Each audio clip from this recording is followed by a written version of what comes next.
Alright, what's up, guys? NCB Games, shout out to NCB Games for being the first here. What up, Andrew Sotelo? What up, Greg? What up, Kareem? What up, Charles? What up, Agent? What up, Hero Games?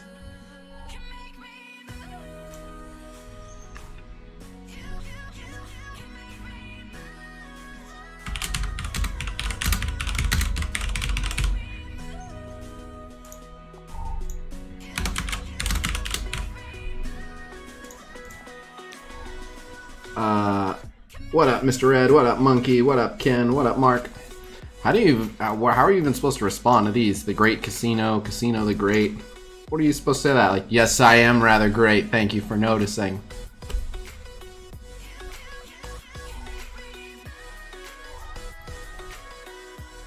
What up, Buttherdization? What up, Jesus? What up, the Caveman? What up, the Geeky Tiger? What up, Derek? What's on the menu today? Thank you, Walter. Got a few messages here. What we got?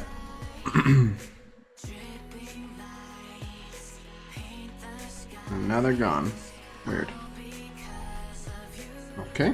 Well, gonna put out the blast here real quick. Let people know we're live, and then we'll jump into it.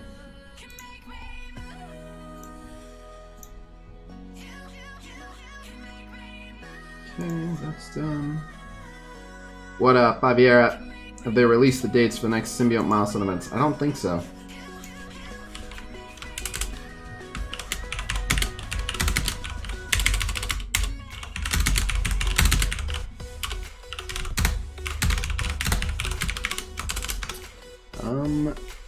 Dark Dimension 3. Node 3. Alliance War gameplay. Roster reviews if there's time. Let's do it.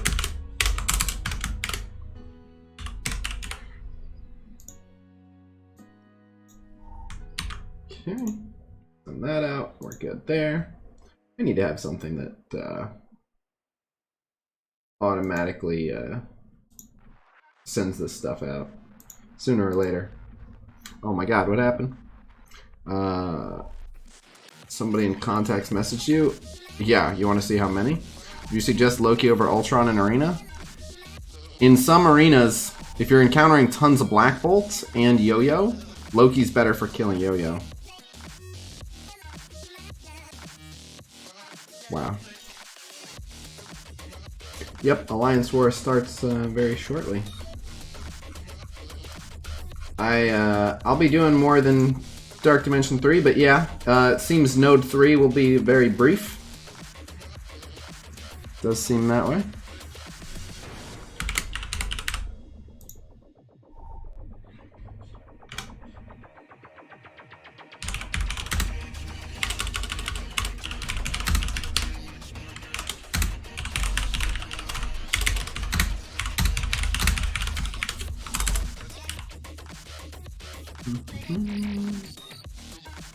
Dark Dimension 3, Node 3. Alright. Send that out. Think we're good. Publish.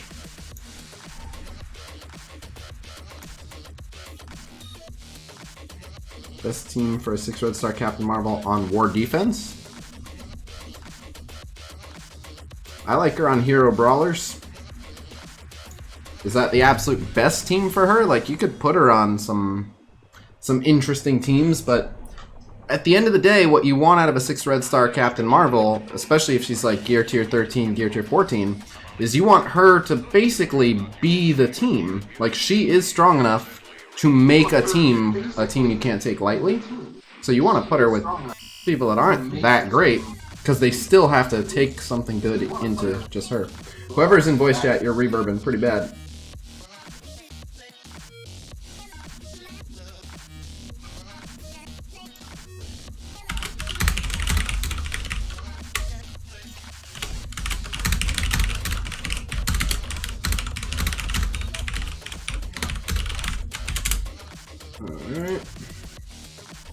6 red star SS, is that Shield Security or Scientist Supreme? But Scientist Supreme, very much useful in DD3. Shield Security, less so. Have your plans revised for Cosmic City portions of DD3 now that you have a taste of it? Yeah, I'm gonna go less sustain and more damage. Changed my plans a little bit. Like, I'm still gonna get Minerva and Hela. But, I might go a bit more damage. We'll see.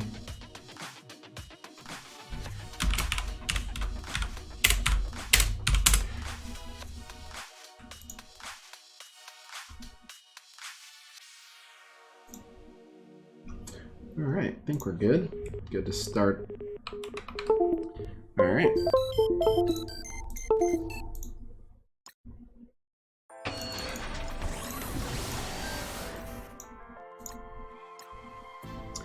Okay.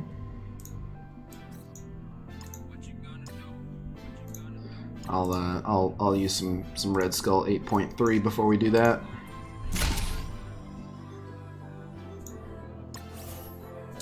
We'll grab these resistance cats. Grab these health cats. Oh, we'll get more gold first. Okay, we're good on those. I don't think I urgently need any of these. Nah, I think we're good. I'll grab these just cause. Grab those because I need them. Grab those because I need them. Yeah, I thought I'd be good on those. Thought I'd be good on those. Yeah, I should be fine on all that. 6 star for Red Skull. Is it any good on him? Oh, yeah. So here's the thing. Red Skull with low red stars is still a perfectly usable Red Skull. Red Skull with high red stars is every bit as awesome as other characters with high red stars. It's just that Red Skull gets away with not having high red stars better than most. But high red stars on Red Skull make his ult very reliably insta-kill people. He benefits from the focus for defense down and taunt with his basic. Having resistance is still good for him to not get blinded or ability blocked or stunned. Hey, that went decent. 5 damage, 2 focus. I'll take it. What are these? Stunna Mac. Mr. Fantastic. I think I have him 7 star. And I'll take those and have some more raid orbs to open. What up, Paco? Best character at 7 red, Mr. Sinister. In my opinion. 7 red star Mr. Sinister is worth, in some instances, more than 2 full characters. Hey, there's some gold. Have you found a good use for the symbiote team? Yeah, of course. I've been using them to beat Asgardians in Alliance War. And Spider-Verse is needed for the opening stretch in my Greek raid lane.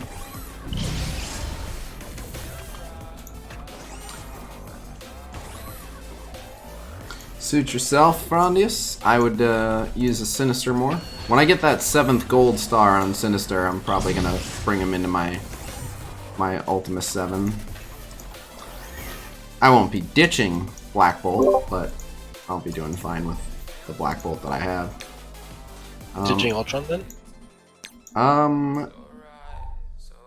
Interestingly, I'll have to see. It'll depend on the node. I'll have to see who the clones are that it makes sense to replace.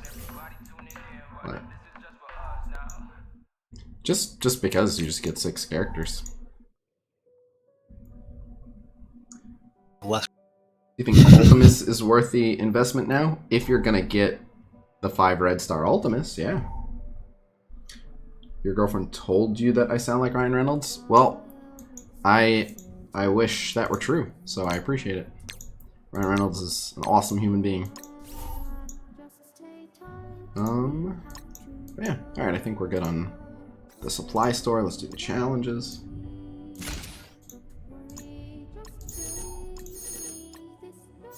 But yeah, again, the only reductions on the Sinister clones are the health and damage. And it's only 30% less damage and 70% less health. So, the health you can get around with the passives, and the fact that they're 7 red star gear tier 14. And the damage, like, the clones are just gonna do a lot more damage than my base versions of those characters, just by virtue of being 7 red star. So. And make sure you don't do a tank. Because you like the... Right. But I often don't try to clone a tank anyway. I usually go for a utility character. A good controller, like a Star-Lord, if I can get one. Alright, we got Arena to do, we got Blitz to do. We'll have War to do in just a bit, we'll have Dark Dimension to do. Have not done my campaign farming. Let's jump into an arena match. Take the CM here. Is Sabretooth good for DD3? Performance-wise, he's not incredibly good. He's not bad, but his performance-wise, he's not a crazy damage dealer. But he's very, very, very cost-effective to take in. So, because of how cost-effective he is, he's a smart choice for getting in earlier, and then not clearing too much slower. Just make sure you have Phoenix too. Phoenix is good. Mr. Sinister works really well with Sabretooth. Oh, I love when that happens.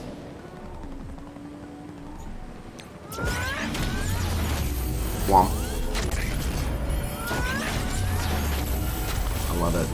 It's a 3v5 before they get to take a turn. Let's go. 3v6. Not yet. Will be. Oh no. Oh good. Now I get the whole extra health bar out of it. Excellent. Excellent. That always works out really well because my Phoenix gets to take all those defense downs and accumulate them to herself. And then she protects Dark Phoenix as well, while they work on creating a second Dark Phoenix. You fools!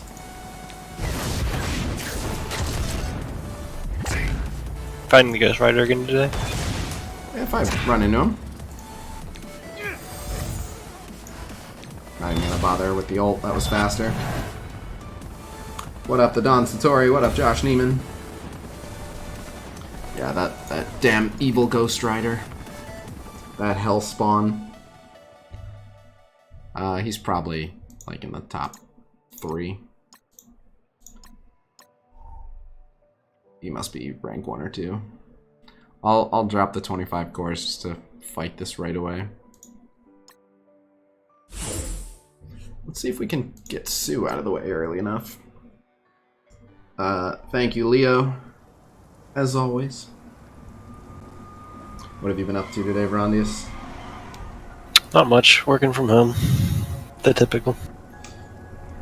How goes your AIM research? My AIM research? Because you work for Graviton? It's great to work for Graviton. Slow. Very slow. But we're getting there. Soon we'll take over the world. World domination doesn't happen overnight. Haven't you streamed on Twitch for ages? I don't... It's been like a week. I don't know if that's ages, but just trying this, seeing how it goes. We've been getting higher average viewer count here on YouTube, so Twitch streams have more opportunity for other things like sound commands and stuff, but more fun. Yeah, a little bit more fun, but if more people are able to enjoy this, it's worth trying. Did who? What now? Oh, he cloned a Phoenix. You bastard. Kind of did it to myself though by making his choices mostly Phoenixes. Oh, look what you did. Alright, lots of you out of stealth, please. Fine. Uh-oh. Uh-oh.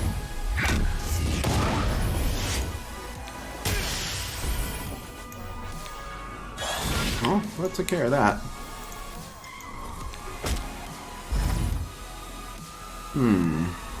Yeah, you can give everyone defense up to offset the defense downs. That's fine.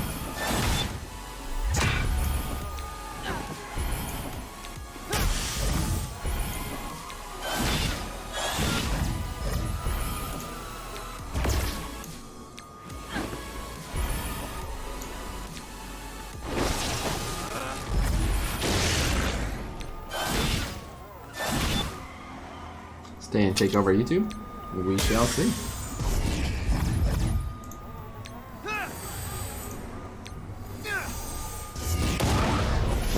Been having a Corona party every day. There's the defense down. Blaster. She's gonna get to ult, it looks like. No, too much health. Ow. Dark Phoenix. Toodles. Mr. Sinister. Broken champ. And I love it. He needs to be farmable. They've kept him from me for too long. There's the Ghost Rider sitting in spot number 1. Am I like one of the only people that can beat him? But like this person's like a 453k team. Surely they can... These two probably just traded off 1 and 2. Might not be worth the effort. Just like whatever. Or do they just do it closer to, you know, payout? Yeah, still got like 3 hours. Happy to hear that, Radiant Novas. I managed to get 3 Mr. Sinister clones and 1 Blitz. Like 3 separate clones or 3 Mr. Sinisters. Yeah, being able to take Thanos to 6 red star would not be bad. I don't even know what my Thanos is at.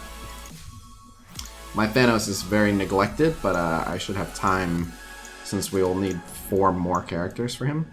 I don't know if you saw the data mine, Rondius, about Proxima. Yeah, the controller with gives speed and space gem. Yep, she gives him Space Stone and she gives him speed. And then says her ult is a turn meter rewind and slow and stun. Which is so rude. Some assists also. So rude. Corvus, I think it was. What? Corvus. Oh, Corvus. yeah, always assists on his turn, yeah. Yep. What else would... I still don't have my first 7 red star. Oh, and she's campaign event. My question for the devs would be why Shocker instead of Electro? My only theory on that is, right, Shocker was in the Spider-Man Homecoming. That's my only guess, but... And Electro, we're all trying to forget, was in The Amazing Spider-Man 2. Do you think they're going to release a different Thanos? No, but it looks like Thanos will transform. Yeah, it looks like Thanos will transform. With, I wonder if they'll just put a gauntlet on him. Right, well, I'm sure. No, like, even when he's not with... Like, he'll just have an empty gauntlet. Probably. I would assume so. Yeah. Because he'll have to have some animation of, like... He'll probably have, like, some generic, like... You know... Messing with his hand. Yeah. For putting the stone in. I've always seen you against combining 2 good teams into 1, but I see so many suggesting it. Yeah, I don't see a need for Aimtron, but so... Like, Aimtron sort of makes sense from the perspective of most Ultron teams are pretty easy to deal with in war these days. But, like, the main thing I've been seeing people use Aimtron for is that they can beat the Asgardians, which is a worthwhile thing to do. But, like, in our last war, I killed 4 Asgardian teams with no Aimtron. I used my Kree counter, I used the Symbiote Spider-Verse, I used the Fantastic Four, and I used the X-Men. And I killed 4 different Asgardian teams, so having a 5th Asgardian killing team, I found less valuable than having an Ultron team that, at the minimum, is going to require something like power armor on defense. And, separately from that,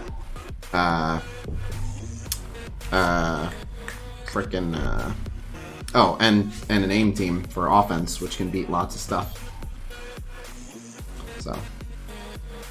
Yeah. I'll say I like aim a lot for killing brawlers, but we are getting close to the point of just 20 good teams, so why not do it?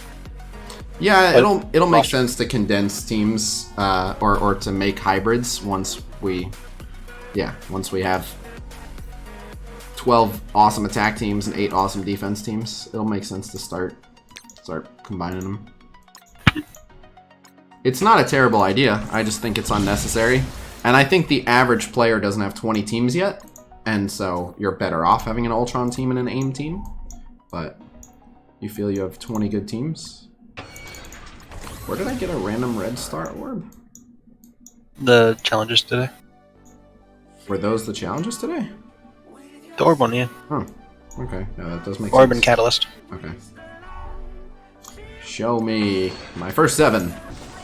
No, it's green. Okay. It's near St. Patrick's Day. It has to be green. Yep. Maybe Halloween you'll get it in orange.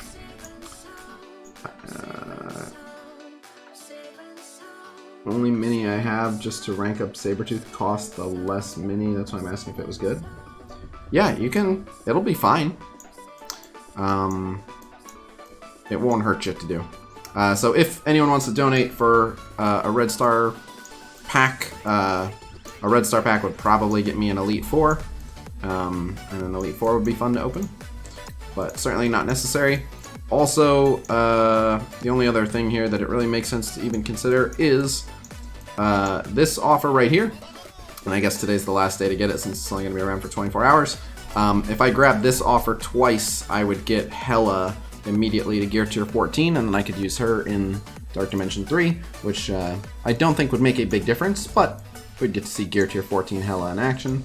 I'm going to farm a bit of Gear Tier 14 Hela anyway, see if I can get it down to only needing that offer once. But holy what? You get up Torque right now, I'll donate 2 Red Star packs. Put your money where your mouth is. You do it, I'll do it. I don't go first. Lest I be made a fool of on the internet. I'll say a fun thing about Helen D3. The first node, if you have her, you can just get like 5 Gregs with Sinister. Because you just clan Hela have 2 Helas. Just all the Gregs. What node would this be for? On the first node in DD3, which you can't do anymore until the second time. Oh, fantastic. You have Hela and Sinister, Yeah. and you get 2 Helas. Yeah. I probably could have one-shot the node with an army of Gregs. Yeah. Oh my god. Okay. Well, that's good to know. I watched Tiger do it. It was fun. This song is called Safe and Sound by Different Heaven.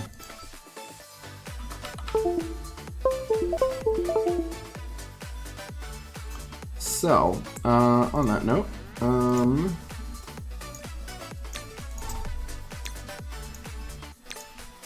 yeah, I think we're good to do some Ultimus. Oh, I can do both raids. A little bit of both raids. No problem.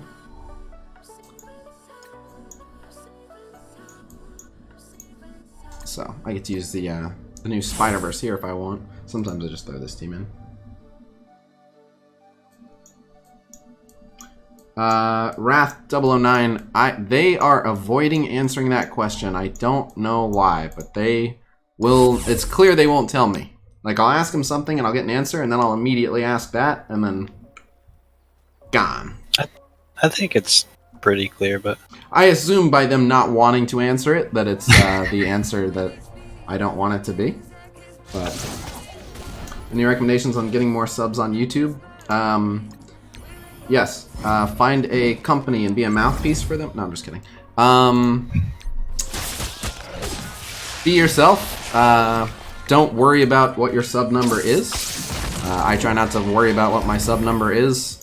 And just focus on having fun. Do things that you enjoy. And hopefully other people will want to share in that joy and happiness with you. It doesn't hurt to occasionally remind people that they can sub, but really just focus more on giving people a reason to sub.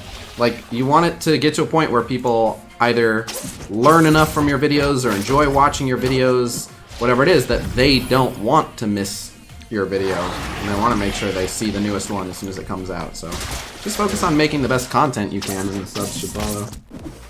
You ever heard of the Marvel team called the Winter Guard? Nope, I've not heard of it.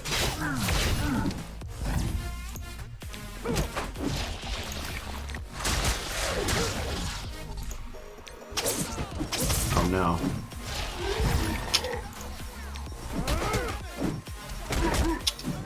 Oh, cool. Mr. Dahaka, thank you very much for the 20 bones. Cool. I was worried that that was for the twerking.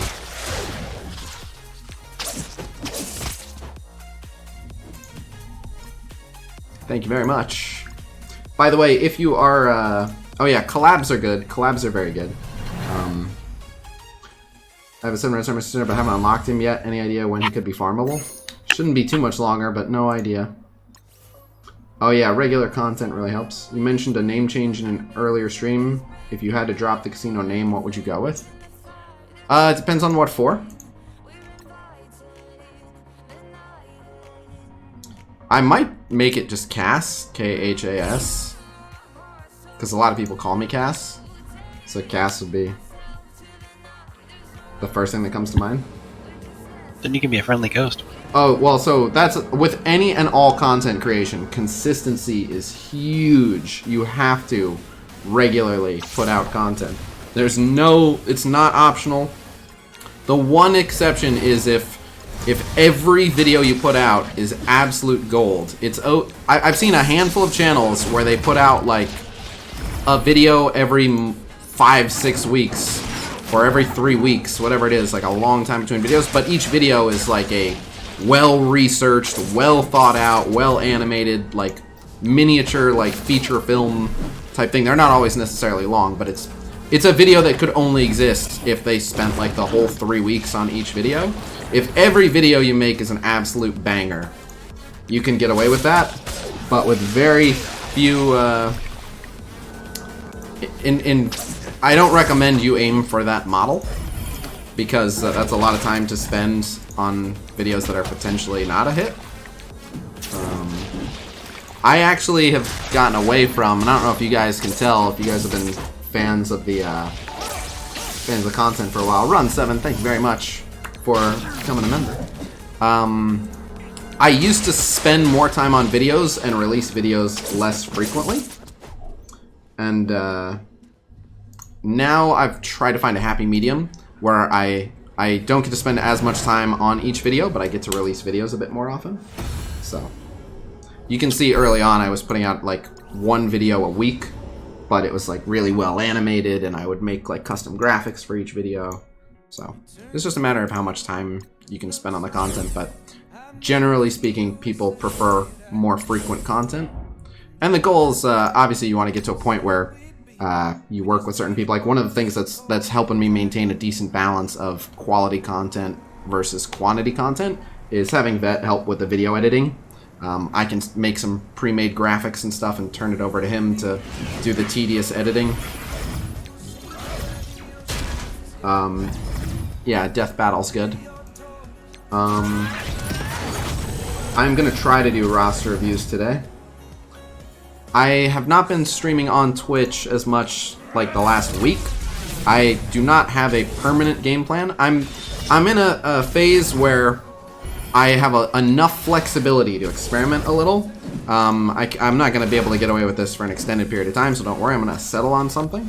But up until a month or 2 ago, basically I could only stream on Twitch. That was my only option. If I stopped streaming on Twitch, even for 1 week, not getting that 1 week worth of donations would be big trouble for me, and that would be very bad. So I couldn't be like, let me try to make more YouTube videos, because it just wouldn't work out. So what I've been trying, I don't know if you guys noticed, first I took a few weeks off from Twitch and I tried just making a bunch of YouTube videos. Now I'm doing daily YouTube streams. I'm just kind of getting a feel for where we're at and what content people appreciate the most. And yeah, I have to balance that a little bit with making sure I can actually afford to pay my bills. So if you prefer the YouTube streams over YouTube videos every few days or daily Twitch streams, definitely let me know. But yeah, just getting a feel for what people want. Oh, I saw someone ask what oh, by the way, you were theorizing what'll beat the Hydra teams. Someone messaged me. Now I haven't even watched the footage. If you want, I'll pass you the link, Rondius. But someone sent me a 100k punch down Supernatural into Hydra that did not work. Oof. Yeah, now I didn't watch it, so it's possible like Red Skull's first ult took out Doctor Strange or something. Like, I don't know. Yeah. But, it's not a good sign. By the way, the alliance we're facing is 2 mil above us. Well, we won the last punch up. Let's try again. Okay. But I hope our performance is as good.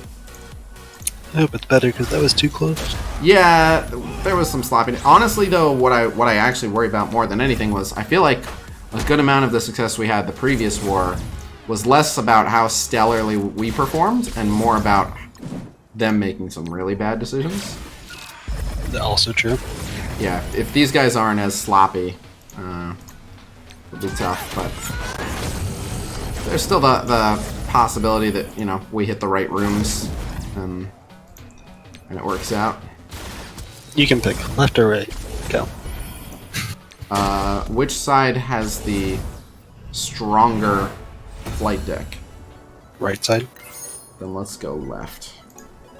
Okay.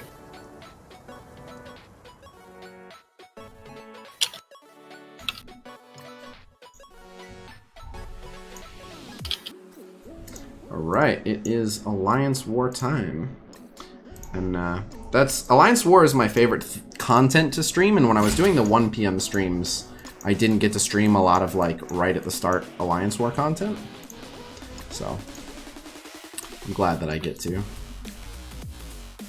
Better for the harder boss nodes, Ultimus 7 Falcon and Shuri or Vision and Hela. I like Vision Hela, but it has a good bit to do with how strong each of the characters are and how strong the characters you're running them with are. Have we fought these guys before? It doesn't look familiar, but I'd imagine we have, just because you only face so many people. Yeah. I'm gonna boost real quick. Oh, interesting. What? What they're doing. Yes, that is interesting. I didn't notice it first. It's not the worst strategy I've ever seen, but... No. Well, that was a fun boost. I didn't know he had that on defense. Yeah, let's try that. You're welcome, Hellfire. Oh, and definitely. I'm using all my boosts before I even get to my room. I'm just boosting other people. Yeah, I boosted the other side before I saw what was happening. Nope, fortify the side they're hitting.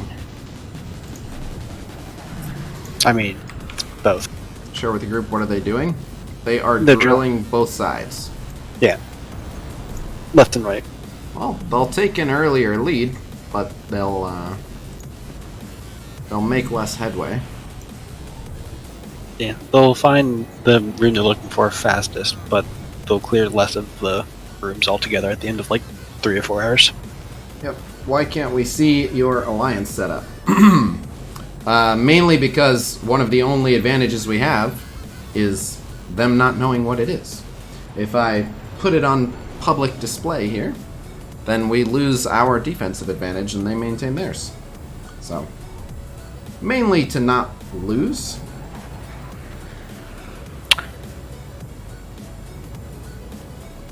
What McFly is saying isn't great, but we'll see how it goes.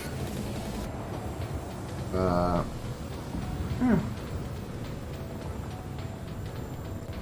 The last Alliance War I streamed, the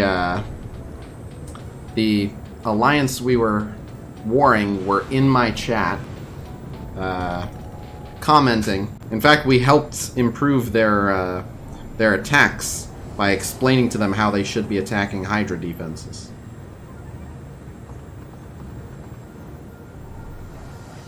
So.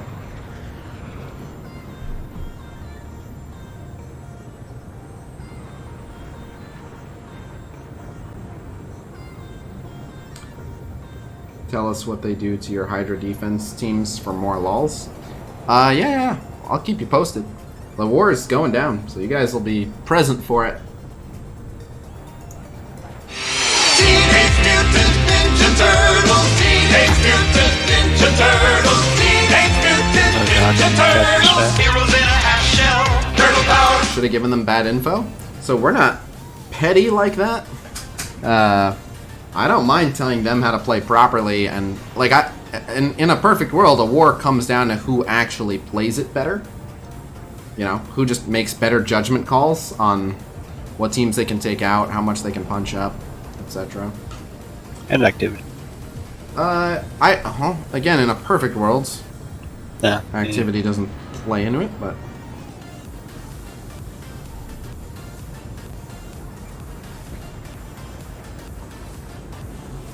let's see. Let's rally the troops.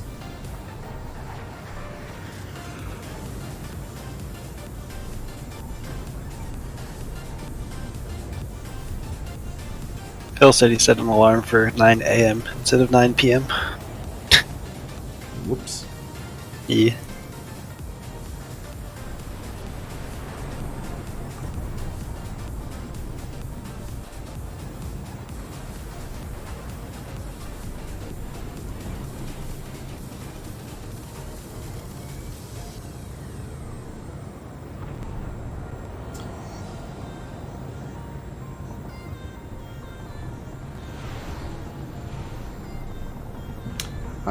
Oh.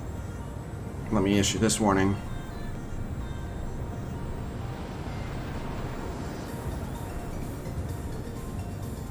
I feel that warning needed to go out.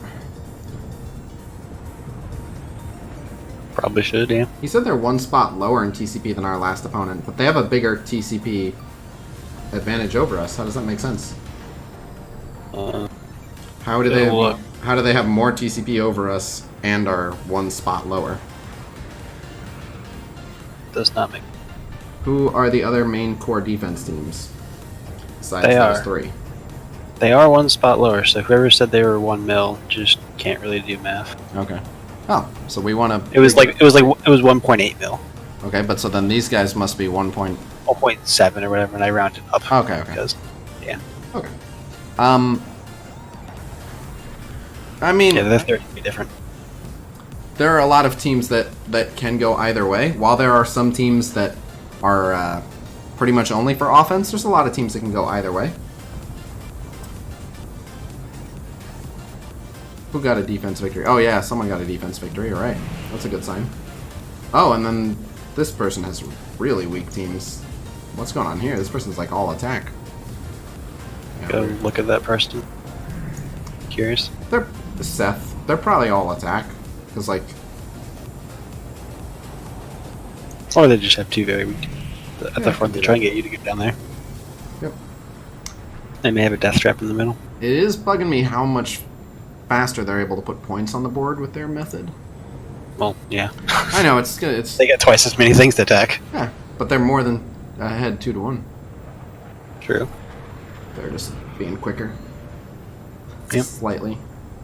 But they messed up an attack, so that means they're being a lot quicker and a bit sloppier. AIM is a good defense team, but they also work on offense. Defenders are a good defense team, but they also work on offense. BKT, I don't like BKT as much as other options. I like a full Guardians, but I really like full Guardians of the Galaxy on defense. Sinister I'd say Six. Marauders mostly. Marauders are a definitely one of the better defenses, hands down. Marauders, good Yeah. call. Sinister Six can go either way. Wakandans can go either way. The Kree can go either way. I do really like hero brawlers on defense. Captain Marvel hero brawlers are good on defense. But it's mainly just you want to stay away from the offense teams. So Supernatural, I think, is a better offense team than defense team, but Supernatural can be on defense. But oh, I just realized someone has their frickin' Inhumans on defense. I boosted someone's Inhumans. Someone needs to take their Inhumans off defense, because most people are going to have Hydra teams. Depends. I think you can safely X-Men them also, to be honest. When you have Cyclops AoE, Storm AoE, Phoenix AoE, and Dark Phoenix Special going through Death Proof, that should be enough to kill them all. Yeah. Depending on the punch up, punch down, but... Yeah. Do you recognize me from Discord? I keep asking you about a particular faction, or when's the last character coming for that faction? I do not, sorry. It's more important offense or defense if you had to choose how to use your teams. New player asking. It's actually not that simple, so it's based on how strong you are compared to the rest of your alliance. If you are one of the weakest people in your alliance, then you might as well put everything on offense, because even if you put all your power into defense, you're one of the weaker guys, so like an upper middle guy in the enemy alliance is not going to have too much trouble dealing with even your best defense. But if you go heavy on defense, you're going to do nothing on offense, really. On the flip side, if you're one of the strongest people in the alliance, you're going to only be able to crush certain defense teams that slightly weaker people than you can also beat, but your defense might cost the enemy 2 or 3 attempts. So I'd say if you're one of the stronger people, more defense. If you're one of the weaker people, more offense. But obviously you want some of both. It also depends on how your wars tend to go. Like where we're at, a full clear is expected. It happens sometimes that one or both alliances don't get a full clear, but it's very rare. Almost always both teams full clear, and... Unless they're not trying. Yeah, if it's like an off war where people are just screwing around. But yeah. Pretty much always there's a double full clear, and therefore there has to be... It's more about min-maxing is the other thing too. Is like it's less about how many teams should be on defense and how many teams should be on offense, and just making sure are the best defensive teams on defense and are the best offensive teams on offense. And then there's a few spots in the middle with teams that can go either way, like Wakandans and Sinister Six and stuff like that, where that's where you'd really make the decision. So like because I'm one of the bigger people in my alliance, and because I am in a room that benefits from one or both strong room bonuses for my teams to capitalize on, I've got a decently heavy defense to try to slow the enemies down. But it's because my offense is often enough. It's career day and your mom brings a webcam and a laptop? Huh?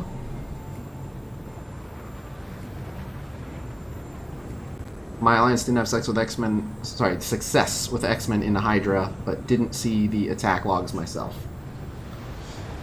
How much is a roster view? Depends on the tier you want. I will show you guys when we get to that. I'm one of the weakest? Yeah, so go more offense. Because most defense that you'll put down will get stomped anyway. What happened with this last attack? Combat cancel. Oof. It was a good attempt, though. That should have worked. Alright, feels good. I mean, I'll just Brotherhood it. No, save Brotherhood for Coulson. I don't have Blob up yet. Blob isn't as important as Toad. If your Toad is able to clear the immunities, it doesn't really matter who they target because they don't hit. Blob is less essential. Like, Blob's good, but if Toad... And it's entirely, can your Toad... Killing giant PKTs. Say again? I'm fine just killing giant PKTs for now, but... He's 4 red. I'm telling you, you can take out Coulson teams. 11. So, I'd say you can go after Coulson teams that don't have much crazy resistance. And you gotta remember, too, like, even if you get, like, 3 out of 5 of the immunities, the other 2 people aren't gonna kill someone on the first turn. And then, like, that's, like, the whole threat of the Coulson team is just their opening turn makes it 5v4. The Brotherhood, not going into the second round of turns 5v4, is gonna beat them. Because they're the Brotherhood. It's not as simple as how much focus does Toad need, it's matchup dependent. You have to look at them. Hey there, Obi-Wan. But yeah, you have to look at them. Like, it takes a different amount of focus to clear from minimum 5 red star, 7 gold star, gear tier 13 every member, as it does, like, on average, 3 to 4 red star, most 7 gold star, most around 11 or 12 gear tier, you know. The worst thing is you can't see their level. Yeah, you can't see their level. But, like, Brotherhood, you should go for the levels. Like, your Toad should just be level 75 if you're trying to have them reliably beat Coulson teams. They just should.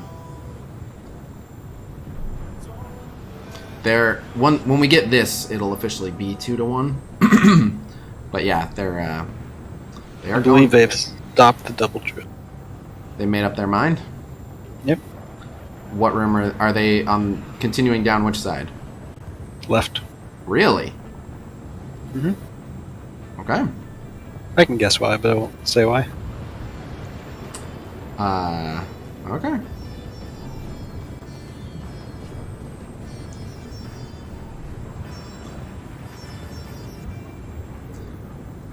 Wait for it. Any idea if we're going to get an orb opening milestone? I get asked that a lot. All I can say is, like, we probably will get another orb opening milestone at some point.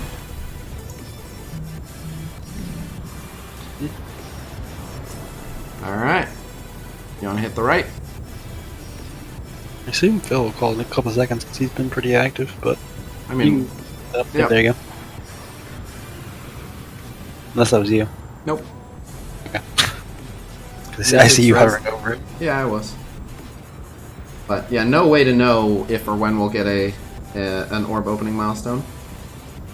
And the other thing I meant to just clarify from earlier, I don't know if I ever finished actually saying this, but someone had donated. If you're going to do those red star openings soon, I had mentioned if someone donates for it, I would.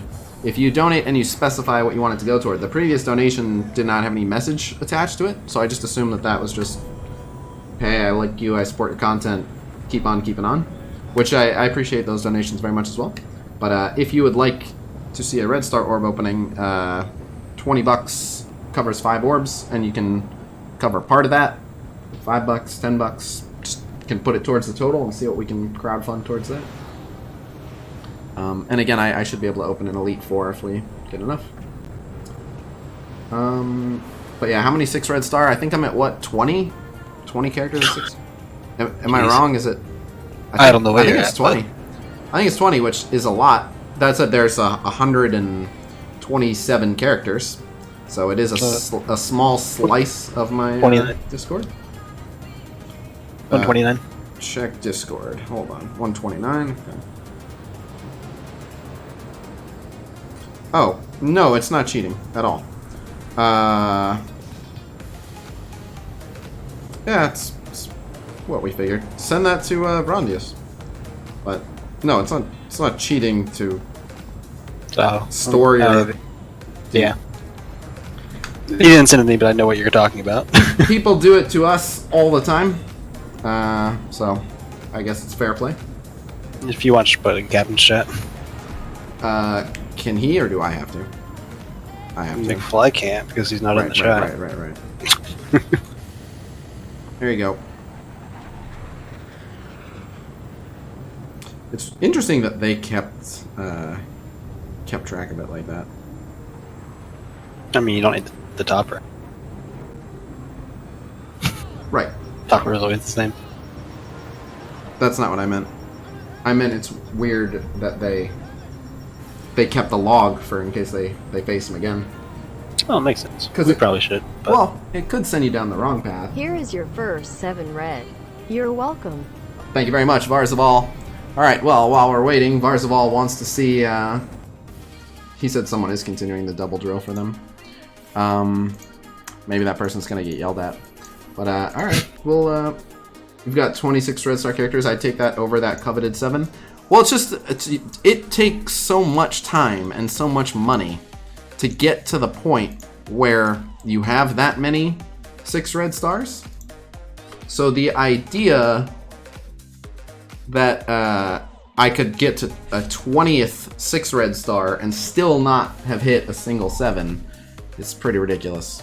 But alright, these offers, by the way, I'm happy to buy them on stream, and who knows, that could be my first 7 red. If your donation is responsible for getting me my first 7 red, you'll be immortalized forever on the stream. I'm not sure how, but I will put your probably your name on the overlay, and something else special will pray to your name whenever we open any RNG based orbs. I don't know, but we'll do something special for whoever donates for the first ever 7 red star.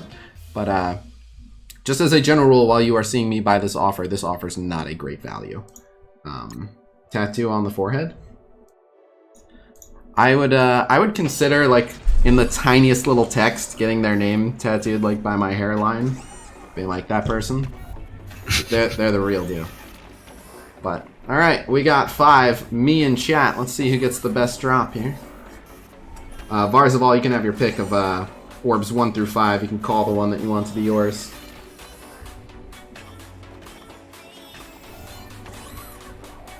Fifth night in a row, yeah. Looks that way. Alright, let's go. Edgar's Bowers, show me something good. That is a green and a 1. Oof, that's not going to be tough to beat. That's not how we get an Elite 4. Alright, oh, all of them? Alright, well, Varzaval wants all of them. Alright, well, sorry, Varzaval said dibs on all of them, which is fair. So, Varzaval, show me something good. Oh, he went 4. Alright, he's going 4. I know they're all from you. Don't worry, you'll still get credit. But alright, he wants orb number 4. So, Hop Nasty, show me something good. Oh, Hop Nasty with a 4. Nice. That's a quick way to get to that Elite 4. I like it. Miss Shirlolly, show me something good. That's a green and a 2. Alright, here is number 4. Varzaval. Hook it up. Oh, the prophesized 1 green. Oh man, if this isn't a 4 or higher, then we just narrowly missed getting the Elite 4 off this one. But alright, Hero Games for the win, so I got you something good. Hero Games, weren't you the one who got me the ginormous Red Skull shard drop? I think he was, so let's try again. Hero Games for the win, are you still the RNG legend? No, it's a green and a 1. That's a oof. Alright, so if we get 1 more of those offers, it's a guaranteed Elite 4. But, that certainly could have gone better. Certainly could have gone better. And in terms of, I don't think, yeah, not even close to an Elite 5, so just an Elite 4 in the future. Yep, F's in chat. Not terrible, but nothing, no actual roster improvement. But there has to be a 7 red in there somewhere. There must be. To give you an idea of, Luke got a timeout win with Hella barely alive. Defense. Nice. Sorting by red stars here. All of these characters are 6 red star. Oh no, it's 19. Sorry, not 20. 19. 19 6 red star. Some amazing picks like Phoenix, Shuri, Mr. Sinister. Don't mind Human Torch. Quite like Pyro. Don't mind Minerva and Scientist Supreme at all. Symbiote Spider-Man, amazing. But, plenty of people that I didn't particularly need at 6 red star as well. Kree Noble, Luke Cage. I don't mind Mantis and Drax, but not really. Like Captain America, Rescue, Shield Operative. I don't mind Wolverine as much. Elsa's alright.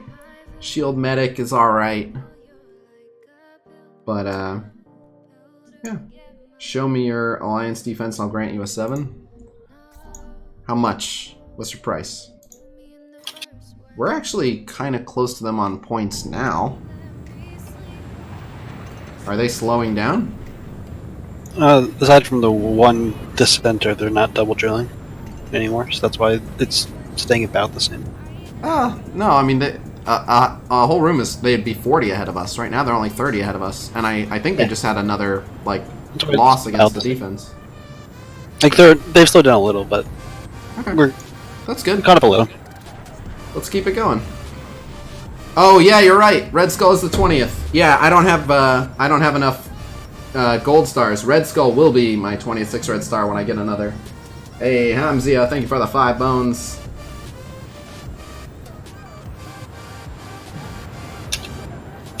Pull for the next Elite 4. All right, 15 to go on the next one, and then perhaps we will.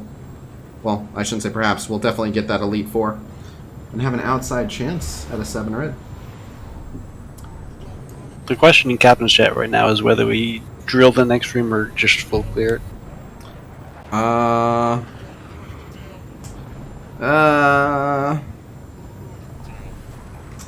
I say drill it and then immediately go back to it. I like full clearing it just because you're saving the time personally, but here's the question is, like, if we drill it, we slow them down sooner, and that's good. And also, they're more or less trying to do the same thing. I'd rather slow them down first and then go back. It's really just a matter of how much will not full clearing it slow us down in yeah. Which I don't think enough. My point against it is just like drilling versus full clearing it is about the same time. There's not much time difference. Okay, if it's about the same time, then I'm sold on full clear. It's like doing 8 attacks 2 at a time versus doing 16 attacks 4 at a time. It's like, right. No, that's fair. That's fair. It's probably alright then. I find your argument quite compelling. Let's full clear. Yeah, I don't know why I assumed. I guess the concept for why it would be slower would be if people were using teams on the first room and then didn't have them for the second room, and it caused more sitting around waiting for someone who could. But I don't think that's a real issue. This early in the war, people should have plenty. So. Yeah, that's their point also, is we might not have enough, but I'm sure we should.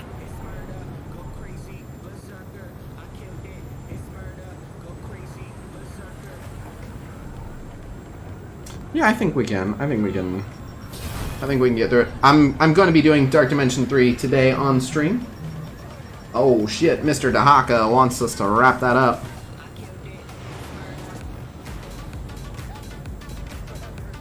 For the red orbs. Alright, thy will be done. Alright, this room just opened up. Let me see if there's an attack I can take. Ooh, 391k Captain Marvel BKT. How well would Power Armor do? 320 into 390. Pretty well, aside from your War Machine ulting the defense up. Yeah, I don't mind that too much. I'm mainly worried about if someone gets taken out. So this is a little bit of a gamble for sure. It's a little bit of a gamble, but I want to try it. I like that Star-Lord... Oh, there's no Minerva. Yeah, but there are 3 nukes now. I know. Yeah, look, we might... If we get unlucky target selection, like, I think this is just a gamble. The alternative is I can Better punch... teams. Say again? It's probably one of the better teams, because you can't really Brotherhood a Captain. Well, you can, because Blob will taunt from Toad. Sure, New Brotherhood. I still think of them as Old Brotherhood. New Brotherhood will do fine, but this one's more rewarding, and it can be won, so this is an early gamble. If there's a time to gamble, it's early on in the war, so I might lose this gamble, but if I win this gamble, it's a big win for us. So... Yeah. The good news is my rescue is 6 red star, and we have the deflects and defense up. But I mean, if they just tunnel on the wrong person, this will go poorly. But all right, she goes after him. That went okay. He goes after her. That went okay, and he goes after him. All right, I think that's enough diversity of target that people are gonna survive. I always hate this slow, but I guess it sort of works in our favor this time. Slowing War Machine is actually not that bad. Earth Vision goes first now. He also gets slowed. Oh yeah, everyone's gonna get slowed now. And then it'll get removed, but not from Vision. Oh yeah, yes, from everyone. What am I talking about? Okay. Get on. So, Falcon will get to go, that's fine. Oh, that's very unfortunate. No defense ups, but no offense ups. But I think we'll be fine. There's this AoE. And Iron Man with offense up and all his new damage. Good, and that didn't even hit him, but even if it did, it's unavoidable. Not thrilled that she lived, but this should... Yeah, okay, she's taken out. Alright, I'm not as worried about Star-Lord. I think we're Gucci. Yep. Do you have War Machine passive default? No. Ah, you just got all of them anyway. Okay. Yeah. But that was worth. Fuck. 70k punch up, successfully executed. That's Coulson. You'll notice that the people in chat who said things like 102k Star-Lord will fuck you up are going to be conspicuously quiet for a minute now. I don't want to call anyone out. Cooking wheat! But, there's always the doubters.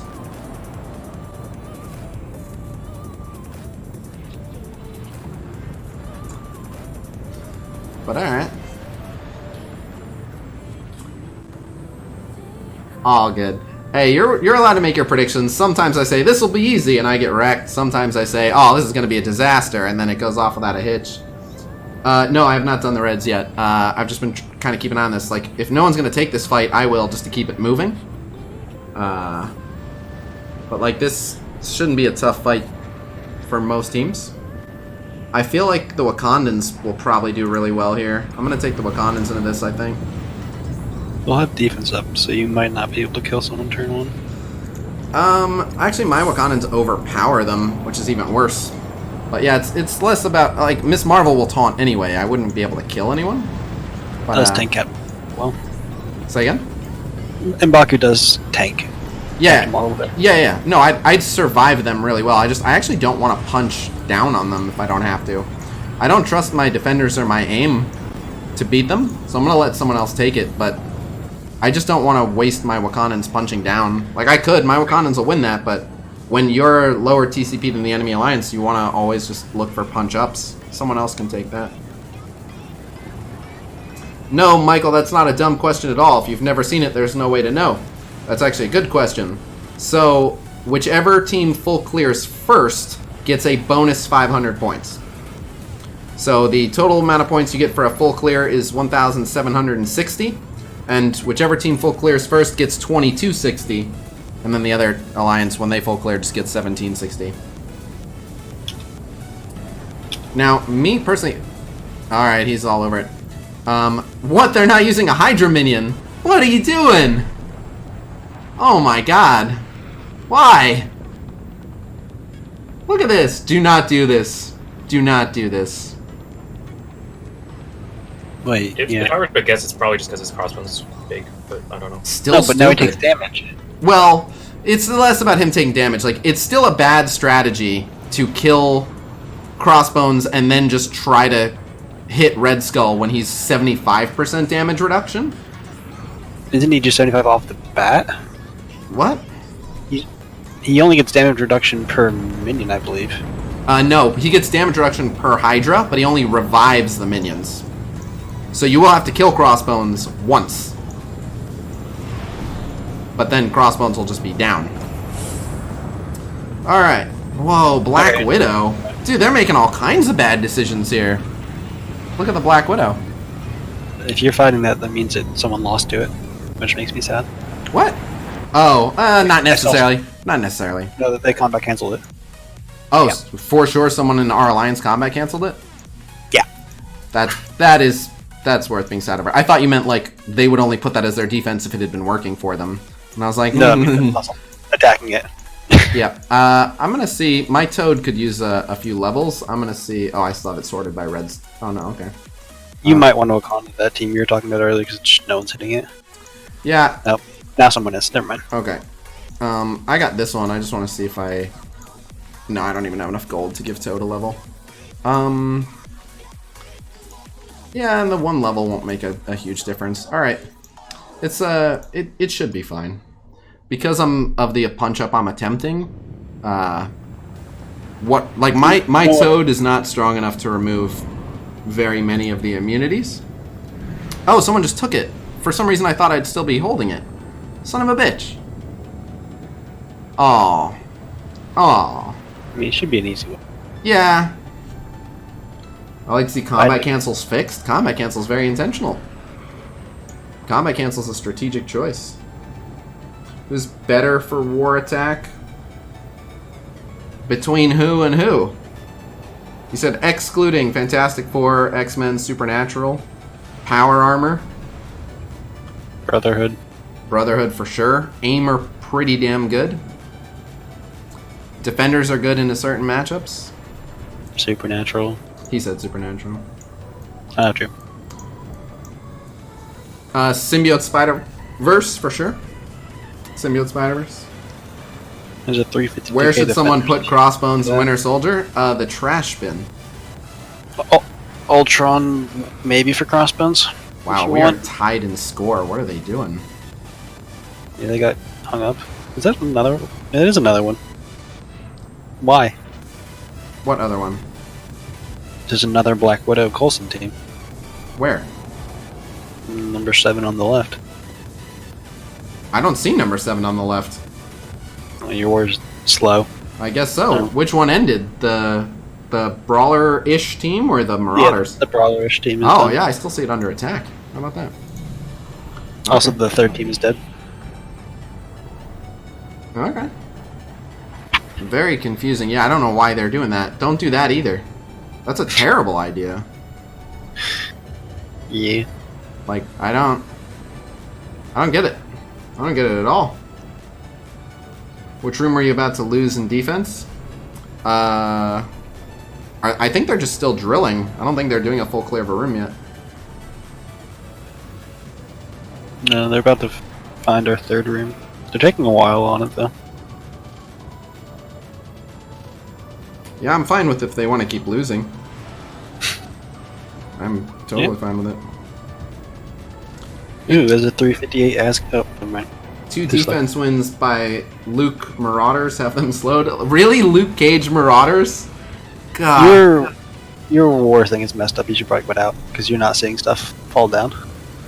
Nope, I'm not. How about this? Is this more accurate? I mean, yeah, but I think it's gonna. Well, Yeah, just let me know when it's messed up now because the Asgard is free there, but you can't see it. Like, go completely out of war, or you can keep going back and forth. There's a T-14 Hella. The Hella doesn't scare me at all. Yeah, I'm not worried about the Hella. Hella will hurt, but I'm not worried about the Hella. I don't love that I'm doing a punch down. I'd prefer to do a punch up, but it's alright. Let's clear this. We're getting a big room followed by a big room, so, you know, it'll be alright.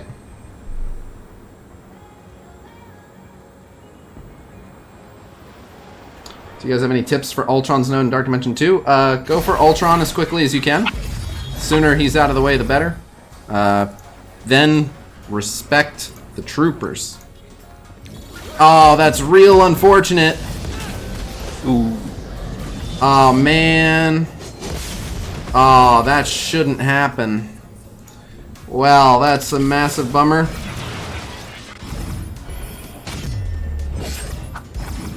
I guess this is what we get. And now he's dead. Yeah, this is... I'm gonna have to try this again and not have horrendous luck. Oh man, him not getting his turn is also... Like, this is already over, but that's real bad luck.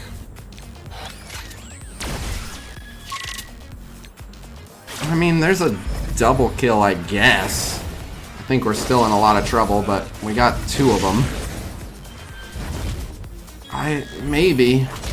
Yeah, that hell is going to be a problem. Alright, there goes Sif. But all the Gregs, not having the defense ups from Kingpin is a huge problem. And everyone who needs the heals is... Oh, I needed the slow. Oh my god. Yeah, it's over. That was really bad luck. It's unfortunate.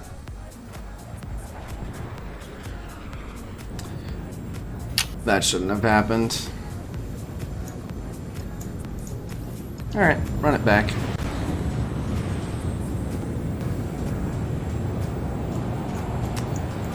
Alright, let's try that again.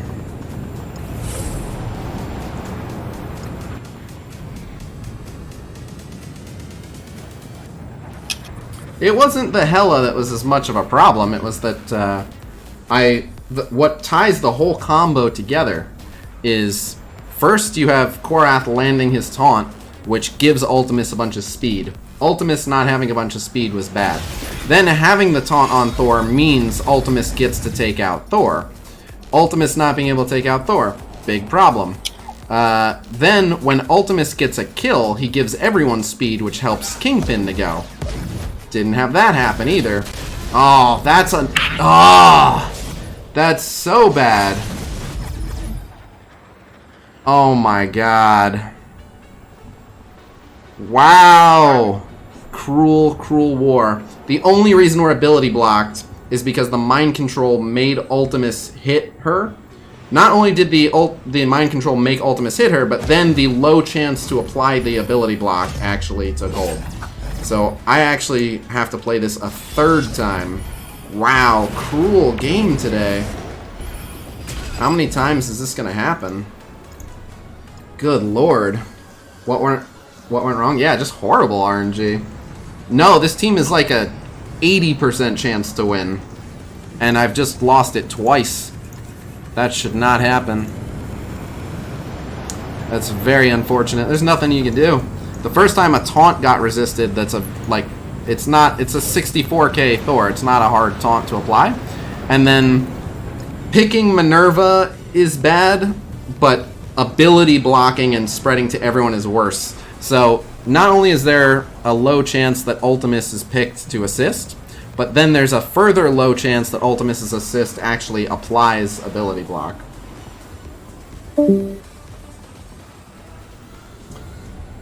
So, it's just bad RNG. Let's see if I get screwed a third time at this point. Okay, we got the taunt. Okay, no ability block. We should be fine here. Should be fine here.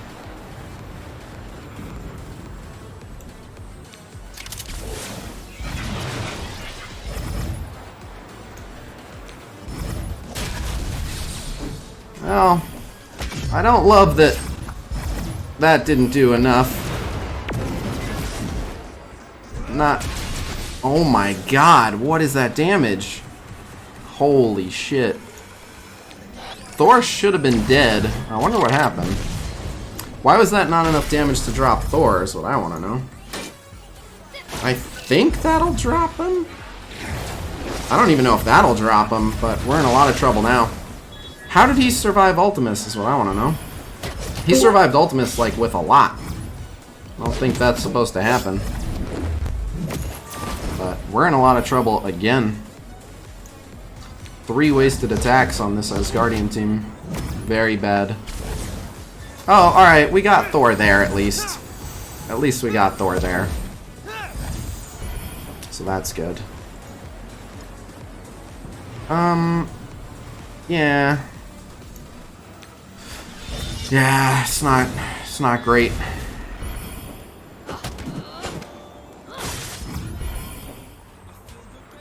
This is a waste of the taunt here. I guess we can put it on him, but yeah. I don't love this.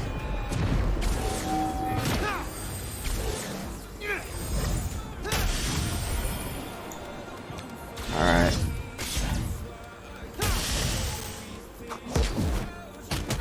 Not looking good. Can we get the slow, please? No, god damn it. Is she gonna die? We really needed Cyborg here. I don't want her to take that counter, but I do want to get rid of Sif, and the bleed might have done it, but... Oh, she's dead now. Okay, no revive out of her. Wow. Yeah, I'm still not sure how Thor lived. Thor's only 64k. He should not be living. Damn. It's not like crazy room buffs either. No, we have both of those. Man. It's at this point I just did. It's at this point like I don't want to. That team should be able to beat them every time. Well, like 80% of the time, but Now I don't want to...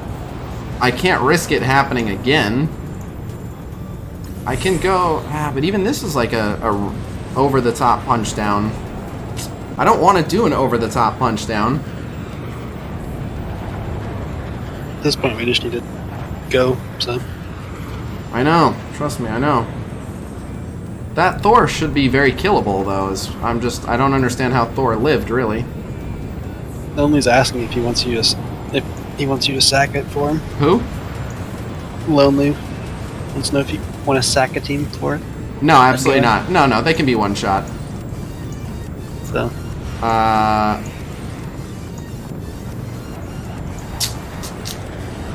don't want to use anything too strong. How strong? They're only 293. I want to try it one more time. I just want to try the Kree team one more time. If it fails, I'll just let someone else attack it. But this is the right team exchange to make in terms of power. So, and it should be working. I really don't understand how he lived. Ultimus had offense down? Oh, he did? Where did Ultimus get offense down? I didn't see that. Who offense downed him?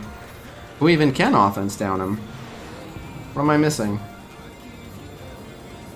Who offense downed him?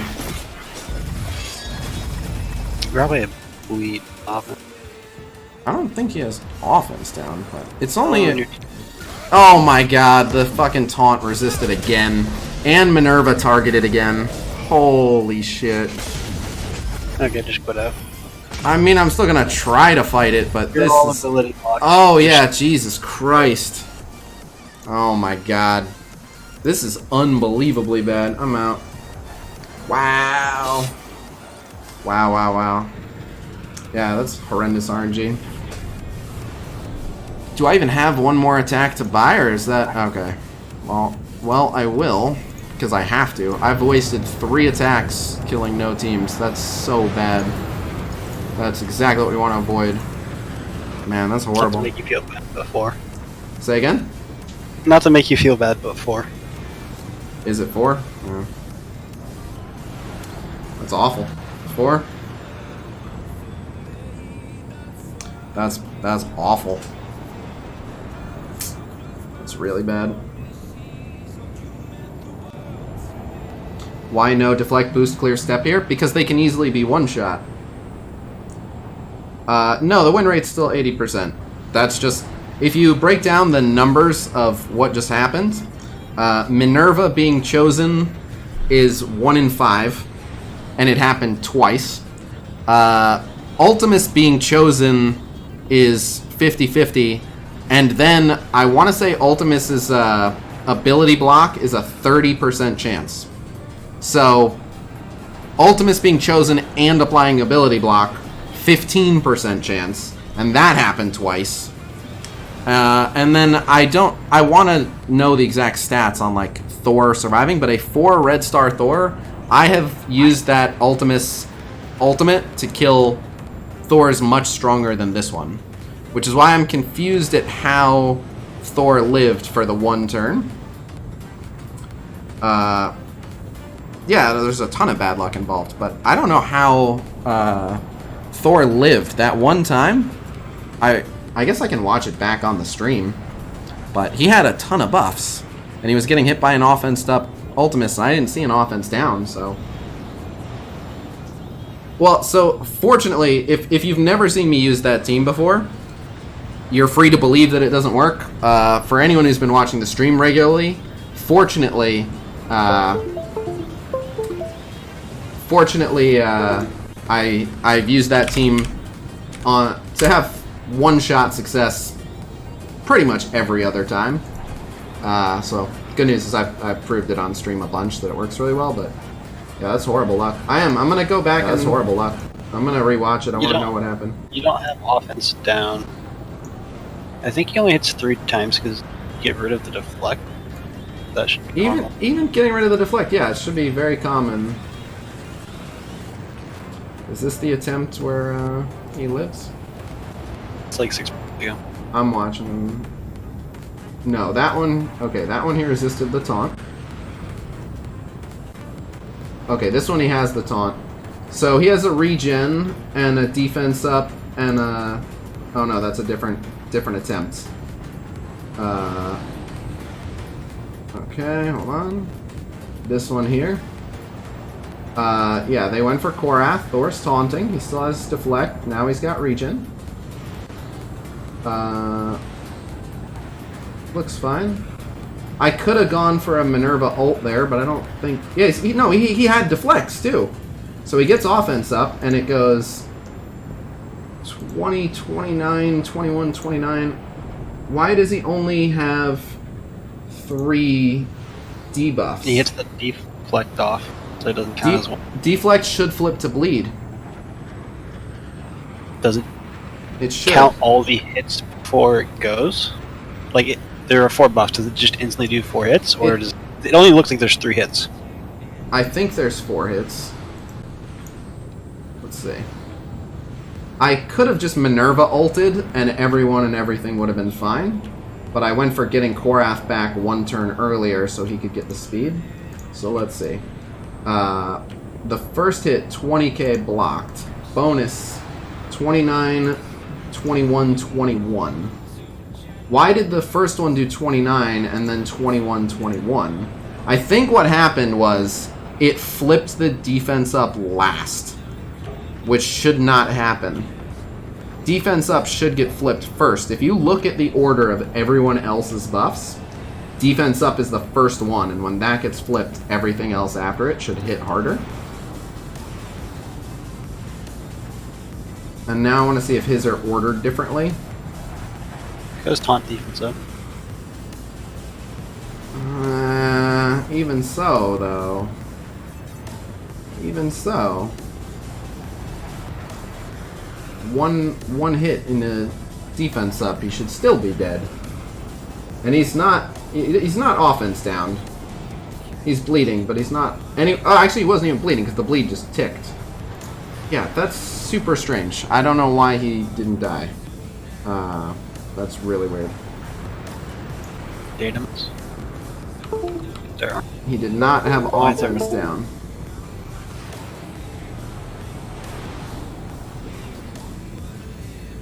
But... Alright. Chat is now catching up very quickly, but yeah, that sucked.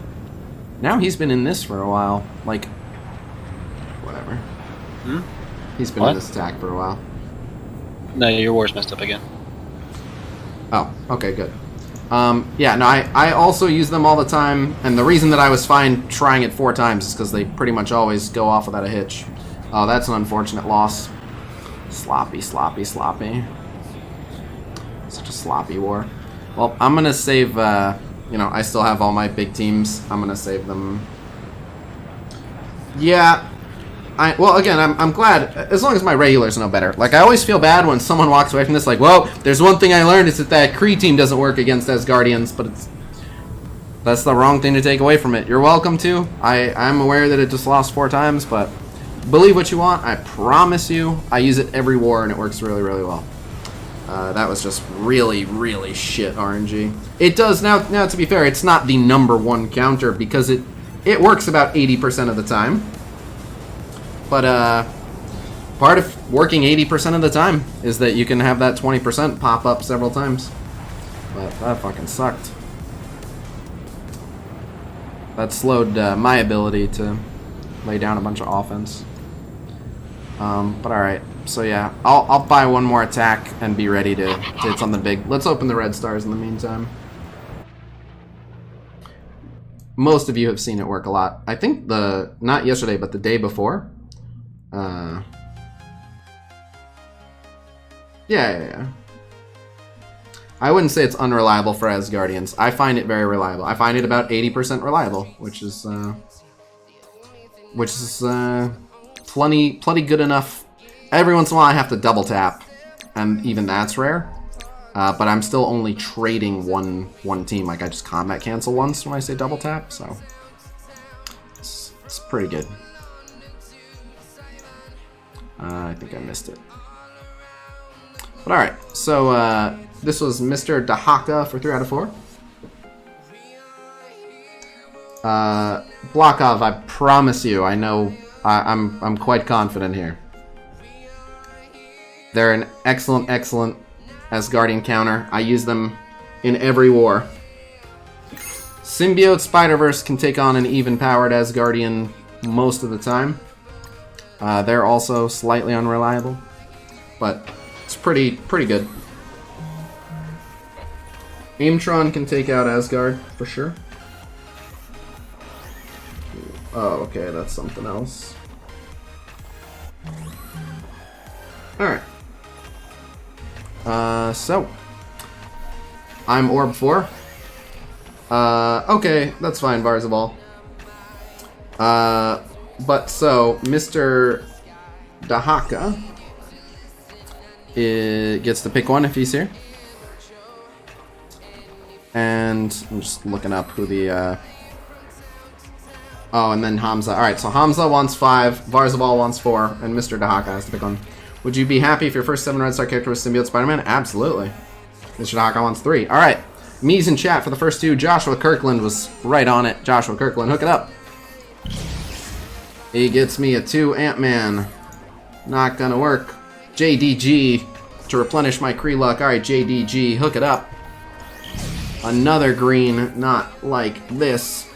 Alright, Mr. Dahaka, hook it up. Another green. He did get Red Skull, but another 2. We can do better than that. Varzaval wanted 4 and Hamza wanted 5. Varzaval, hook it up. No, another 2. And finally, Hamza, can you do better than a 2? No, a 1. Oh, someone flipped a switch. My RNG across the entire game is in the toilet right now. I'm gonna open this Elite 4 and get like a 4 red Wolverine or something. Oh, close your game for real. What is going on here? My RNG is just in the toilet, period. That's bad. My RNG got coronavirus, guys. Did you take Red Skull up any higher now that you can get his orbs? I took him to 5. I would love to take him to 6 because I'm at 6 Red Star, but it would be expensive. I think someone would have to donate like $150 for me to, or collectively people would have to, but so I haven't, and it's not that urgent to do. But I killed an Asgard team and then got the nice Namor kill animation. Yeah, that works. Okay, I'll let you guys know now. Restarting your game before opening has absolutely 0 impact on what you pull. I'll do it to make you guys happy, but know that this is pure superstition and has nothing to do with how the orbs are pulled. I did get 6 Red Star Red Skull, yes, and I did it live. I did a live Whale Wars with Joss, so yes. Get there through Blitz? Dirk, I thought you were smarter than this. Are you being serious right now, man? Sometimes superstition helps with RNG. Yeah. Yeah. Tinfoil hat. My goodness. That would be even worse. You don't understand. I'd be furious if we follow all this ridiculous superstition and then I actually get a 7 after and everyone takes it as validation. Right? Yep. Alright, and then I was told to get there through Blitz. So I don't know how to get there through Blitz. Store? Okay. We went in through the Blitz store. Now, do I have to make sure I'm wearing a yellow shirt and sunglasses? Is that part of it? Throw some crane theory in there. Anyone else have any completely preposterous suggestions? I'll ask Magic 8 Ball on the Twitch channel. And just blast everyone's ears. Alright. So, spend all your golds. Open your orbs.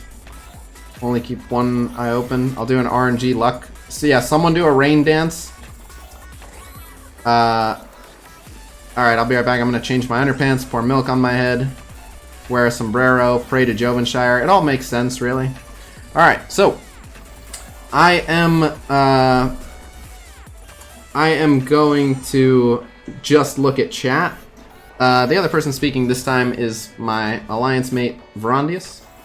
But alright, so I am just looking at chat, and you guys are going to tell me how excited I should be. Here we go. 3, 2, 1. Alright, you guys tell me, how excited should I be? Trash. 7. Silence. Chat stopped. 800. Raffle. Lol. Laugh my ass off. What? Boo. Not very. Meh. Oof. What? Oh my god. Okay, I have no idea. Oh, yeah, no, that's not a 7. It's not a 7 at all. Alright. It was hard not to laugh at you. Yeah. It's hard to hold it in. It's totally worth it. What an awesome, awesome pull. Thank goodness we're getting good RNG now. Earlier I was having bad RNG, but clearly we've turned that around. So now we're riding high. Ugh. Do you want to go through security to a barracks or drill down to? Well, I want to drill because we know what will hit on the way. Yeah, that's what I'm saying. Is like, Yeah. do you want to go for barracks or hangar first, essentially? Hangar. How will they restrict Miss Marvel and Quake from being usable to unlock Ebony Maw? Why would they do that? They've not suggested anything that, can you buy that offer one more time? I can buy that offer 2 more times, I believe. So yeah, we can subject ourselves to that punishment twice more. If you guys are gluttons for punishment and you like seeing the anguish on my face, we can do that. Don't really recommend it at this point, especially because like with the Elite Four, I was like, well, maybe we'll at least get an Elite Four, and that can amount to something. But yeah, no, probably won't even make it to another Elite Four. So can do it, but odds aren't great. And with the RNG that I'm having, but RNG's RNG. Yeah, that's more what I'm saying, yeah.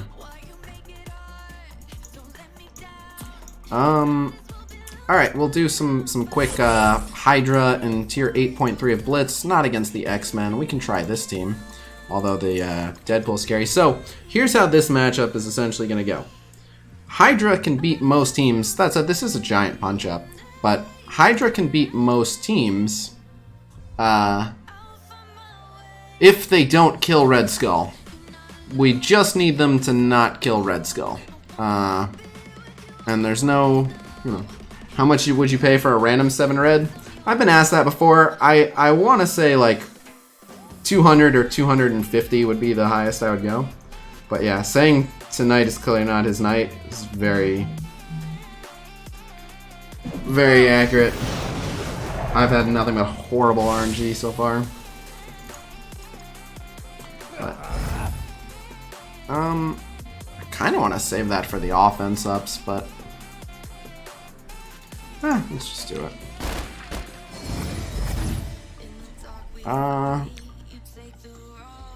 Yeah, let's add a deflect. That's an unfortunate ability block on Red Skull. Oh my god. Yeah, let's get you taunting. Really would have preferred to summon there. Yeah, this is not going great. I guess we'll hit Thanos. He's gonna heal up a lot. Ow. The main issue here is how hard they've hit Red Skull. Oh, there's one death proof blown. Nice, the assists. Alright, we got 1 kill. Summons on the fields. Let's try to take out Thor. Is that a room exploding? Yeah, probably their armor. Yeah, I'm back now. I would say, now that you have your Guardians, push to the end of Nexus campaign, if you can. It's more about the campaigns. You want to power up the characters you need for the campaigns. Alright, let's, oh, that was, okay. Oh, unfortunate. No. I need Red Skull alive, please. Very much need Red Skull alive, please.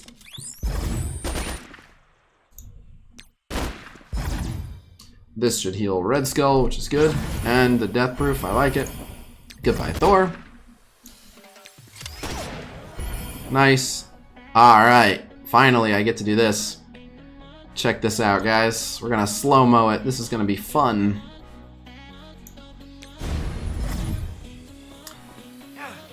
Bam, bam, bam, bam. Did most of his health, not too shabby. He was full health before this. He's 6 red stars, 75k, and we dropped him below half. Not bad.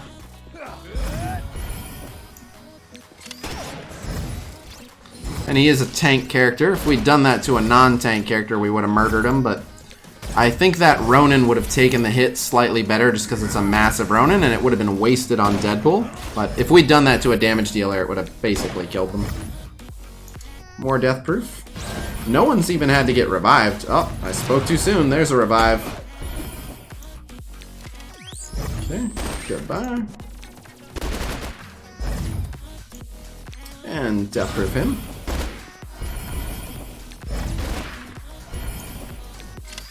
Nice. Everyone's alive.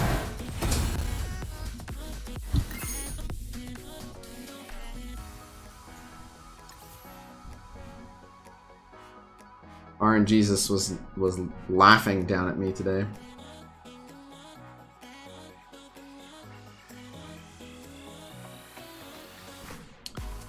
Okay.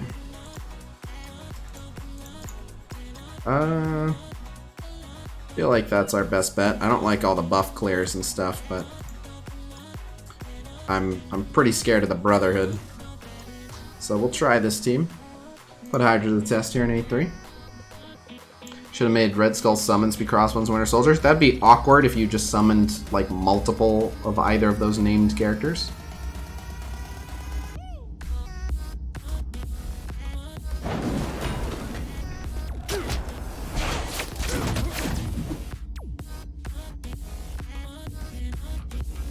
Sure. Alright. Good news, Red Skull's not getting hit too hard.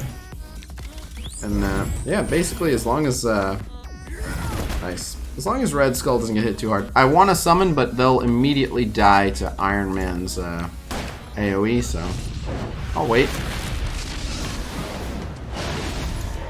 I'm not looking forward to... Oh, hey, welcome back. But we're gonna just, yeah. Hey, welcome back. Hey, welcome back. Are you seeing all this reviving? Summons, please. Iron Man, I dare you to unibeam one of the summons.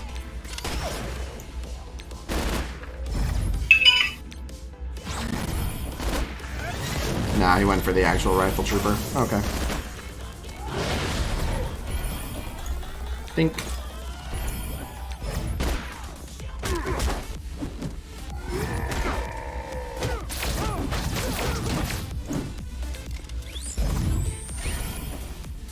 Alright, now we'll get to see this against the damage dealer. And in real time. Whew. That looked like it hurt a little bit. Get out of here.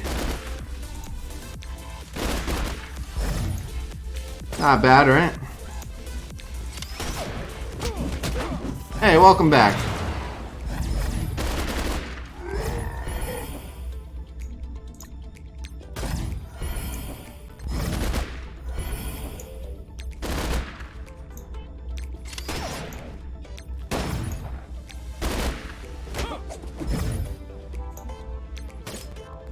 You can dodge all you want, man. Wow, he actually took me up on it. Alright, man. Bye.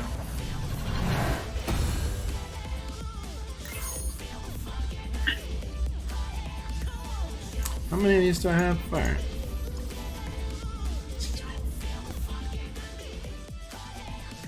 I'll do one more match for you guys.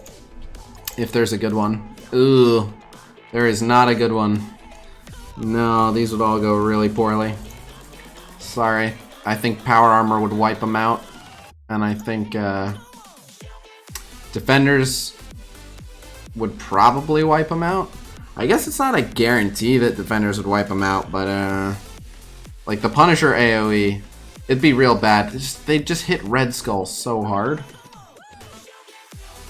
This will probably go terrible. If you want to see him lose, we'll try to take out Punisher, and it'll probably go really horrible. But yeah, so in Blitz, ironically, we were talking about 80% chances earlier. In Blitz, the Hydra team is like 80% reliable to win. I can't technically call them sure to win because it's been 90% or above, and they're only like 80%. But oh man, that did not hit him hard enough. This is not going to protect Red Skull, and it needed to. Oh god. As soon as that frickin' AoE goes off. Oh god. And no assist here. If he summons, they'll just get taken out. Oh. Oh, Red Skull down. That's game.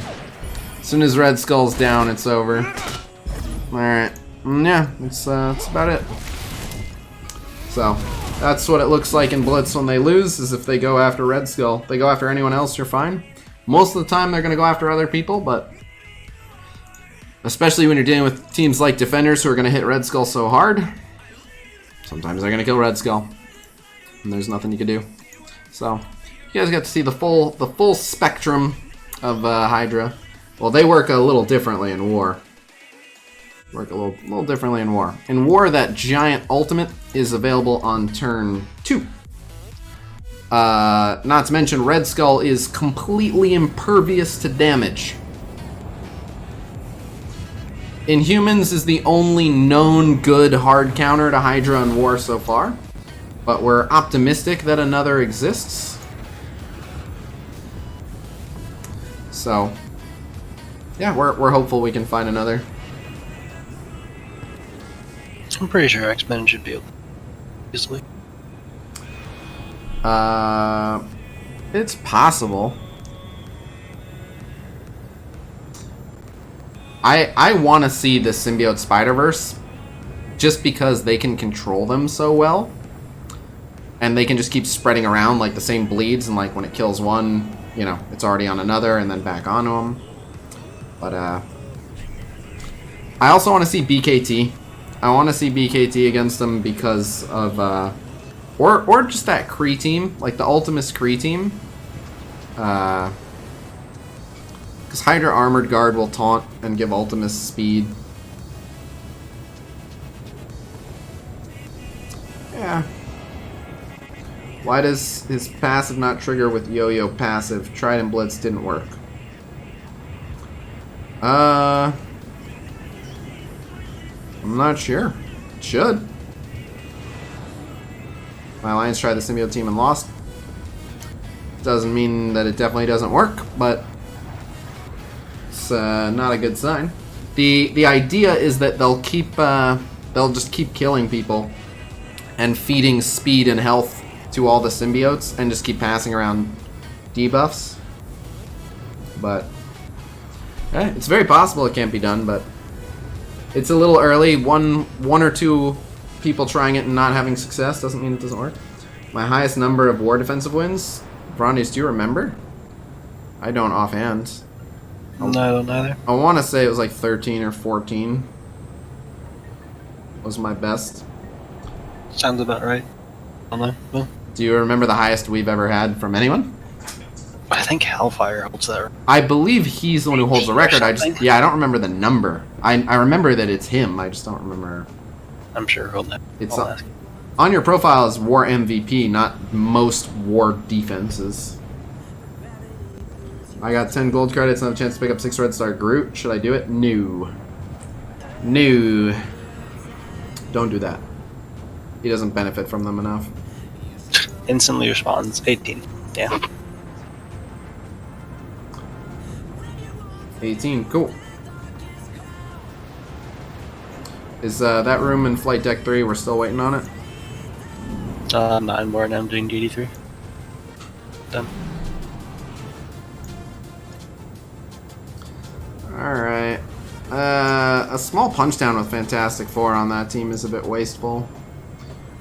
Alright, Gob doesn't have Black Bolt, so that's fine, I guess. Again, a punch down. Like, why? Stop. We gotta stop punching down.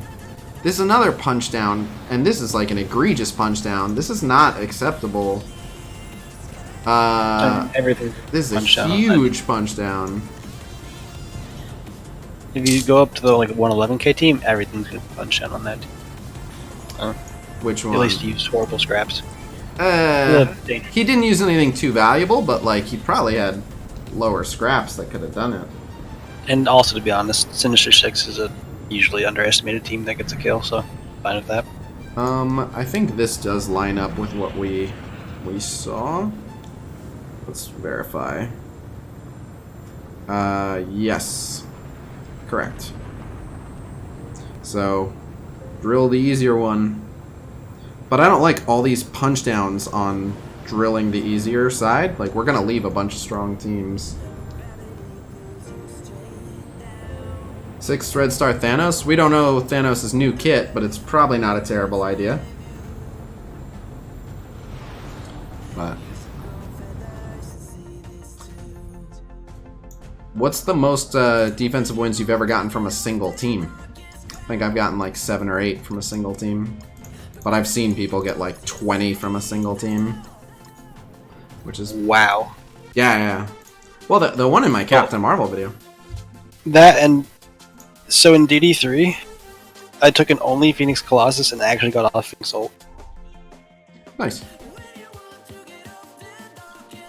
That amazing. So, Hela would be DD3 ready if I can just get these catalysts.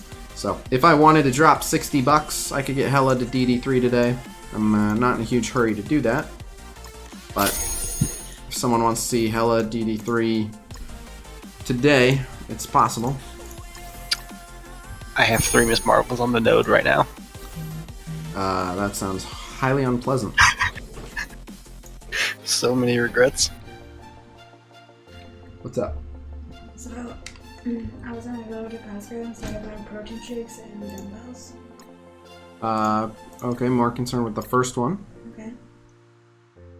So I'm gonna check out Walmart and Costco. I was gonna call Costco and see if they have any. Okay. But yeah. Alright.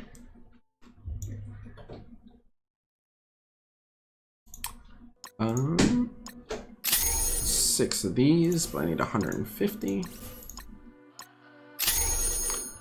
4 of those, still need 150.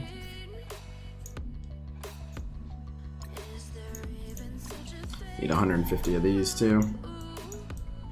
The grind is slow. 2. Yippee. 6, that's better. And none, but 2 rescue shards. Alright, progress is slow. Yeah, catalysts are the worst.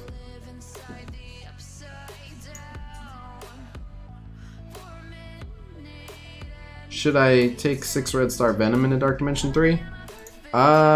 He's City. That wouldn't be terrible. If you have Symbiote Spider-Man and you can get them both in, like, they're a great combo. It's just that Venom takes a lot of the same resources that Symbiote Spidey does. So, he's not the worst option. The thing is, the orange gear from DD3, by the time you get that, you know, you're so far through, it doesn't matter as much. Like, once you've cleared it once, you're doing fine. It does look like, though, even if you get to gear up whoever you want for the second run, it still looks like that second run's going to take a long time. Yeah, probably. Some other character comes out that makes it somehow a ton easier, which I don't think will. Nope. Yeah, I'm not seeing a route to making it considerably easier. Yeah, I would buy 4 Red Star Hela for the 50 credits. I think that's well worth. I have 7 gold Namor, yes. I do have 7 gold Namor. Alright, so I'm done with campaign. Alright, so I'm pretty much done. We did Blitz. I think I still have Ultimus Raid to do. Yeah. And did I finish Gamma Raid? Yeah, I did. For now. Alright, so let's do Ultimus Raid, then we'll do some Dark Dimension 3. And then I'll try to get a couple roster reviews done. I might actually get a couple roster reviews done today.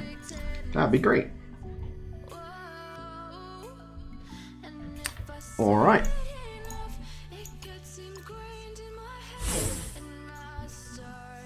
Is it better to open orbs or use energy one unit at a time or in multiples?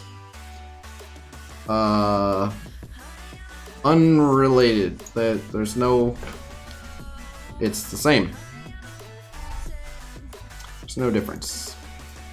Multiple. It saves you time. Yeah, the one that saves you time, if that matters to you. But if you enjoy the suspense, doesn't matter.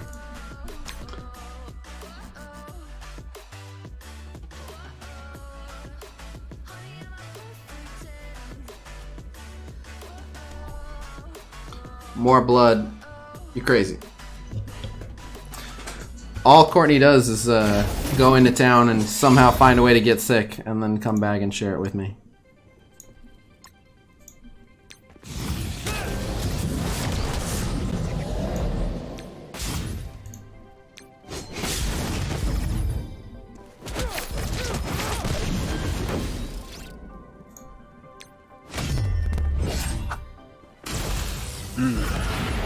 They're attacking Hydra.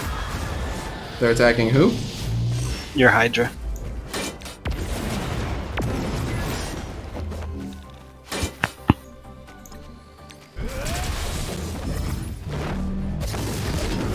Silly Magneto. We can't be blinded. What are the chances of Dark Dimension 2 getting stealth buffed? Unlikely, but who knows? Dark Dimension 2 is old news. There's no reason to go back and make it tougher.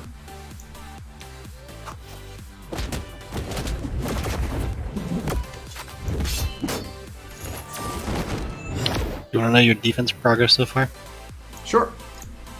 Brawler's got 1, and your Sinister's been cancelled twice. Like, Marauders with Sinister. Right. Who and what, though? Brawlers beat Brother Boom, so like X-Men with crossbones. Wow. And Kingpin. Okay. Only Captain Marvel lived. Right. What did I get for the Captain Marvel?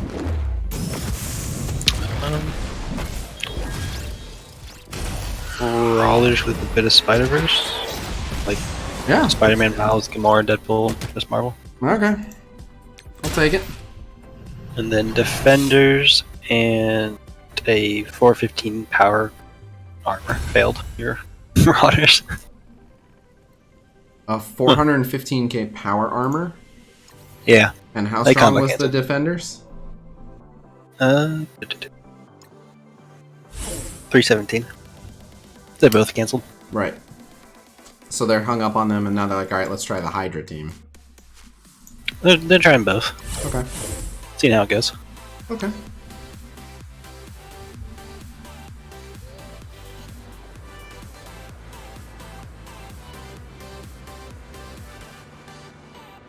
I don't understand. Oh, do you know if that Stark Tech coming back was confirmed and then Stark Tech Bug? Stark Tech Bug coming back?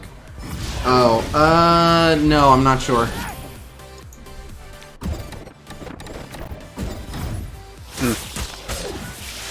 I prefer the orbs from both Blitz Store and Raid Store. Do you think the Dark Dimension 2 Hydra node is going to get super hard or they won't change it? I think they won't change it. So far, when they've done reworks, they have not added the old kits, or the new kits to old content. They have, like, the next new content we see with Hydra characters, I expect will have new Hydra kits. But, again, they have not been... They haven't been going back and changing old stuff. So, probably won't get harder. I screwed up. He should have already been dead, but he didn't have a slow.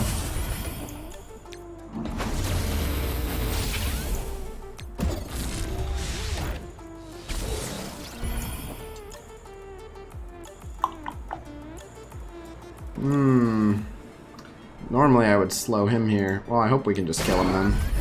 This got all out of whack. Oh wow, he's about to win. Yeah, that's real bad. Oh, thank goodness. That was close. Everyone, sit down.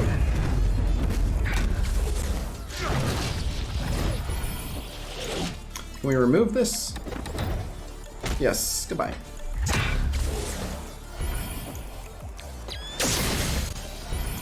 Hmm. 330k X-Men into 305 Asgard? Should I do it? Because Armory's about to fall. I guess if Armory's about to fall, what room are we in? Still Bridge? Yeah. I feel like they can punch up more, but you know, after all the mistakes I've made, I don't want to take as many risks. I just worry about, like, last war. It's lucky last war that I still had my Inhumans and my X-Men at the end, because they were just like all we had left sitting around was Coulson's and Asgard's basically, and doing those without, like, most people don't use the type of restraint I do of, like, really trying to hoard their top teams till the very end. And if we keep doing these punch downs, like, they're higher TCP than us, we should run into an instance towards the end where they still have strong teams and we don't have an answer for them. So I don't like signing off on a punch down, but, like, any one individual 30k punch down can easily be made up for. So, And soon it'll be like a 10k punch down. well, that doesn't matter enough. But yeah. Yeah, something took a damage. 80k punch up into 99k CM. Yep, that makes me feel better. I mean, I can't complain and hold people too crazy accountable this war. I probably have the worst performance in the Alliance this war right now. I hope you. I have 4 attacks that generated. Yeah, I have 4 attacks that generated 0 kills. It's hard to do worse than that. It's also hard to lose that many rolls of the dice in a row. It's so bad, man. It's so bad.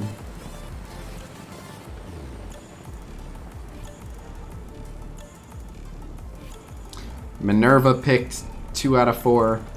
Ability block spread to the entire team 2 out of 4 when it's a 15% chance. Just gnarly, man.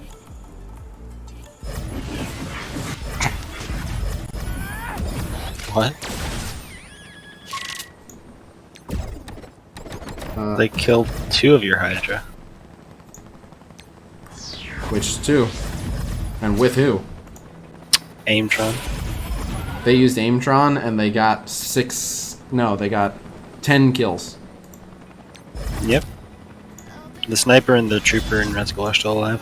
Is Red Skull full health? Nah, he's not. Okay. If he was full health and out of charges, he would have gotten 8 charges back. It wouldn't have mattered because he'd only be 50% damage reduction, but it would have been hilarious. Yeah. Also, they used Aimtron to kill your Marauders with 83k punch up. Oh, wow, they finally settled on a punch up. Yeah. Wouldn't have guessed. Worked well from the looks of it. Yeah, I mean, if they won. He probably cloned an Ultron bot or something. I mean, most of the aim people are that useful, like monstrosity and security. Oh yeah, that's true. That's true. There's not a good aim cloning there. Scientists have used something, but not really. Science Supreme would be the ideal one, but yeah, even hitting them with debuffs wouldn't really deter them much. What up, Theo? Honestly, Aimtron there, Marauders, just because I'm tired of looking at it and it needs to be done. It'll be a decent punch up anyway. Wait, say it again? Yeah. I'm about to just do the same thing to them. Aimtron there, Marauders, with the T-14 Sinister. How many reds there?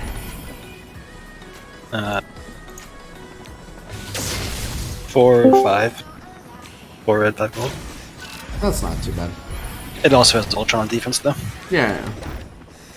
No, an Ultron for an Ultron is way worth. Does make me worried a little, but we'll see. Yeah, no, it could backfire because it's Ultron v Ultron, but Yeah. if he clones an Ultron, God, I'm just. Ugh. I just hope you don't have the RNG I've been having. I got in right before they killed Armory.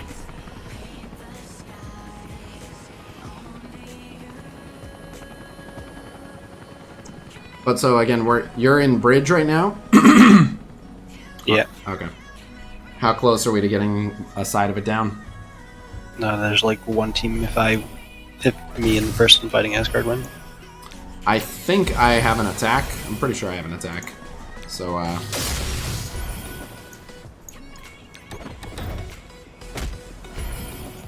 just have not been paying attention to my Ultron's cooldowns because I'm thinking about war. Oh, he's fine. Complete security. Whatever. What about security? Oh, that's who got, Yeah, that's... Should be a minor speed bump.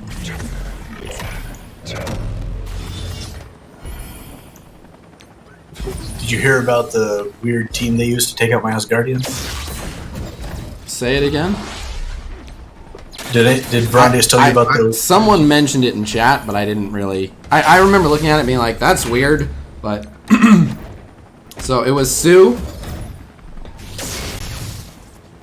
Yeah, let me group back to it real fast. Oh, someone wasted a boost on my, my 3 remaining Hydra members? Yeah, that's not... Very unwise. Michael, asking about when Magneto's supposed to come back. Check the FAQ section of my Discord.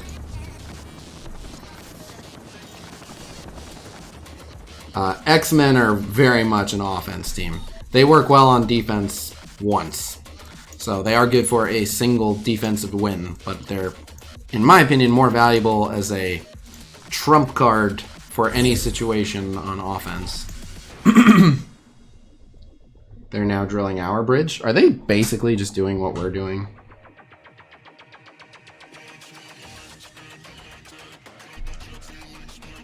But yeah, call me if you need me. Because I wasted 4 of my attacks, I basically still have all my strong teams. I still have Fantastic Four, X-Men, and Humans. Can I beep you? If you want to reach me.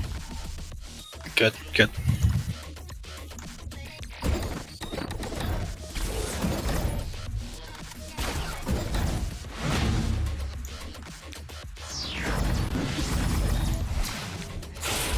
Waiting to see if there's a single comment in chat.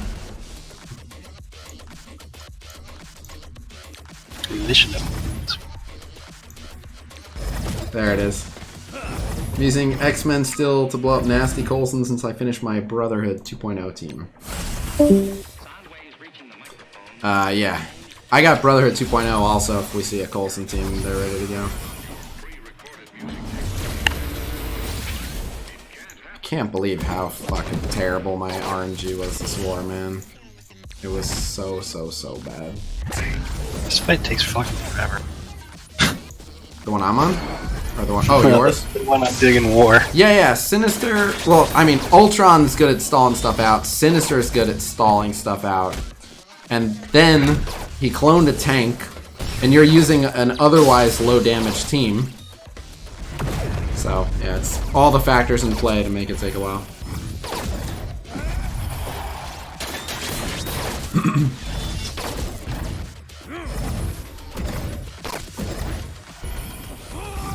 Hamza is correct. What are you guys doing for your Corona parties? Are you guys just chilling at home? Is there any particular content that you guys want while we're on Corona-cation?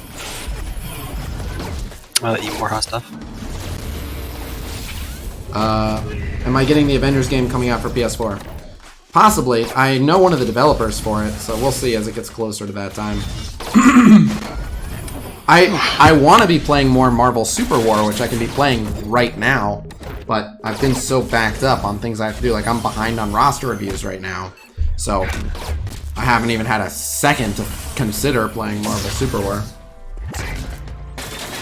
39 seconds left, but I got it. You guys are enjoying the daily streams? That's good.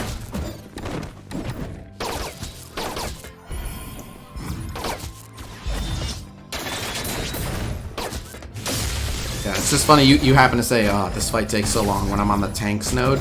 Even with gear tier 14 Black Bolt, this takes a long time. Yeah. Can your allies resist negative effects applied by Scientist Supreme? I don't think so. I don't think so. I don't think so either. I feel like I would have seen that by now. But as much as I've used her. Someone said I hate Trooper in raids. It makes him look so much better than he is. I disagree, actually.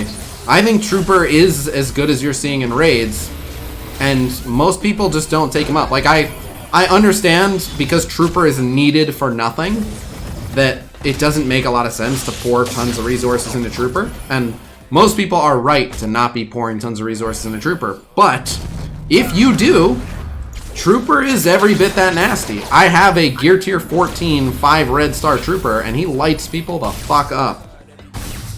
Is this game hard? Easy to play, but there's plenty to know to be really, really good.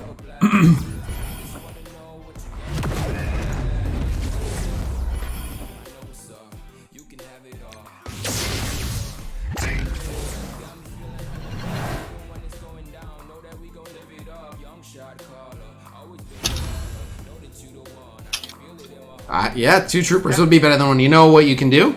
You can put Trooper on your Marauder team and then clone a Trooper. Ta-da! 2 troopers. This Star-Lord mini-boss I time out on a lot. Some of the time I don't. You'd think that. You'll see, I time out quite a bit. Not every time. Like there's plenty of times where I can just get through it without timing out, but sometimes I time out. And I like most of the time out on the JJ node. Is your Black Bolt up? Oh, Black Bolt up, ult up. Jesus. Can't say that. Probably not like right out the gate. If you go in with that up, it's not too bad. It doesn't make a huge difference. How quickly do you throw it in auto? After his first ult, like I'll go through 2 turns, so I'll basic once to get rid of his debuffs, then I'll ult, then I'll auto for a good 2 minutes or so, and I'll be fine usually. It's pretty much what I do.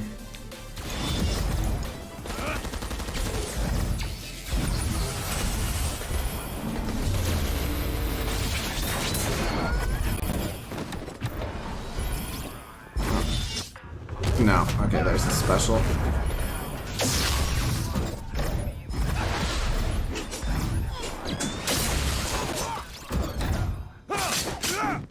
Well, for 7 Red Star Phoenix, I will as soon as I get your donation. I am still using Mimu, so saying you like it better for MSF. So every emulator, Mimu is actually its own story. So we'll get back to Mimu in a sec. But like BlueStacks and Nox go through over the 2 years I've been playing Marvel Strike Force. They go through like periods where they're really good and really bad with MSF. Right now, Nox and BlueStacks are really bad with MSF. I don't know if the fix will be on MSF's end or on the emulator's end, but if they correct what's making them lag between their functionality and their load times and stuff, I prefer to use BlueStacks followed by Nox. But Mimu is like the outside candidate. Mimu always performs really, really well. Mimu doesn't have as many of the bells and whistles as the other emulators, but Mimu never fails its main job. I don't think I've ever had a game not run well on Mimu. That said, like, the graphics are just a little bit worse. If you compared these graphics to BlueStacks or Nox, they're a little bit worse, but it's fine. No, I did not get Hela to Gear Tier 14. For about 60 bucks, I could get Hela to Gear Tier 14 today. Otherwise, it'll be about 2 weeks, if I had to estimate. Every character on every one of these nodes is on the goddamn juice.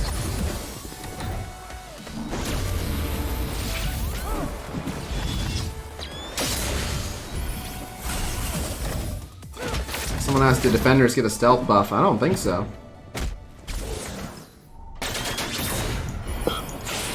Why would you assume so?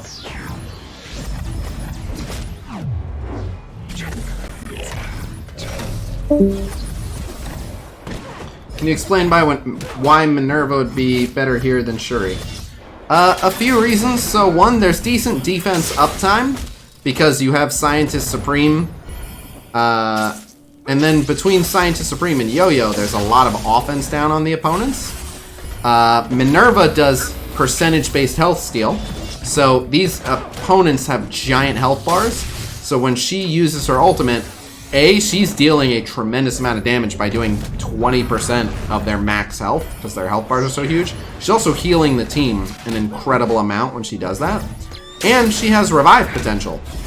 So having double revivers on here, while Shuri is slightly better at preventing people from dying, Minerva makes it okay. If anyone but Minerva dies, Minerva just brings them back.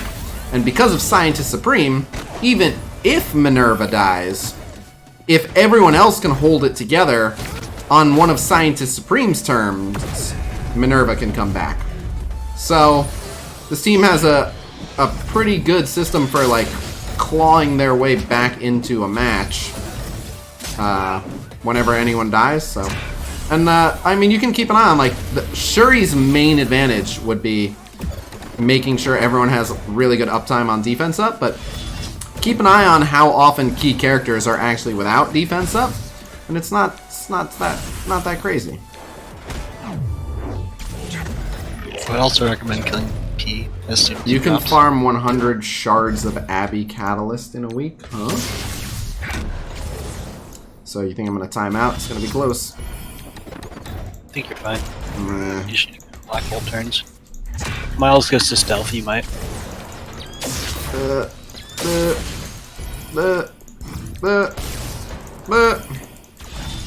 Yes! You got defense done, you should be good. Woo! See how close that shit is? And it was on auto for almost all of it. I think it's because your cooldowns aren't up at the beginning. Thank you so much, Jackson. It means a lot. Add Doctor Strange and you have triple revives? Yeah, but that's overkill. Who would you swap in this team for Hela? No one. I have a very strong Hela, and she's not in it. If, like, I used to run Vision Hela in place of, Someone will take out Ultron. I like Yo-Yo Black Bolt better, but before I had Yo-Yo Black Bolt, I ran Hela Vision. No, I'm saying you could take out Ultron. I know, I wouldn't. You could. I don't like it either. Yeah, I wouldn't do it. Even with a 6 red star Hela, I wouldn't. Any hidden tricks for farming training mods? Not really. I mean... You'll get a lot. Really? Yeah, that's true. Yeah, Kingpin Orbs. Kingpin Orbs do give... You're absolutely right. They, like, I'm thinking about it. They give a lot. Are people out of attacks? What's going on? I don't want to... Oh, 50 seconds. Cool. Well, in less than a minute. Alright, the sooner we get this, the more comfortable I'll feel.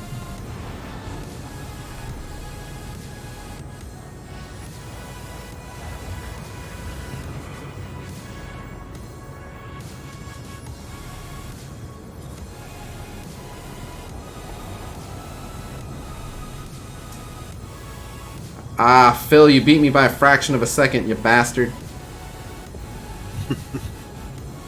You'd rather fall Heimdall? Farm Heimdall? Yeah, you can. I'm not suggesting you should do that before you have everyone 7-star. I'm just saying if you're in a pinch and you need them, it's a good place to get them. Ricky Cole, I know you get a crap ton of shit from E-Warriors, but I appreciate it, man. No problem. I don't do what other... And I'm not like pointing fingers or trying to take shots at the content creators. It's what most people do, and it makes a lot of sense to do. And sometimes I ask myself why I don't do it, but there are so many instances where an issue presents itself and people feel strongly on both sides of the field about the particular issue. And most content creators, for good reason, will just not really weigh in.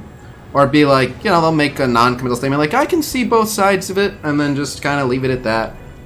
Which is what you should do. Like, as a content creator, depending on how you approach being a content creator, some people just want to, you know, be liked by as many people as possible, which is certainly a good thing if you're a content creator to wield some influence.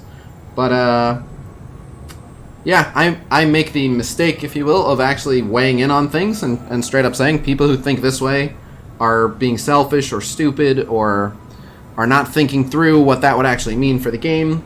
And it's pretty divisive when I actually weigh in and just tell people that some of them are approaching an issue the wrong way. But I like to think that it's for the greater good. Yay, Hellfire. But another punch down. God, these punch down, punch down, punch down. Too much punching down, dude. Every the fucking defenders thing pissed me off. If you go down a little more for that failed attack, I'm done with that. I refuse. No more. Ugh. Never again. Oh, I already felt shaky about that matchup. You took down the sentry in that attempt. Yeah, it was the only one I could hit. Who? Right. Oh, so you were just stuck on sentry until sentry went down? Yeah, and then would get like Sinister half, then Strife would taunt. Back and forth, back and forth. Yeah. Well, it's actually quicker to just take Strife out. Like it just makes more sense to just go through Strife almost every time. Yeah. But then he also just kept living, which was fun. Yeah. No, they're a pain. You might want to do those defenders though, because no one's touching them. Been up there for a little bit. I know. I'm just so worried. Like, oh no, I have 2 attacks. Okay, now I can. Redemption! Get over here, God. Kree team. I swear, if you lose a 5th time. Oh, if I lose a 5th time, the stream is over because I have to go jump off my roof. They're underpowered now. They're actually weaker than them. Please, fucking redemption, please. RNG. Like, it's just a matter of, it's a matter of pride at this point. So why'd you loot this for? Well, you see. I honestly, if I cost us a sword, just everyone can kick me in the dick. Like, I'll fly out to everyone's house and they can take 1 kick at my dick. Oh my god, I'll be... You don't understand. Cheap flights right now. If I lose this one fucking again... I feel real bad for you, bro. Oh, Minerva gets picked. No ability block. Thank goodness. Well, it didn't spread anything. Oof.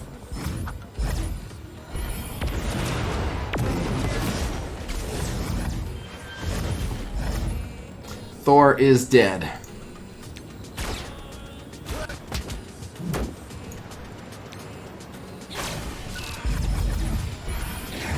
No dick punches today. Oh, thank God. Oh, thank God. Oh. Good commission. 80% of the time, it works 20% of the time. No. All those wasted regens on a guy with heal block feels bad.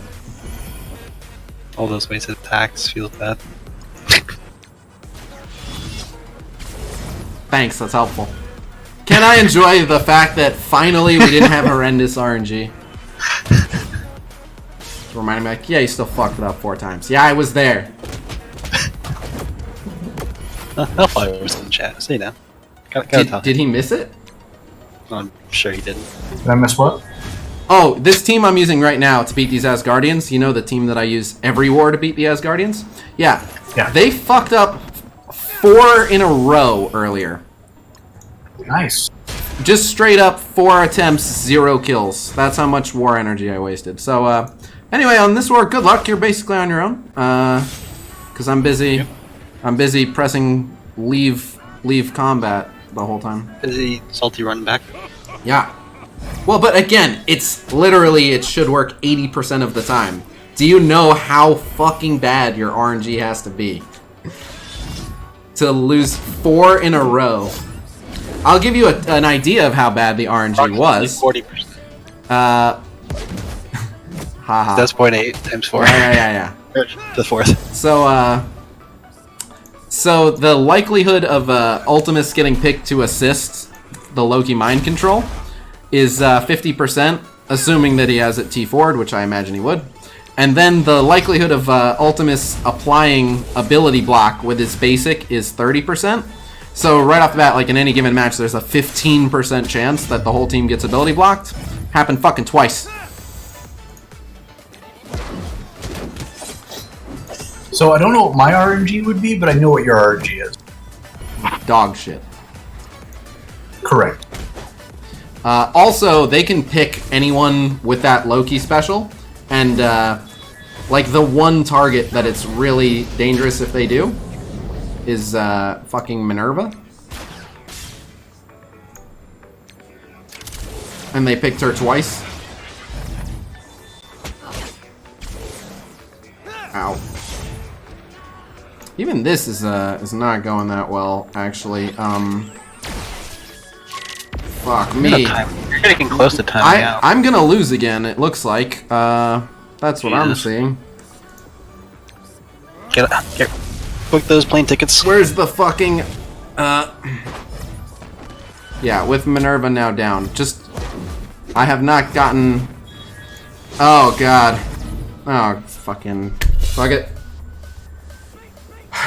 Thor died immediately, and we got just perfectly shuffled. Like, there was no opportunity to finish burning anyone down. Oh my god. What is... If we lose, I blame you. I also blame me if we lose. That's so fucking absurd. At this point, do I be the one to go in and finish him, or do I just say fuck it and get rid of this defender team no one Let wants to fight? someone else, because you need to use your good team when you're running out of attacks. Yeah.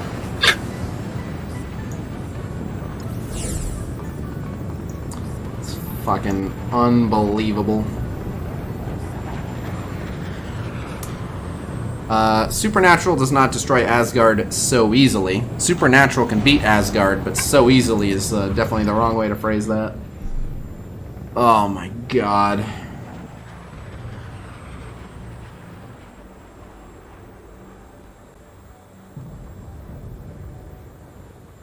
Feel like y'all flights are grounded right now? Yeah, basically. Yeah, that really is,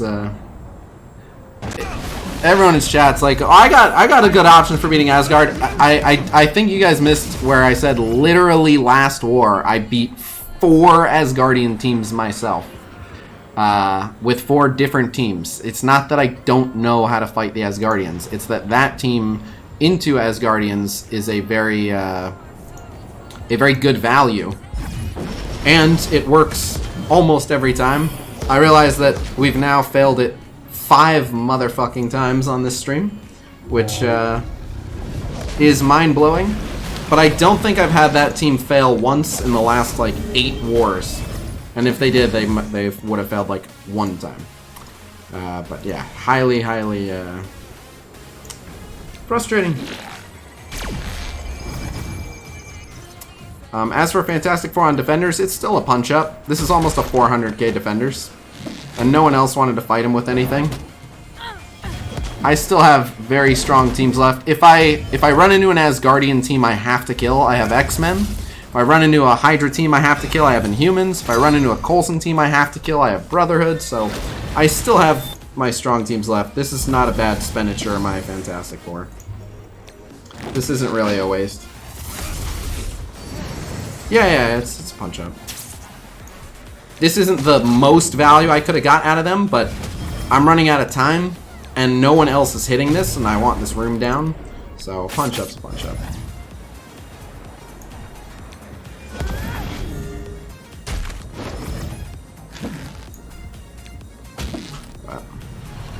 Oh my god. I should have looked... RNGesus is so mad at me today. I don't know what I did. Do you feel Fantastic Four are better offensive over power armor with Ironheart? Entirely depends on against who. Someone get this fucking Asgardian team out of my face. I don't want to look at them. Oh my god, I can't believe it failed again. Ron, do you want to get a screenshot of that? I'm good. We've got a stream to commiserate it. Yeah, this video will immortalize this this misery forever. My God. This is a test. I'm just making sure that you guys can carry me. I'm testing how you guys will do if I ever want to play Alliance War drunk, and I need an alliance that can still win. So, I'm watching you guys. Don't disappoint me. How do you feel about 250k power arm into a 110k T14 Captain Marvel with brawlers?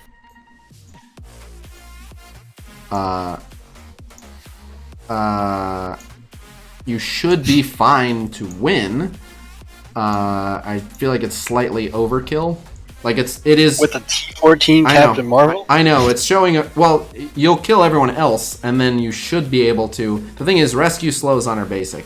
If your rescue has enough focus, right. My rescue's like I think 2 red star. Sad rescue. But you should like just demolish everyone else. So it's you have to look at it as like the 5v1 basically from the start. I'll try.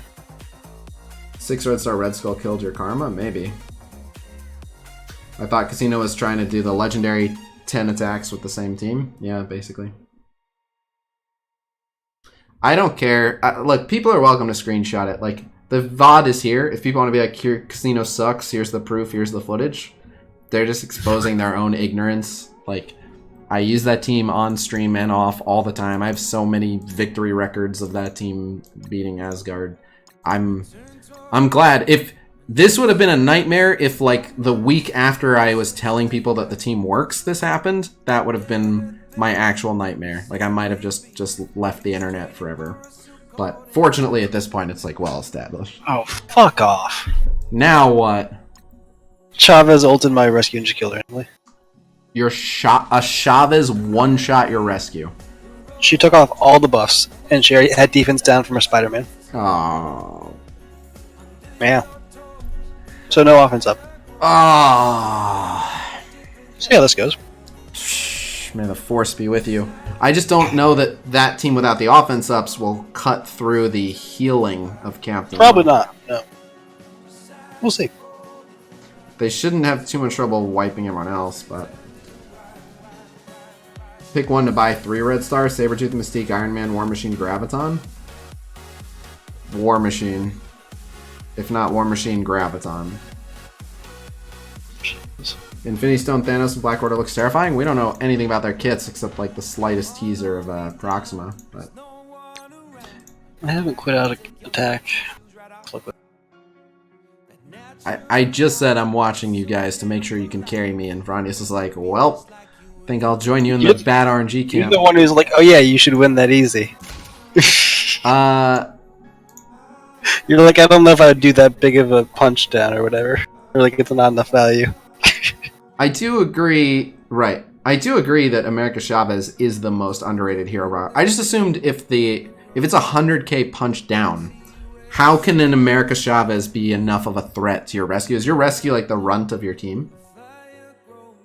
She's 41k, so she's the lowest, but okay, she's the bad. runt of your team, so that's unfortunate.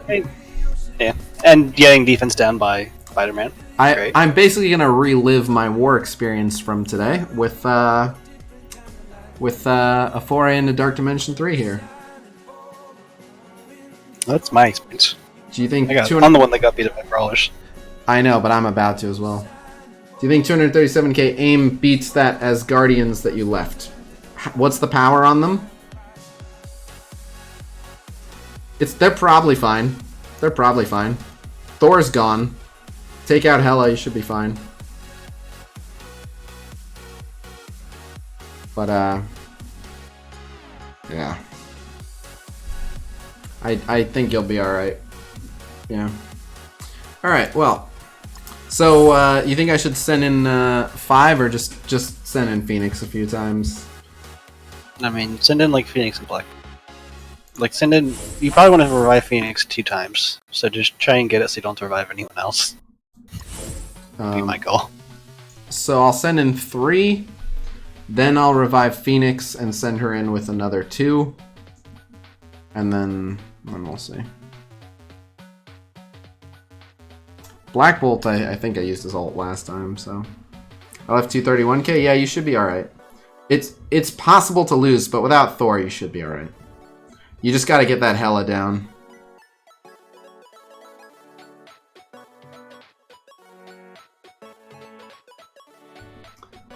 Can't believe it failed again.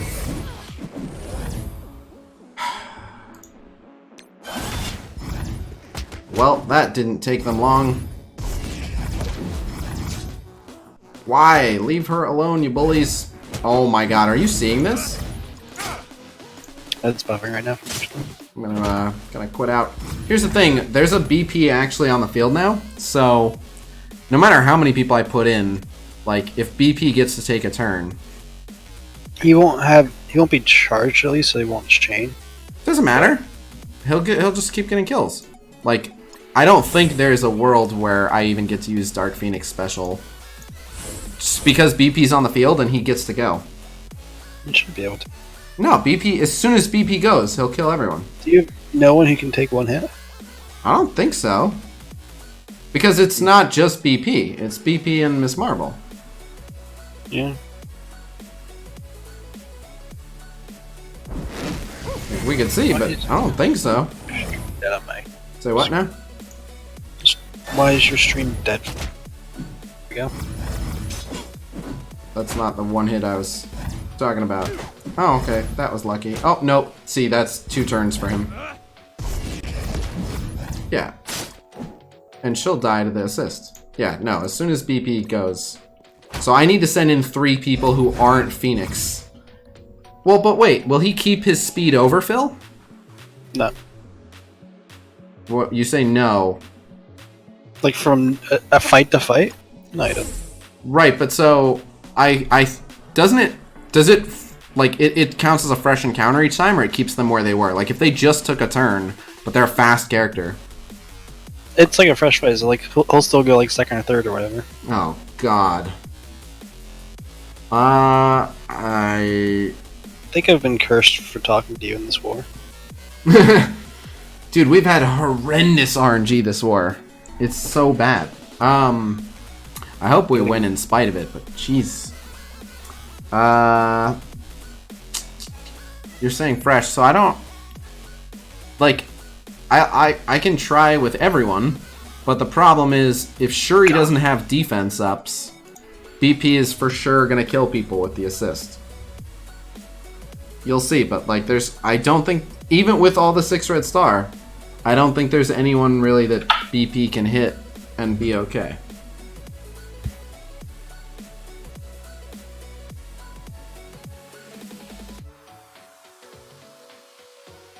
Shut your ass, Loki Thor. You're full of it.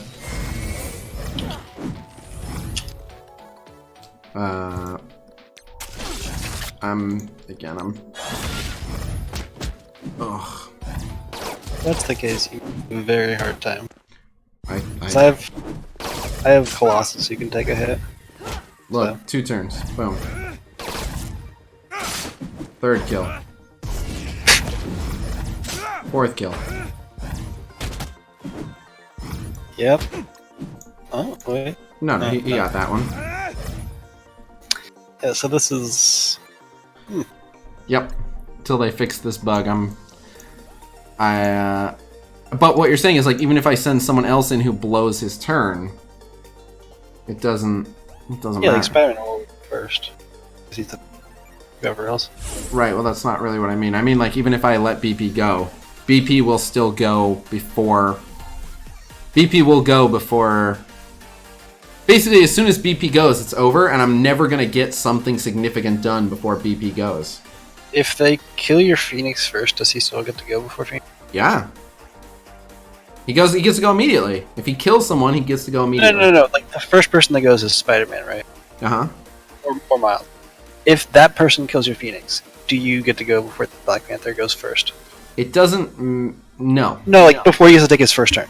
No. Okay, yeah. But... I'm pretty sure she drops in with 90%, and he's faster than that. So someone asked what the bug is. So Black Panther gets a full 100% speed bar. When he kills someone, he gets a full 100% speed bar. When he kills There's someone another- and is assisted, and the assist is what actually gets the kill, then he gets 200% speed bar and gets to go twice in a row. If he kills someone and is assisted twice, and the second assist kills someone, he can go 3 times in a row. And while he's taking all those extra turns, if he kills anyone, he just keeps adding on more turns. Show the bug in slow-mo? Okay. So since you have no one in the tank, you really only have one option of Hela. No, I don't And want you need to kill Greg. So what I can do is like If he Phoenix kills Greg, he only gets 90 turn meter. He won't get the double hit. Phoenix has her special and would give everyone else defense up, but that will make sure that he kills Phoenix and Dark Phoenix, and only then will other people be able to take a hit. But we won't get anything significant done, and by the time we come back in,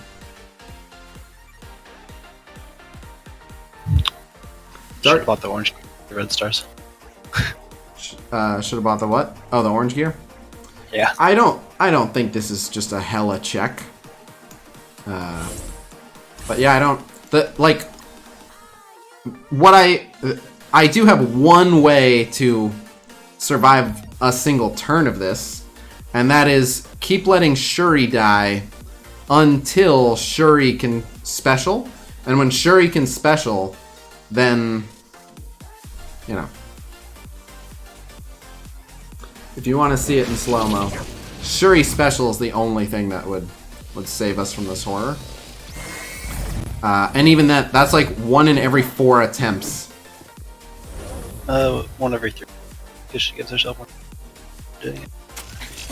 Maybe. Still very bad. Yeah. Specialing will actually give her 1 faster turn.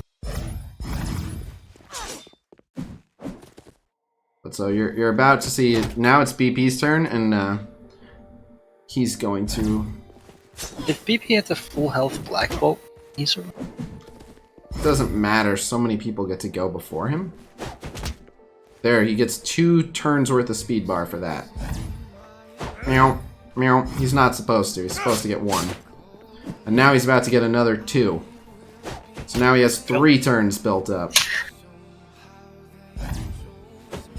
Meow, meow. This is a fun note, everyone. You should all look forward to it. Oh, that's another. Wow. He's just stacking. He has like 5 turns to take there. So your 6 red stars are actually kind of fucking you because they live through the first hit, so that you actually get 2 turns. I have mostly 4 red stars, and he never really got 2 turns. Because like my people are 4 red stars, so they just died pure to Black Panther. Right, right. The fact that they're living better is the devs are aware of the bug, and they've announced that they're fixing it in the very next client. But try sending in Phoenix solo. Okay. Make sure you quit fast enough. At least you get the damage from her dying. Yeah, that's basically it. But there's nothing that can be done. Shuri defense up will do it. I'm just several turns away from that. So when she starts, she's missing 2. So if you take in just Phoenix and Shuri, special. Why would it help to Phoenix special? It'll give her defense up, which will give her 1 energy. She gets energy from receiving defense up? Yep. Oh, Yeah. yeah. I forgot about that. Yeah. But that guarantees this doesn't happen. But yeah, you're asking, like, is she fast enough? Like, look, you see BP's speed? He's, like, ready to go. So. I think she's supposed to spawn. But she definitely doesn't. Yeah, she's dead now. Do I want to let that sit? Like, probably not. The best is probably Phoenix Shuri. Yeah, I think Phoenix Shuri is the way to go. But Although Shuri has to take a turn for it to actually be. So I don't know if she'll get to do that. should theoretically be possible like this. So we're waiting for them to go after Medic. Actually, I mean, no, Shuri gets to go. Shuri goes before anyone. Oh, true. She'll get a turn. In that case, Yeah, I didn't need Medic, but it doesn't matter if Medic dies either. It makes zero difference. everyone is fodder. Yeah, everyone is fodder. It's interesting that I'm actually getting punished harder for having the higher red stars here. But, yeah, so she needs... So that should give her 1 energy. So now she's at 3 out of 4. So when she takes her next turn... So we're not going to get crap out of this. We're going to get a dead Dark Phoenix. But we have to commit to this just to bring them back.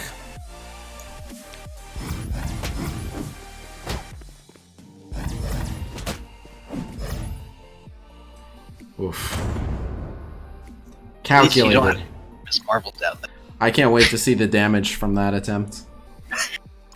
There you go. 100? Boom! Big Wow. damage. Yeah, that's Phoenix passive. That's it. And a Medic basic and a Shuri basic. So Phoenix passive. Shuri's AoE. She did like 60k maybe. Oh, that's splash. Terrific value. Okay.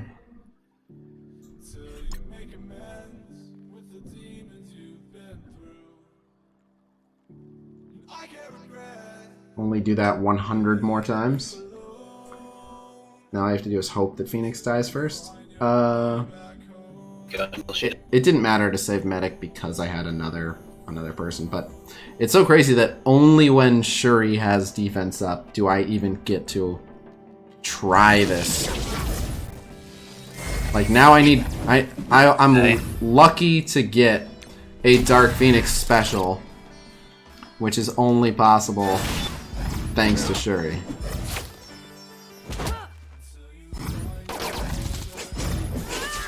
Oh my god. It's still by the time BP goes. Oh my god. Do you mind? Thank you. Thank god we made it through a fucking BP turn. Holy shit. Phoenix is dying so slow. If I clone Drax, she will taunt. Yeah. And then I can hide Drax with her special if she gets to use it. Well, oh no, I think it's on cooldown. I think it's on cooldown. I think it's on cooldown. No. Her cooldowns are weird. They always reset, even though it's Phoenix, not Dark Phoenix. I don't know. But so what? You were saying don't, but he can take himself out of. Well, it doesn't matter now. Okay, now she's dead. Oh, thank God. That's that Shuri defense up in action. Hallelujah! And now, dodge it. Woohoo! Ironically, that's a great success. Oh, fuck this node. Fun and interactive. Well, the bug makes it so much worse. I don't like that they designed Dark Dimension 3 for you to be totally powerless. But the bug just makes the issue so much worse.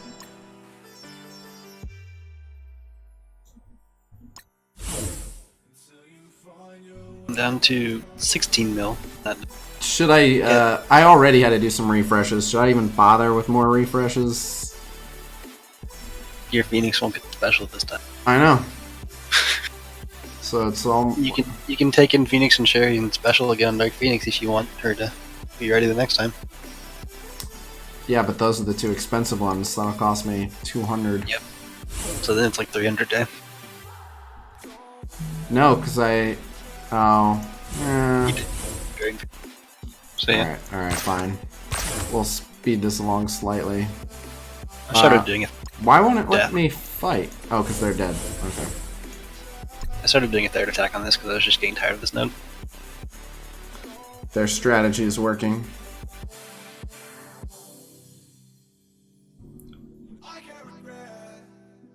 But it takes me 200 cores total. 50 for the Phoenix Claws.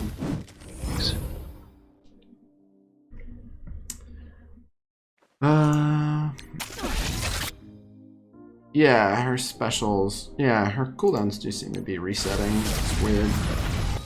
Yeah, I don't know why those. Like, Dark Phoenix makes sense. I don't know why hers do. Right.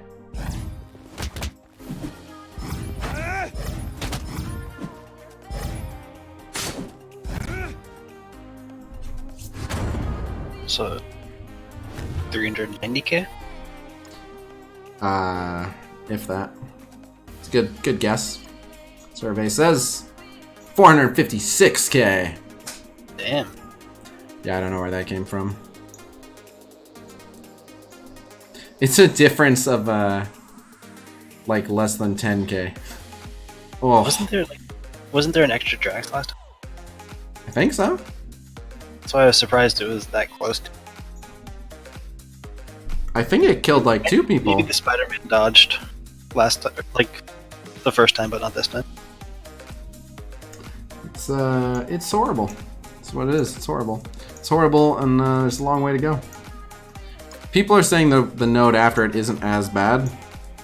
That's what I've heard, but haven't gotten there yet, so It can't does. comment. It does look like it'll take fewer attempts, but also it's just so much heal block and AOE. Like I'm just looking. Everyone's got crazy AOE. It's just crazy offense and defense, and they're going to be even stronger because of the way they have the red stars. Like 152k Namor times 6. Fuck that. And Kingpin offense up, and they're almost all villains. Oh, and Killmonger will shoot you a lot for defense ups. Yes, which he will be getting by the boatload from Killmonger and Shuri. Yeah. And he'll almost always have offense up for it. Yeah, it's brutal. Very brutal. The only thing I'll say for that is make sure your cooldowns are up after doing so you can at least have a chance. Like it'll matter. I mean, it'll help a little. Right, the no ridiculous BP endless turns is slightly better. That almost makes me want to put Colossus like pretty episode node, honestly. How are we still not done with this? What's going on with these attacks?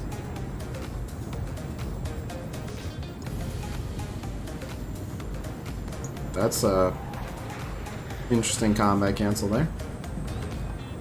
Another combat cancel. Oh my god. Power armor into that. I don't understand. That's a very dumb attack. You can see I my had bad RNG. Oh my god. You had to double combat cancel? I'll identify your problem for Different you. ones. Your toad is not removing anyone's immunity. Yeah, I went and leveled him up before attempting the other one. To what level? I could only afford to get them both to 65. There's no way that'll do it. Yeah, that's not even gonna come like 75, and you'll still miss it some of the time. You need at least 7. Yeah, you need a minimum of 75. Well, What just happened with these Asgardians? Ah, I can't watch anymore. we're following your example. Shut up. This sucks. Today sucks. It does. Fuck. Bad warden. Such a bad war. What are you talking about? Don't question my alliance. Look, I took smart gambles. I'm questioning bad gambles. A gamble is still a gamble. If you take a smart gamble and you lose, you know, hindsight's 20/20, sure, but if you bet the odds, my odds were good. I don't mind it. Going into a bad bet, I used to play a lot of poker, and it's the same thing. Like, you can't beat yourself up for doing the right thing. If you put yourself in a situation where a lot of your money is riding on something where you win 70% of the time and you lose, doesn't mean you played a perfect game, but you shouldn't beat yourself up too much for that decision, because 70% of the time it works out. Nice, Josh. But yeah, I think think it's time for a roster review or two, and then I gotta work on a couple projects. One for an advertiser and one for someone else. Yeah, I mean, technically we're winning, so I assume that they're screwing up plenty as well, but like, they are slightly stronger than us, so we need them to screw up more than us, and we're screwing up a lot. It's possible that they're also screwing up a lot. Like, we are ahead right now, but we are not ahead in amount I consider comfortably ahead. How much longer are you streaming? However long a roster review or two takes. I gotta see what's going on with food too, because I don't like doing roster reviews when I'm on an empty stomach. Because yeah, I want to be thinking clearly. So let me just go see what's up with the food, and I'll know how long I have and how many reviews I can fit in. But yeah, we'll do some roster reviews. BRB.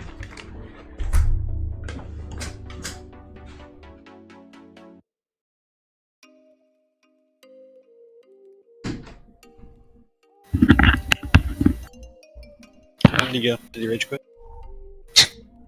What's that? I said, where'd he go? Did he rage quit? I went to go check on food. Less excited.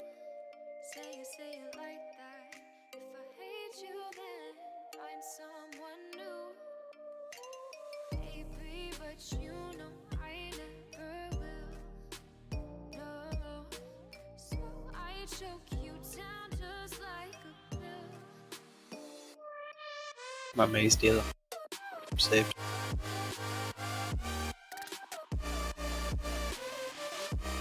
So I think a lot of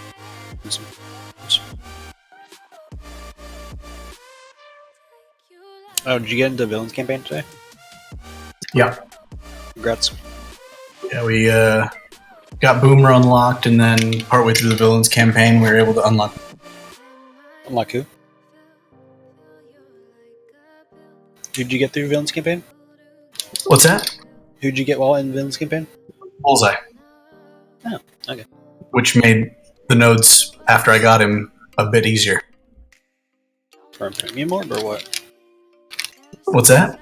Did you get it from a premium orb? No. It opened up another node for his, and then I don't know. I think I got some maybe from a basic orb. I did. Yeah. Hello, William. I'm okay. Or so.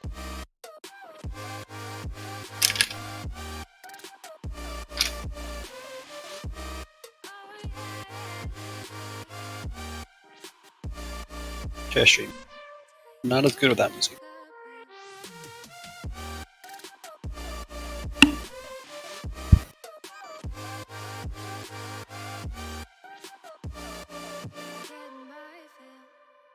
Did you see what he's doing? Imagine he captured you at this. What should I use to take out these three Asgardians?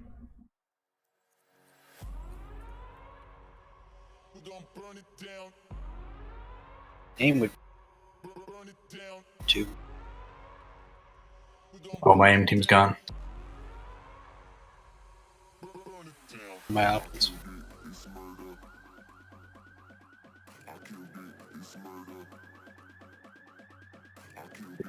I've got Sinister 6. Who were the three left? I don't know if you're talking quiet or you just keep breaking up. Who were the three left? Oh, it's Thor, Heimdall, and Sif. I can see a world where Sif taunts and you get fucked. Okay, Yeah, that's accurate. Let's just have all the captains in here while he's gone. What's up, y'all? We have taken over his stream. Captain. Alright, so guys, for this war, what I'm thinking is that we need to. Let's lose 3 fights in a row, bro. Oh, it's 5. Oh, fuck. Yeah. 4 in a row, a bit of a delay, then a 5th. I can't really talk. I've got fuck this war too. So, meh. But not as bad.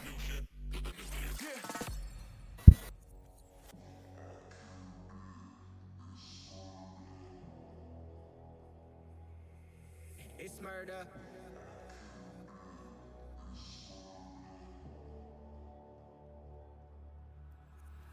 I killed it, it's murder, go crazy, berserker. I killed it, it's murder, go crazy, berserker. I killed it, it's murder, go crazy, berserker. I killed it, it's murder, go crazy, berserker.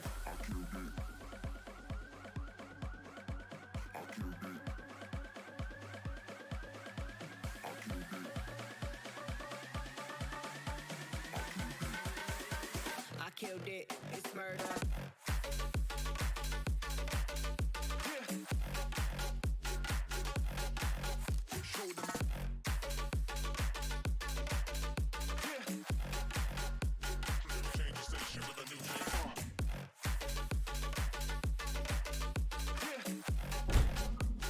All right.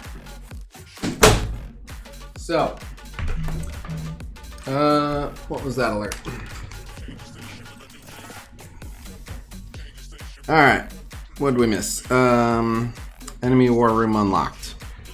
Is it dead though? No, still 2 fights. One fight is currently being taken. Dude, we gotta drop this. This room can't sit up. Is the 7 Red Star Juggernaut worth T4ing his abilities? Some of them.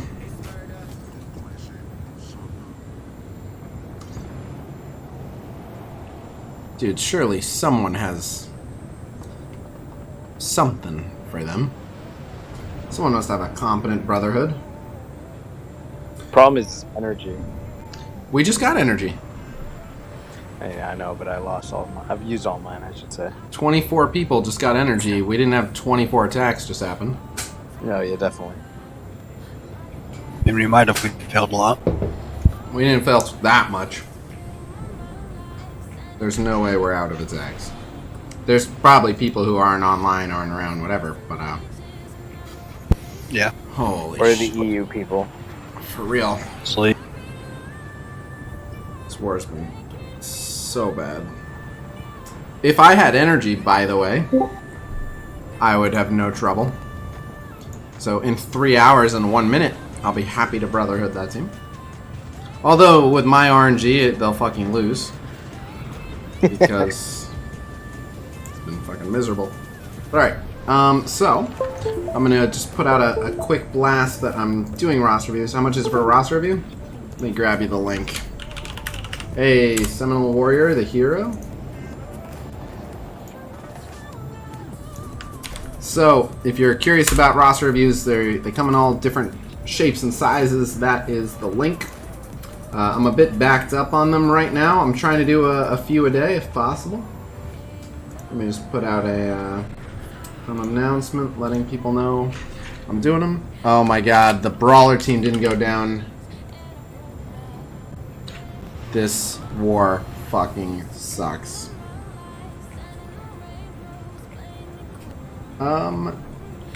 Doing roster reviews live on stream. If you're owed a roster review, please PM me. Ideally, if you're able to voice chat. Cheers. I wouldn't have used gold credits on Scientist Supreme. Oh, by the way, in terms of how long I have for this, Courtney's not even back from the store yet. So, I'm not going to spend the whole rest of the night doing roster reviews because I want to work on the other 2 projects that have deadlines. But, try to get at least a couple done. Yeah, they said earlier. Hmm? An alarm.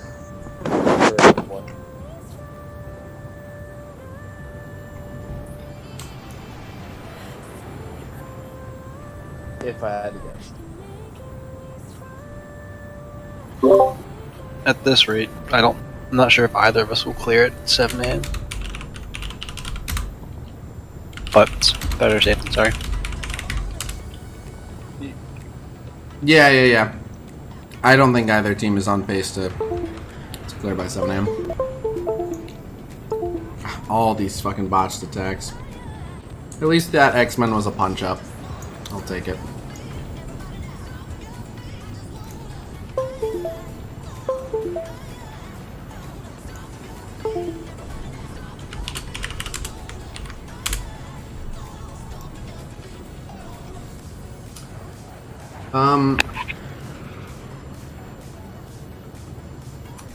Scientist Supreme?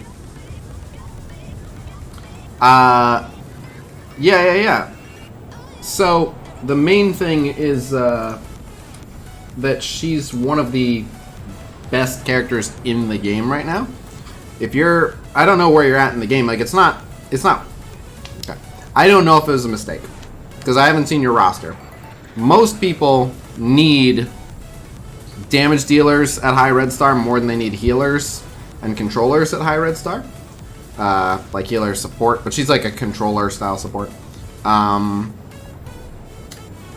But if you have other foundational characters at decent red star, Scientist Supreme is a top 10 character. But I basically said in the video, it's the list that people wanted, which are who are the best characters to be using. So you put high red stars on one of the best characters to be using. In my opinion, the difference between a 5 red star and a 6 red star Scientist Supreme is not a super essential improvement to jump on, but if I didn't include Scientist Supreme, everyone would have been like, how'd you not include her? She's one of the best, one of the best characters in the game. How do you not include her? I use her for everything, blah, blah, blah. So basically, if it's a character that you're going to be using potentially in Arena, in Raid, potentially in Dark Dimension, all those things, not a bad character to invest in, period. So that's a good question. The early game, mid game, and late game players. There's not super well defined boundaries for that. Just like there's not super well defined boundaries for at exactly what point do you become a whale. There's not super well defined boundaries for when you become a hardcore player compared to a casual player. But so for me, seeing as the game has been out about 2 years, I would say that anyone who's been playing for 6 to 8 months is an early game player. Anyone who's been playing for a year to a year and a half is a mid-game player. And anyone who's been playing from a year and a half to like 2.25 years, because if you played in soft launch, you can be past 2 years already, are late game players. As for if you spend, that changes where you fall into that. Now you can only spend so much. Like even with $100,000, if you have only been playing 3 months, you're not going to be competing against people who've been playing for 2 years. You won't be there. Even with literally an unlimited budget, you won't get there. That said, if depending on what you've spent, you kind of want to compare yourself to like where free-to-play players are at for those benchmarks. So like right now, day one global launch free-to-play players are at around 4.5 mil. I think the highest I've seen is like 4.7 or 4.8 mil from a day one free-to-play player. In terms of total Chuck course. at 4.8. Who? Chuck Wolf. Okay. Chuck Wolf, usually in this chat. Yeah. I reference Manic a good bit too. They're about the same, 4.8. So let's say 4.8, 4.9 on the high end. So yeah, that's the benchmark for a late game free to play player. It's possible to be a mid game player in terms of time and have a TCP around that. Oh, Scientist Supreme would absolutely be great for Dark Dimension 3. And a 6 red star Scientist Supreme is going to do amazing in Raid. And it's possible to put her in Arena too. Was commenting on your TCP. Wow, day one free to play 5.1. Not bad. I don't know how long Tadano Mac has been playing. I heard he hasn't been playing as long, but I don't know. It's not that long if you look at his player ID. Oh, that's how you're gauging it? Okay. Yeah.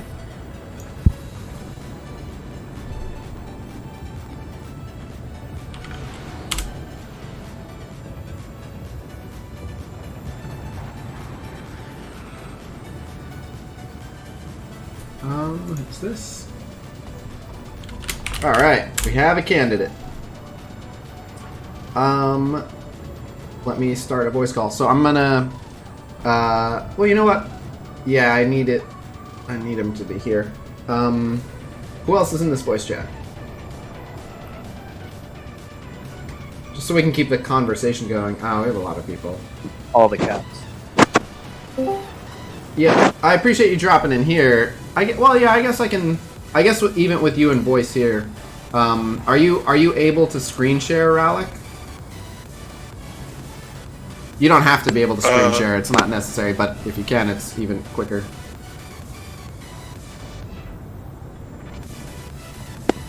I sent you the things, but let me see. How do I do that?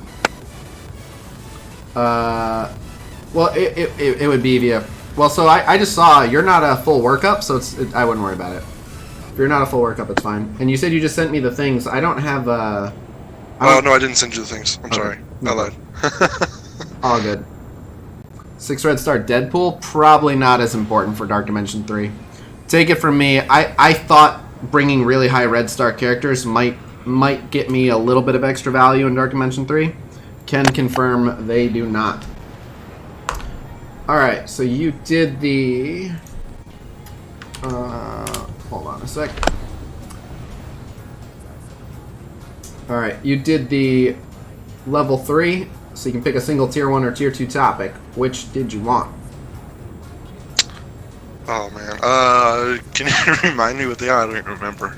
Well, it's just any one topic. So a tier 1 topic is basically something that I only have to make a handful of teams for, like Hero Campaign, Villain Campaign, Nexus Campaign, Cosmic Campaign, Mystic Campaign, Ultimus 7, Arena Offense, Arena Defense. A tier 2 topic is one of the 3 things that I basically have to make all the teams for, which is sure to win Blitz teams, your War Offense teams, your War Defense teams. Included with any of that, any questions about who you should be farming, gearing, which legendaries to go after, all that. Yeah, probably the tier 2 one, because it's mainly for me right now. It's trying to focus like where I should be farming and everything currently, because it's like, you know, I've got every legendary. It's just a matter of, all right, now that I've got that, what do I focus on now? Okay, well, I can help you with the farming priority, but that just comes standard. The tier 2s would be either your Blitz teams or your War Offense teams or your War Defense teams. Probably, because I'm the lowest person in, like, one of the lowest people in my line, so it's like defense is not a big deal. I'm on Flight Deck 3. Okay. Offense, I'm pretty set on. My Blitz teams I could probably use some help on, just because I had to like scrounge and just make some random ones, just because, yeah, I had to make some random teams here. Alright, and I mean, that may be the case. You might just have to use random teams, but yeah. Alright, we will do some sure to win Blitz teams, and I'll give you some farming advice, which I'll do as I'm helping you build the teams. I'm sure people want to see what it is I'm talking about, so let me, meow. Okay. Hi, everybody. Alright, so this is your roster. By the way, I've been calling you Rallic this entire time. Is that correct? Yes, Rallic is correct. Okay, perfect. Alright.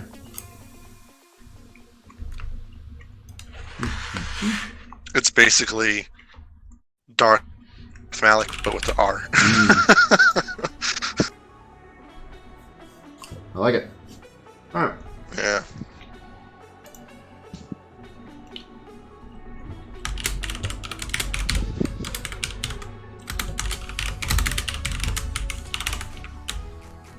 Cool. Alright. I'm glad we're finally getting to do this, by the way. I know you're one of the people who's been hounding me for a while now.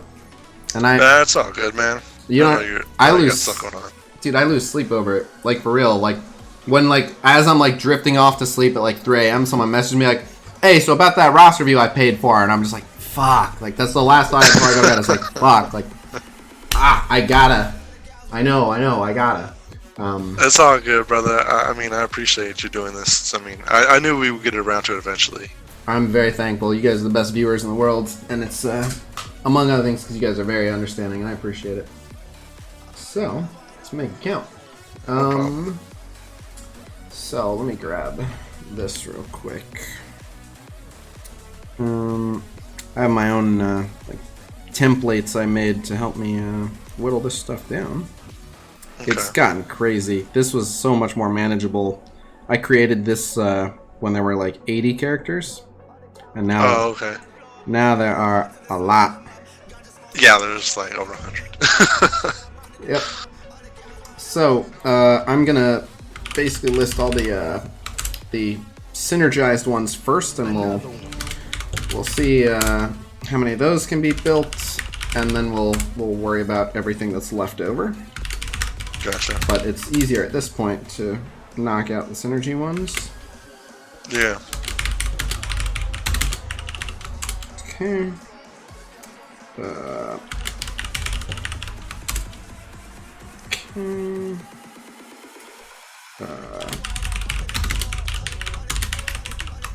Okay. Okay. Oops.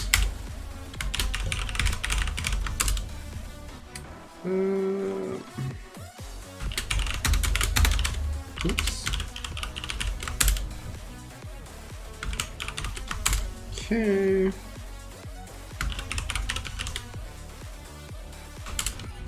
Okay. Okay. Okay.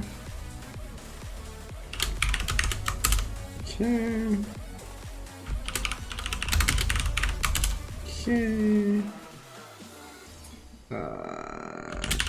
Yeah. Yeah.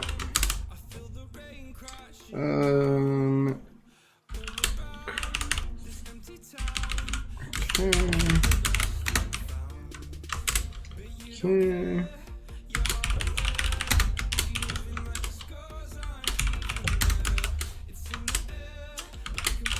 Okay. Think I'm not forgetting any.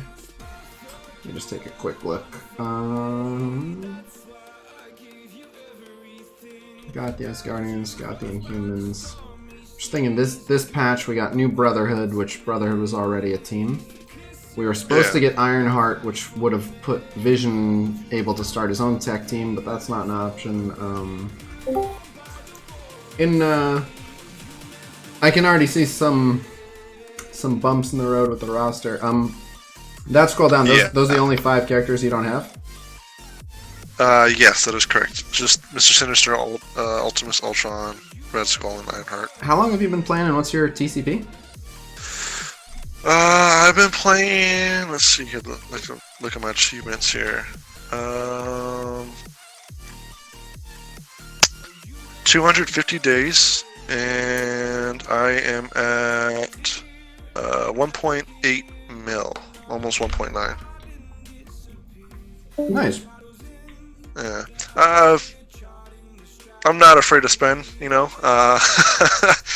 There was a couple of months I had heavy spending in this game. I've tempered it down quite a bit, but if there's something I want, then I'll definitely, you know, I'm not afraid to spend some money. Yep. No, I mean, you have almost every character unlocked in under a year played. It's pretty good. Yeah.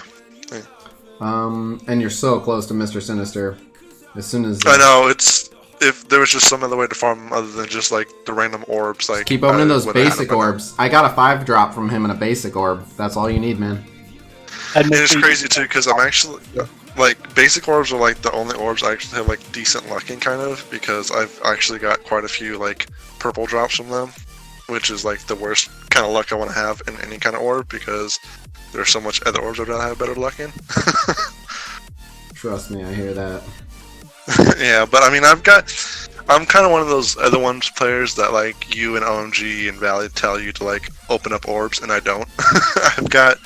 I've got 50 basic orbs saved up, 36 Red Star orbs, like 55 milestone, and then I got like over 100 blue gear orbs. So I should probably open those. Yeah, why holding them?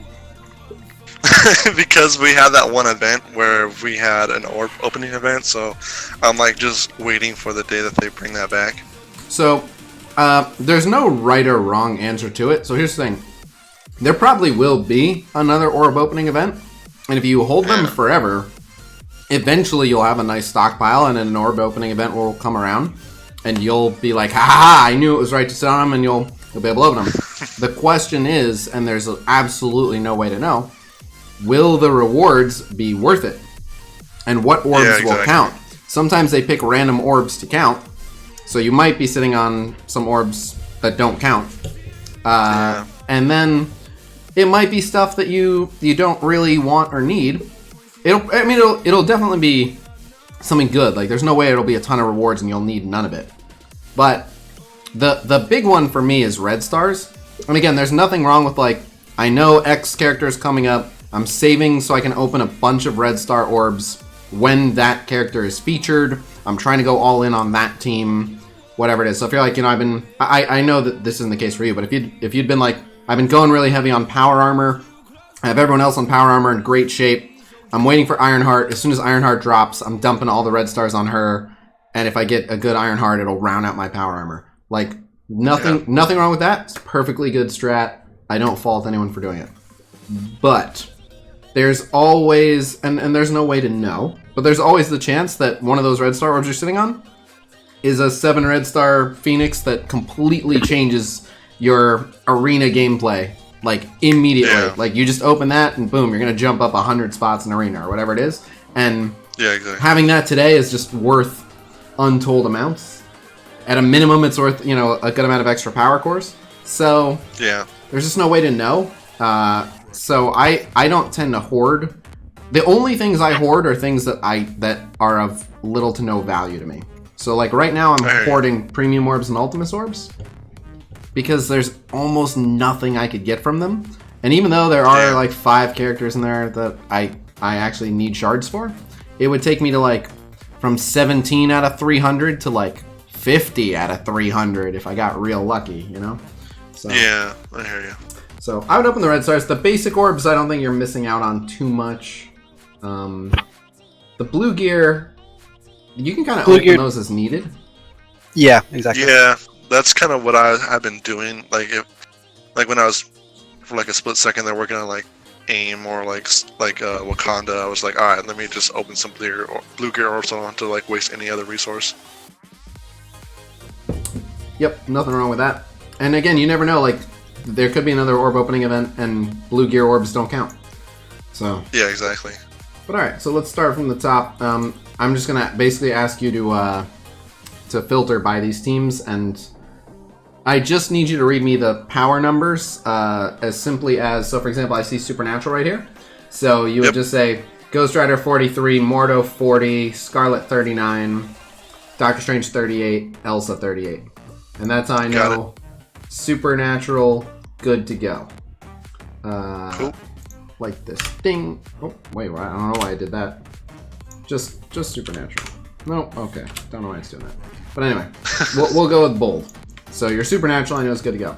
So starting from the top, Inhumans. I see you have Black Bolt. I assume your Inhumans are good to go. For the most part, I just haven't really powered up Karnak just because it's Karnak. But Black Bolt 39, Quake 37, Crystal 24, and Yo-Yo 24. This is one of those hodgepodge teams I'm kind of doing. I'm just, as a filler, I'm doing Gamora in there because she's 27. Yep. If she doesn't have a better spot, she'll be fine. So I don't want to bold them. They have one missing spot, so they're not good to go as is, but they're mostly good to go. The power balance isn't bad. Black Bolt being 39 is fine. Quake being 37 is fine. Yo-Yo, I know some of it's the 2 red star, but I would level them up a little just to make them more reliable. Like, Crystal's a blaster, so if she's too weak, she's not doing much there, because, like, the only thing she's there for is her passive, which is scaling off her health and her damage. So yeah, I would pull Crystal up, and you can do that literally just like taking her to 65.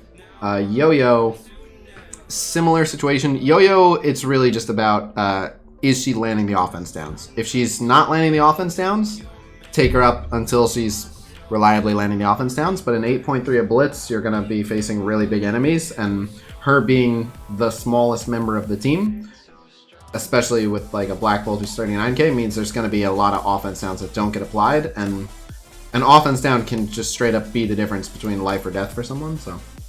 Yeah. Yeah, I'd take them up a little bit, and right now the Inhumans are the best team in the game. So investing in the Inhumans is not a waste of your resources, period.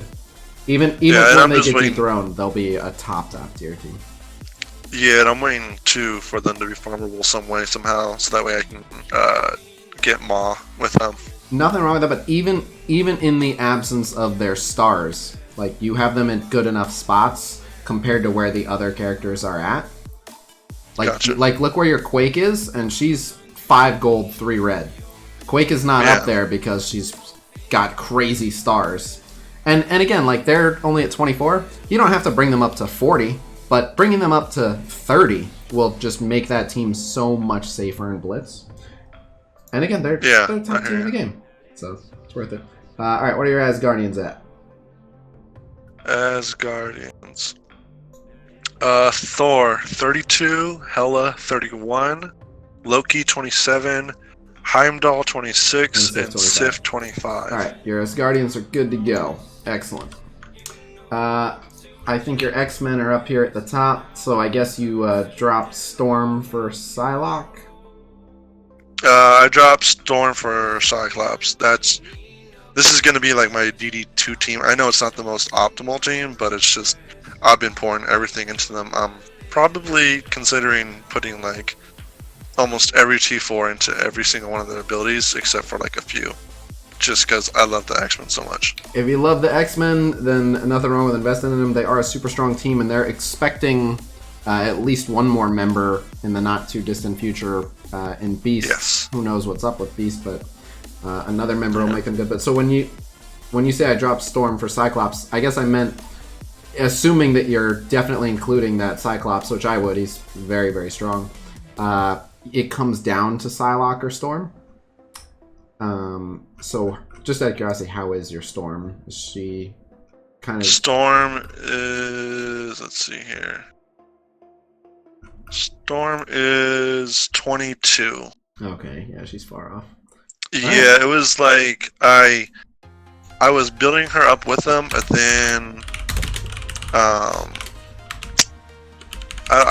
it was either like I hit Cyclops pretty good or Psylocke, something happened, and then I was just like, nope, I'm just sticking with these 5.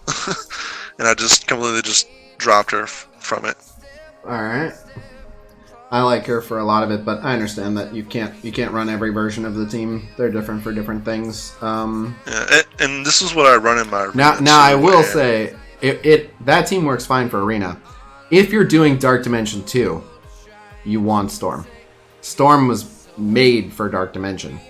Yeah, they're just long fights, and she carries her charges over. That's true. Alright, so I know your Fantastic Four are down at the bottom. Are they close to one another? Yeah, they are. Okay, yeah. So you can actually run the Fantastic Four, and every once in a while I see this. Did you just get Invisible Woman? Yeah, just this past event, I just unlocked her. Nice. Okay, so I'm gonna make a recommendation to anyone leaving characters sitting at level 1. It takes almost no gold to take a character up to level 30.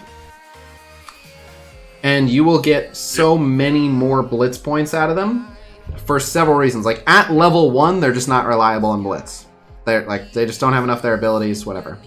As soon as you take them to... And it's not guaranteed for every single team. So, I don't want to say for sure Fantastic Four at only level 30 is fine. But a lot of teams, just take them to level 30... they'll be reliable enough just based on their synergy. And then they will be someone that you can use to build up to 8-3 faster. And if you can build up to 8-3 faster, you can spend more time winning matches in 8-3. So, gotcha. I don't remember the exact goal, but can you just check for me on a slider just how much gold to take one of them to level 30? It's not a lot. Yeah, to level 30, it's 89,000 gold. 89k gold. So... That, what are we talking? 9 times 5.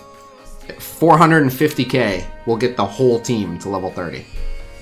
Yeah, and I've got 2.52 right now, so I mean that is doable. That ain't shit. You'll spend a tiny bit more on their abilities and their gear, like just giving them green gear that you got heaps of, but and boom, now you have a team that like you can use both pre 8.3 and post 8.3, and they should reliably win. I'd have to look at their kits to see if they specifically have the right abilities online by level 30. But even in that instance, like, it's very rare that a team, like, is shaky until, like, level 60. Most of them are good, so even if it's like, they're still a little shaky at level 30, like, level 40 should be fine then. It just depends on when their key abilities come online. Every team is for sure good by level 60, but that's a slightly taller order. But I'll include them because you can make them, and I highly recommend that you, again, it's literally a 450k, let's just round up, let's say it's a 500k gold diversion. It's like 1 day's worth of gold you'd have to divert, and you'd bring that whole team to a used game. Yeah, I mean, that kind of makes sense, and it's like, I feel like if I do that like once a day, take one team to like level 30, I mean, that's just only gonna get me more Blitz points. Oh, considerably more. Mainly because, like, right now, that's not a team that you probably use to get a win in Blitz to climb. It might be. Yeah, I just use it to lose. Right, well, now you can use it to win. But alright, I like that. So your Marauders, I already know, are not happening. So can you filter by Kree, and then I'm going to ask you about certain ones? Yep, got it. Alright, so the non-minion Kree, Captain Marvel. 9,000. Interesting. Okay. You don't have Ultimus. Well, I guess I shouldn't worry about this. If you don't have Ultimus, don't worry. He's a huge part of that team. Never mind. All right, so that one's out. Okay. You have Symbiote Spider-Man? I do. Yeah, and he's 166. He's level 1. Okay. Let's take a look at him. 3 gold, 1 red. Alright, where's the rest of the Spider-Verse at? Spider-Verse. I see a 9,900 miles. I see a 11k Carnage. They're kind of close. 13k Spider-Man, 13k Venom. Oh, so this is another perfect example of, like, you could do this right now. It would take you not a lot of gold and gear to bring him up, and boom, he brings the whole team with him. Yeah, that would actually help out. Yeah, I would do that. So I'm going to put that as a team you have, because the investment to get Symbiote Spider-Man to like 15k is nothing. And it's a whole team. Alright, what's your Brotherhood at? Brotherhood. Magneto 20k, Sabretooth 19, Pyro 18, Mystique 15, and Juggernaut 15. I have Totem Blob unlocked, but they're both level 1, and I just didn't really see a reason as I don't have Marauders. Right, yeah, no, you're fine. Alright, Fury Shield, how you sitting? You'll have to filter by Shield. I'm kind of like how Cerebral was with this one. I have just like the Coulson defense leveled up. I don't have Shield Trooper or Operative leveled up, but I do have Fury at 34, Coulson at 31, Medic at 25, Security at 20, Shield Assault at 19, and then like I said, Shield Trooper and Operative are just like level 25, only 2,000 power. Alright, so that we can do that team and combine them. So that's Nick Fury, Agent Coulson, Shield Medic, Shield Assault, Shield Security. Okay, that team's fine. How's your aim? Low level, but I've got Graviton 5k, Scientist Supreme 3k, Aim Monstrosity 3k, Security 3k, Assaulter 2k. That's another one of those ones I could probably take. They're at level 30. I just haven't really put gear into them. They're a super reliable, sure-to-win Blitz team. Again, I'm not 100% sure. All my benchmarks are for like once you hit level 60. Teams might. I can tell you they're a sure-to-win team if you take them to 60. They might be shaky at 30, just because certain characters will get an ability where it'll be like, apply this buff to 2 characters, and then like at level 40, it's like apply it to all characters, and that makes a huge difference. But yeah, aim is definitely, and I mean you can test it out. You know, if you're running aim and they're losing, stop running them obviously. But they should be fine. I would guess that a mid-range aim will be fine. Again, just based on being synergized.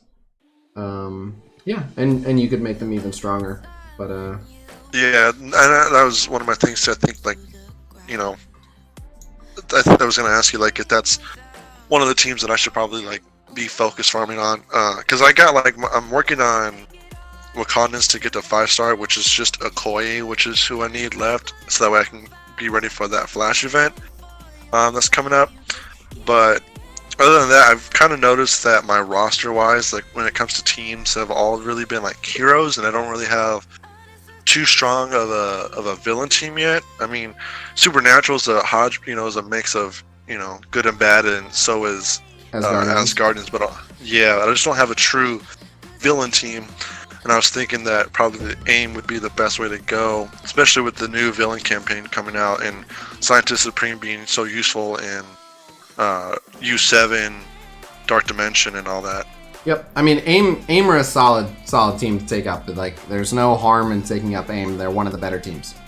That said, we've been watching the numbers that have been getting reported in terms of how people are doing in the new villain campaign, and the first 3 nodes, I think the lowest AIM team reported was like 170k, and the lowest Hydra team reported was like 130k. Apparently Hydra's outperforming. Wow, that's surprising. Now I still think that even though they might be a slightly more efficient villain team for campaign, I still think AIM has more applications overall. But yeah, I agree. But yeah, just food for thought. I know you don't have Red Skull yet, but yeah, apparently Hydra's showing them up in campaign.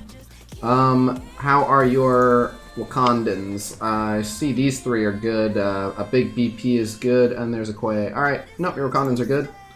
Alright, yep. How are your Guardians?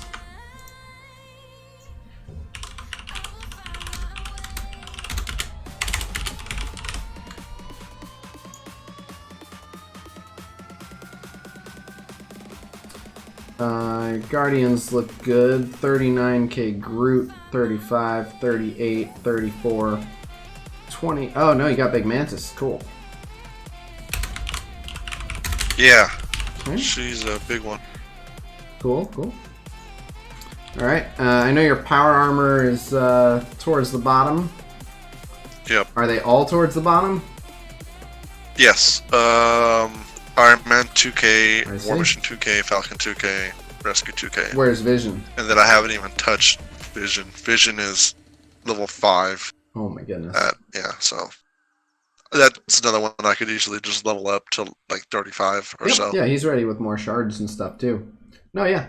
I'd recommend the same thing. Like, you only have to divert what you're doing for like 2 days to get these teams up, and even like I'm curious, how much gold is it to go to 40? Pick someone who's at level 1 and let me see what it's to get to 40. 40. Let's see. 40 is 241k. Okay, so to get an entire team to 40, you're looking at 1.25 mil. So 2 days worth of gold for an early to mid game player. I think 35 actually would probably be a good sweet spot. That's only 150k, so I mean, what is that? 750k for. I'm just looking at their abilities. I don't remember exactly what tier do they get which abilities. You'd have to look at people who you have at level 30. Around that. Like what? Yeah. Assuming your Carnage has all his abilities, what does he have?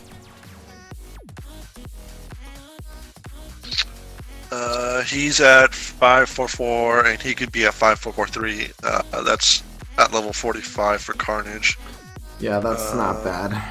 45 is when you can do all of the blue ones, I want to say.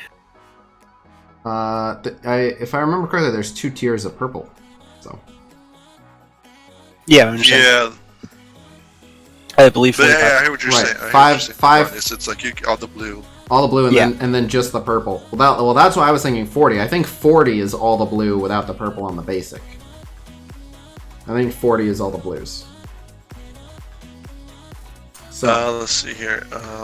Yeah, I have Strife at level 40. And he's at 442, and I can't do anything else with his ability. So that's you can't put the blues in his passive to get to 4443. no. I had to be level 44 to get his level 3 passive. And it takes and blue then mats or purple mats? Purple mats. Level 45 is. Like level 5 basic is a purple, or is a blue, sorry. Is it? Oh yeah. I knew one of them only had one purple upgrade. I was thinking it was the passive. I was thinking it was the passive. I guess it's the basic. Okay. So all the blues we're looking at Level 45. for that basic. Okay. And how much gold from 1 to 45?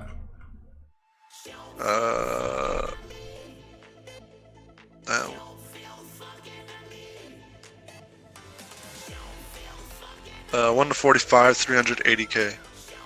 380. Let's just round up to 400k with the other associated costs. 2 mil. So in like a week, you can get a team up that high. Not bad. Yeah, it's a better value for 35, but I would say once they have all their blues, they're pretty solid. 36 is 165k and takes them to tier 7 if you're doing gear wise. Yeah, well, you're not going to invest that much gear into all these teams. You'll run out of blue mats if you're at this point in the game, probably. But all right, so let's say 35 for now, 45 when it becomes available. But I'll put your power armor here because getting them to 35, like with the golds you have now, you can already take them there. Yeah. And yeah, I think you should. All right. What are your defenders at? Defenders are Daredevil 52, Jessica Jones 50, Iron Fist 47, Luke Cage 45, and because Punisher is not a defender, Punisher is 49. All right, they're fine. Okay. Yeah. All right.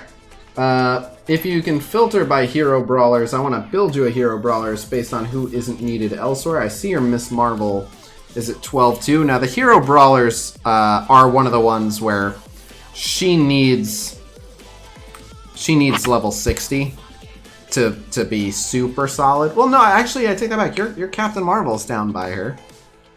Yeah.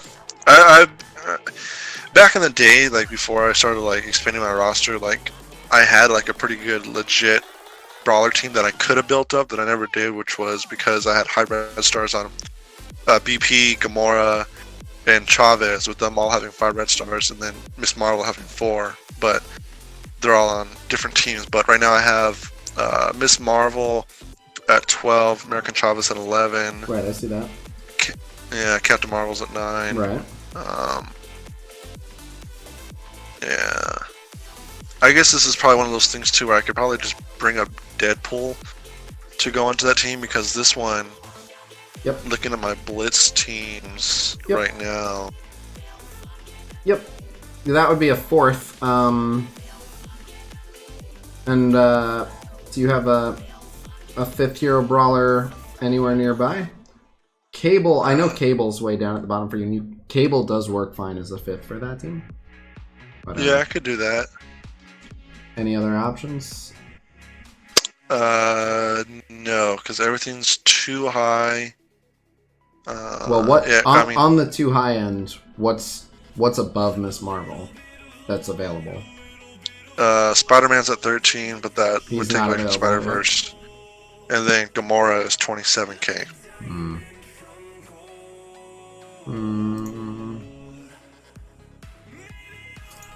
All right, let's go Deadpool Cable. Okay. So yeah, Again, this is another one of those teams where it won't be ready today, but it will not take you long to get them ready. Gotcha. And that's Miss Marvel, America Chavez. Put Captain Marvel here. Captain Marvel. Deadpool. Cable. Alright, I like them. Alright, so let me hear all your Kree. Since you don't have Ultimus, all the Kree. All my Kree. Alright, Minerva 20k, Ronin 14k, Royal Guard 13k. Right, you can stop there, I can see the rest of them. Thank you. Sorry if that came off as rude. No, you're good.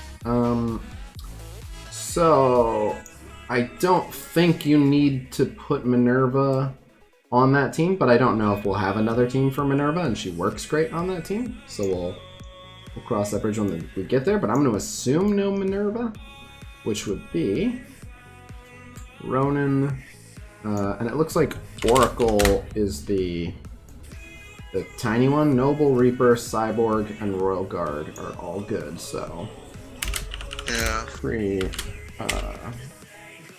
Cyborg, Kree Royal Guard, Kree Reaper, Kree Noble,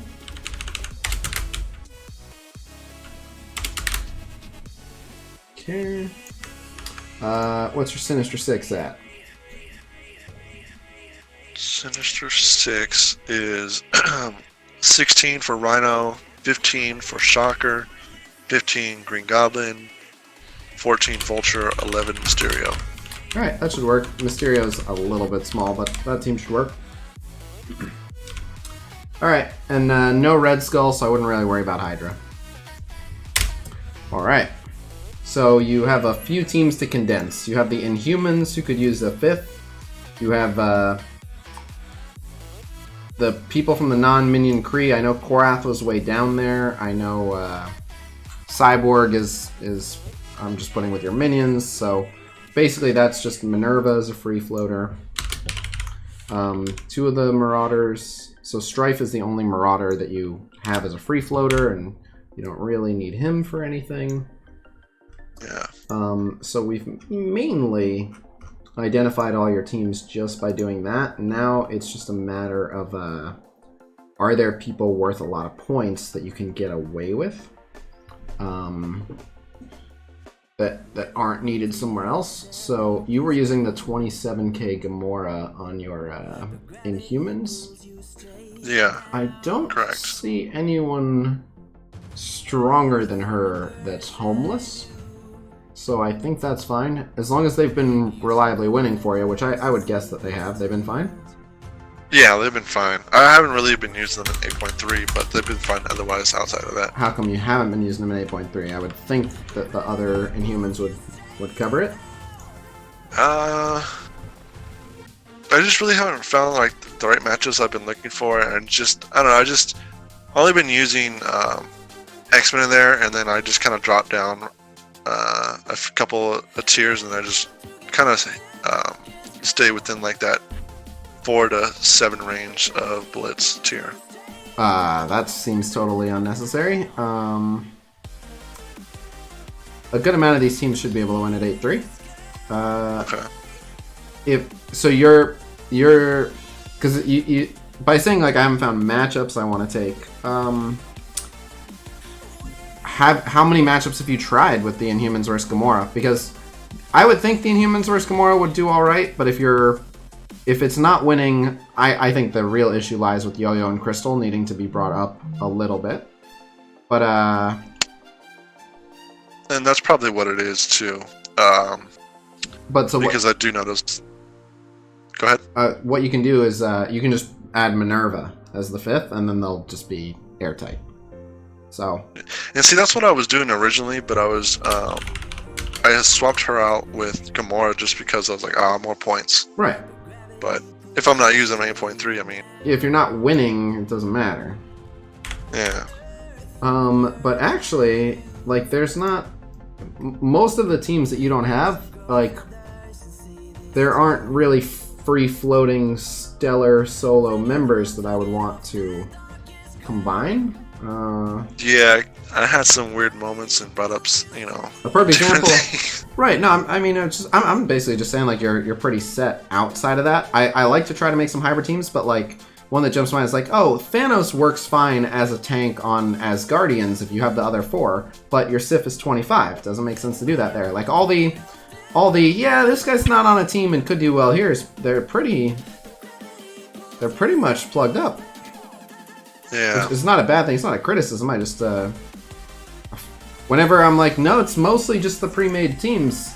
You know, I like to throw in at least a couple teams that I can build together that'll work really well. But I think you've done a pretty good job of having everyone like same thing with like the Fury Shield team. Like, yes, you can have 2 Shield teams, but by not having Operative or Trooper, you're doing the right thing with them. And if like even if you had a strong Operative and Trooper left sitting out, you can't just put Operative and Trooper on another team and have them carry it. They're not that level of character. Yeah, exactly. So yeah, I kind of like to just build teams up together. I know some people will like Skangeli will talk about just building up like 5 people, you know, not trying to build up a team together, but I personally like to just build up teams together. So that's why like a lot of my teams are like close to like the same power. yeah, no, most of your teams are decently well balanced, and the ones that aren't can be fixed pretty quickly. There's not so what I see far more often, which I find far more problematic, is someone will have like a 50k Inhumans team with 3 of the members, and I'm like, what do you can't do anything with that. So yeah. yours, you have a couple where it's like you have 1 or 2 members nowhere near where they need to be, but we're talking like a level 30 and a level 1 where it's like, oh, just take that character up to level 30, do that in a day, boom, team's good. So yeah, gotcha. no, I think you're pretty good. And again, I'm looking for your free agents. Like your Storm alone is not enough of an asset to a team. She's a free floater. If we put Minerva on your Inhumans to make them even more reliable, Gamora is a free floater, which you can eventually catch up to her with your hero brawlers, but until you get there, Gamora is not going to carry a team. Thanos on his own is not going to carry a team. What's up? One idea on that, you can try or Thanos and try and have Gamora reset a ton and just add like You Kingpin, could. Crossbow, Korath. Kingpin is way, way, way low. Korath is way, way, way low.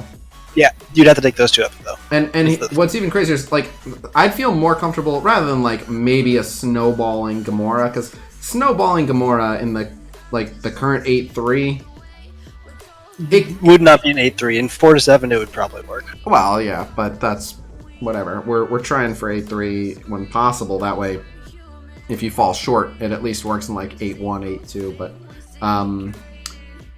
snowballing Gamora, I like less than Thanos Minerva, and I like the 3 of them together could kind of work, but then you don't have that 5th for the Inhumans. So yeah, even that's not really. It's not worth trying to force that into a team. What I would do actually, because Juggernaut was the weakest on your Brotherhood, and he has a star up. I'd star up Juggernaut. What's that? 250k gold. Yeah, I would do that right now. Your Brotherhood will just be worth more points. It's not a lot of gold. You can get it back, and that is the easiest one-click improve the balance of that team I've ever seen. Yep, just did it. Worth.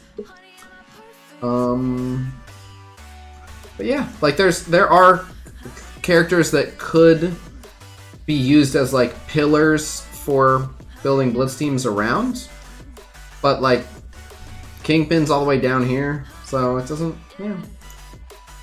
No, I think you're set. Sentry's down here. Captain America and Black Widow are down here, so I guess if you wanted to, and I almost don't even want to put this because it's not really necessary, but if you wanted to, you could probably pick 5 of the people down here and bring them up together as a kind of good Blitz team. Like something like Black Widow, Captain America, maybe Kingpin, I'd have to look. I'm just assuming there would be. Oh yeah, Hulk. So Cap. Let's go like an Avenger route. If you went, say who? Yondu. No, he's already part of Power Armor that he's gonna bring up together. Wait, Yondu is? Oh, Yondu? I thought you said Falcon. You could go Yondu. Yondu's not terrible there. I feel like Ant-Man, Widow. Yeah, or I see what you're saying, like Black Widow, Captain America, Hulk. like Hawkeye. Yeah, you could go Hawkeye. And that team would probably do okay. But they, like, even if you had them all maxed, that's, like, can they get wins in A3? Absolutely, but you'll spend a lot of time finding teams they can fight. So, Yeah. I'm not really going to list them. Could I put them down and it would be technically true? Yeah, but it's every other investment should probably be higher priority, so. Gotcha. No, I think you're good. So, let me get you this list, and then we'll just real quick look at who you're taking out. That looks good.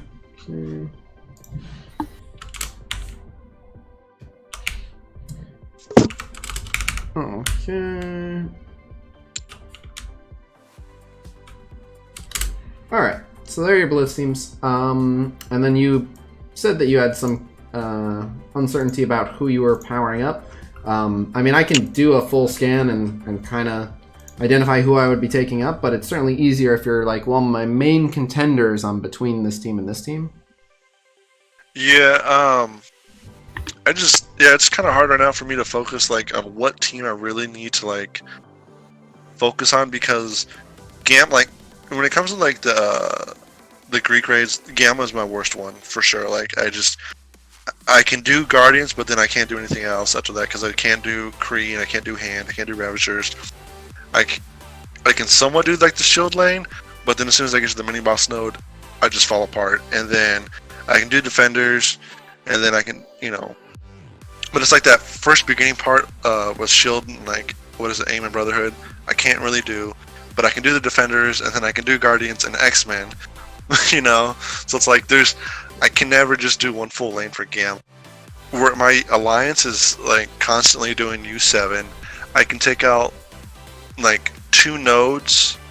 I can, like, one-shot, like, a node with my Defender team, and then maybe, like, have to send in a cleanup crew, but then the second node I can pretty much do with my X-Men team and, like, a cleanup crew, but then after that I can't do anything else, So it's like, it's kind of hard to see, like, well, what do I focus on? Do I get a villains team for the villains campaign, because I don't have any kind of a really good villain team? Do I focus on trying to make sure that I'm covered for all three Greek raids, or do I try to focus on a U7 team, which is difficult because I haven't even started Dark Dimension 2 yet, which means I don't have Ultron.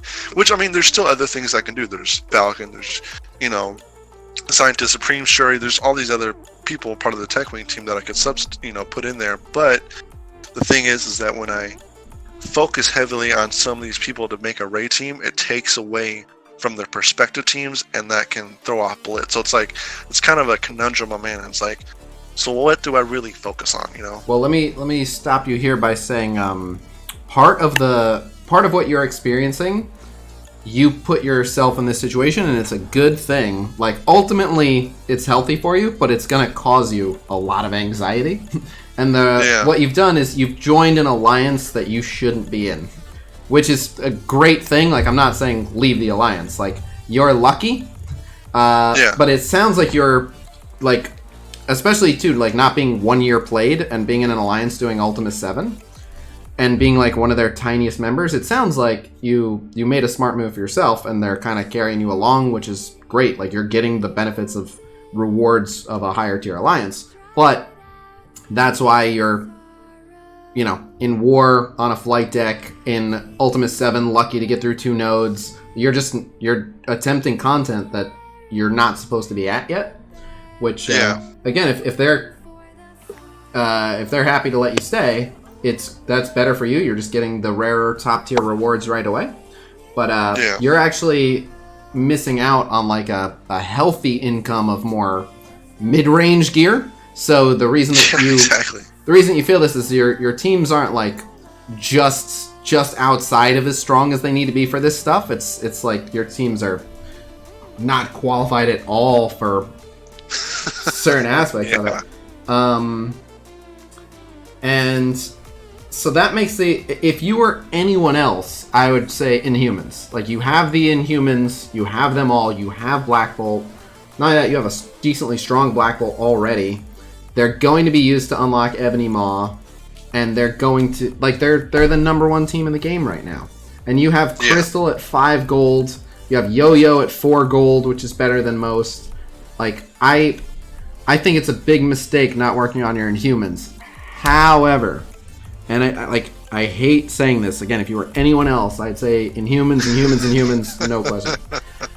Powering up the Inhumans for you will solve none of your problems except giving you one more war offense team. Exactly. Which sucks, because the Inhumans are the right answer. They're right now the best bang for your, like, in terms of the return on your investment for the gear. So, in lieu of that, your Asgardians are pretty strong, and you can actually make an Asgardian hybrid team with your Shuri and get pretty far in your Ultima 7. Even without Ultron. Let me check, actually, specifically. And you can bring Scientist Freeman, too, so there's an Ultima 7 team that you can use without Ultron that'll work really, really well. And that's Scientist Supreme, Carnage Venom, Symbiote Spider-Man, Shuri. That'll do really well. One just slightly less effective than that, you can go Thor, Loki, Hela, Scientist Supreme, Shuri. Okay. Both of those work without Ultron. Whether you wanted to go a Spider-Verse anchored or an Asgardian anchored, they'll work. Gotcha. So those are two options for Ultima 7. But what's going to solve your problems in Ultima 7 is not going to help you with the Villains campaign or the Greek raid, just because you're not supposed to be behind the ball on all these things and worried about an Ultima 7 team. Like, while you're working on those things, you're supposed to be like, well, my Ultimus 5 team is fine right now. So,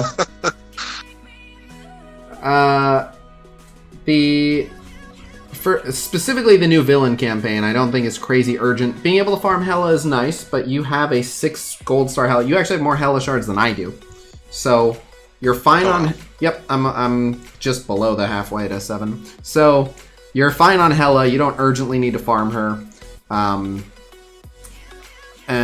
I mean, you do have the entire Asgardian team at 6 gold star, so but like even a 7-star Black Bolt is not. At the end of the day, you want to identify where are the resources you need the most located. I don't think the final villains chapter that they just added in is full of resources you need right now. It wouldn't be bad if you were clearing them, but I don't think it would do a ton for you. It would get you more orange gear, but on the note of the orange gear, I guess that would get you into Fear the Darkness. How far away are you from Fear the Darkness? Just those 2 X-Men?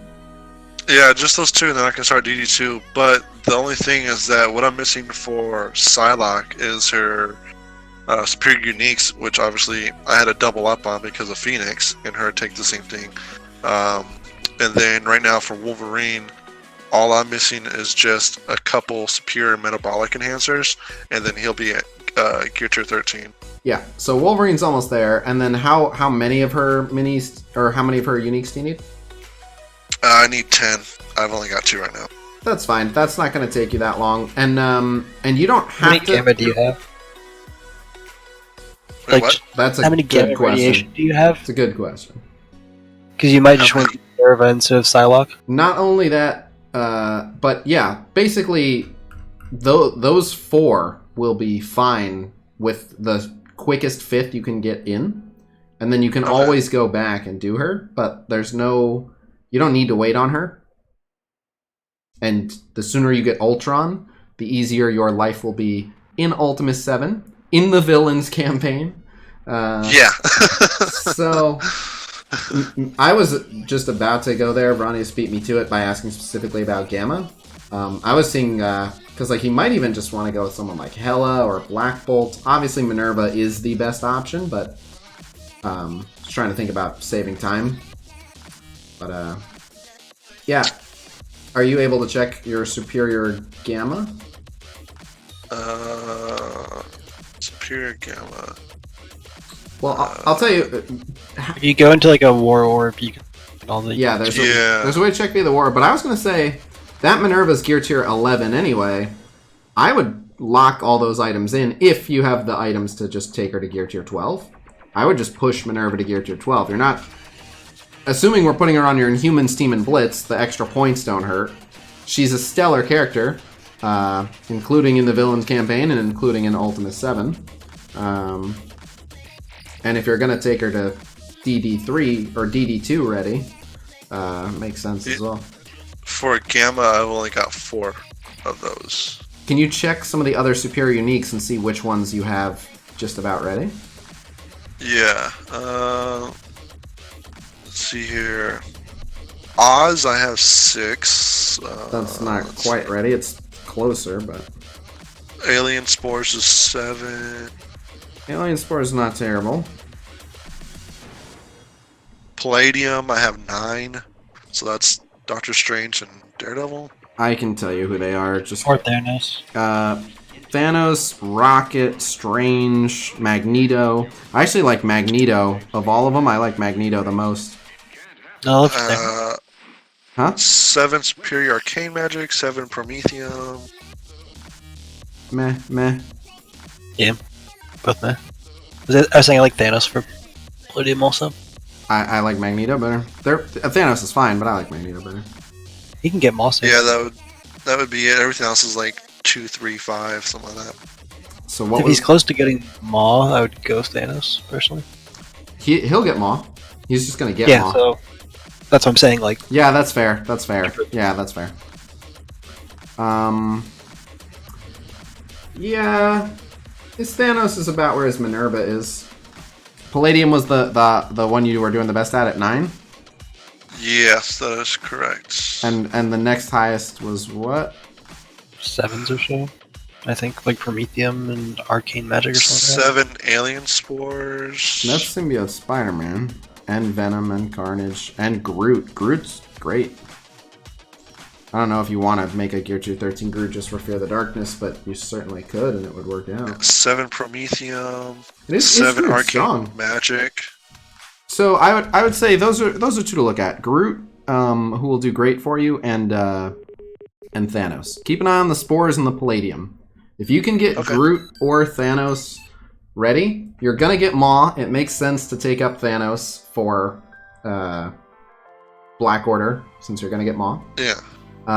If you get lucky, like, grab all the Gamma you can. There's no harm in taking Minerva to Gear Tier 13. Start grabbing Gamma, because Minerva will make your Fear the Darkness run quicker. Gotcha. And then the Spores, Groot will do wonderful. Just, like, you have good gold, good red, and Groot's good there. He'll slow anyone who hits him, death-proof everyone. It's just great. So, gotcha. So yeah, I wouldn't wait on Psylocke. There's no need. You're just delaying going in, and then that'll solve a bunch of problems. So that's the main thing. And you know what? So yeah, power up Thanos just because you can anyway, and you're gonna get Maw, so might as well get ahead. Yeah. When your Thanos is in a comfortable spot, power up your Minerva, and when you're done with that, work on your Inhumans. It won't help you as much with your Greek raids, but it'll put you in position to get Ultron, which is going to be your next big spike.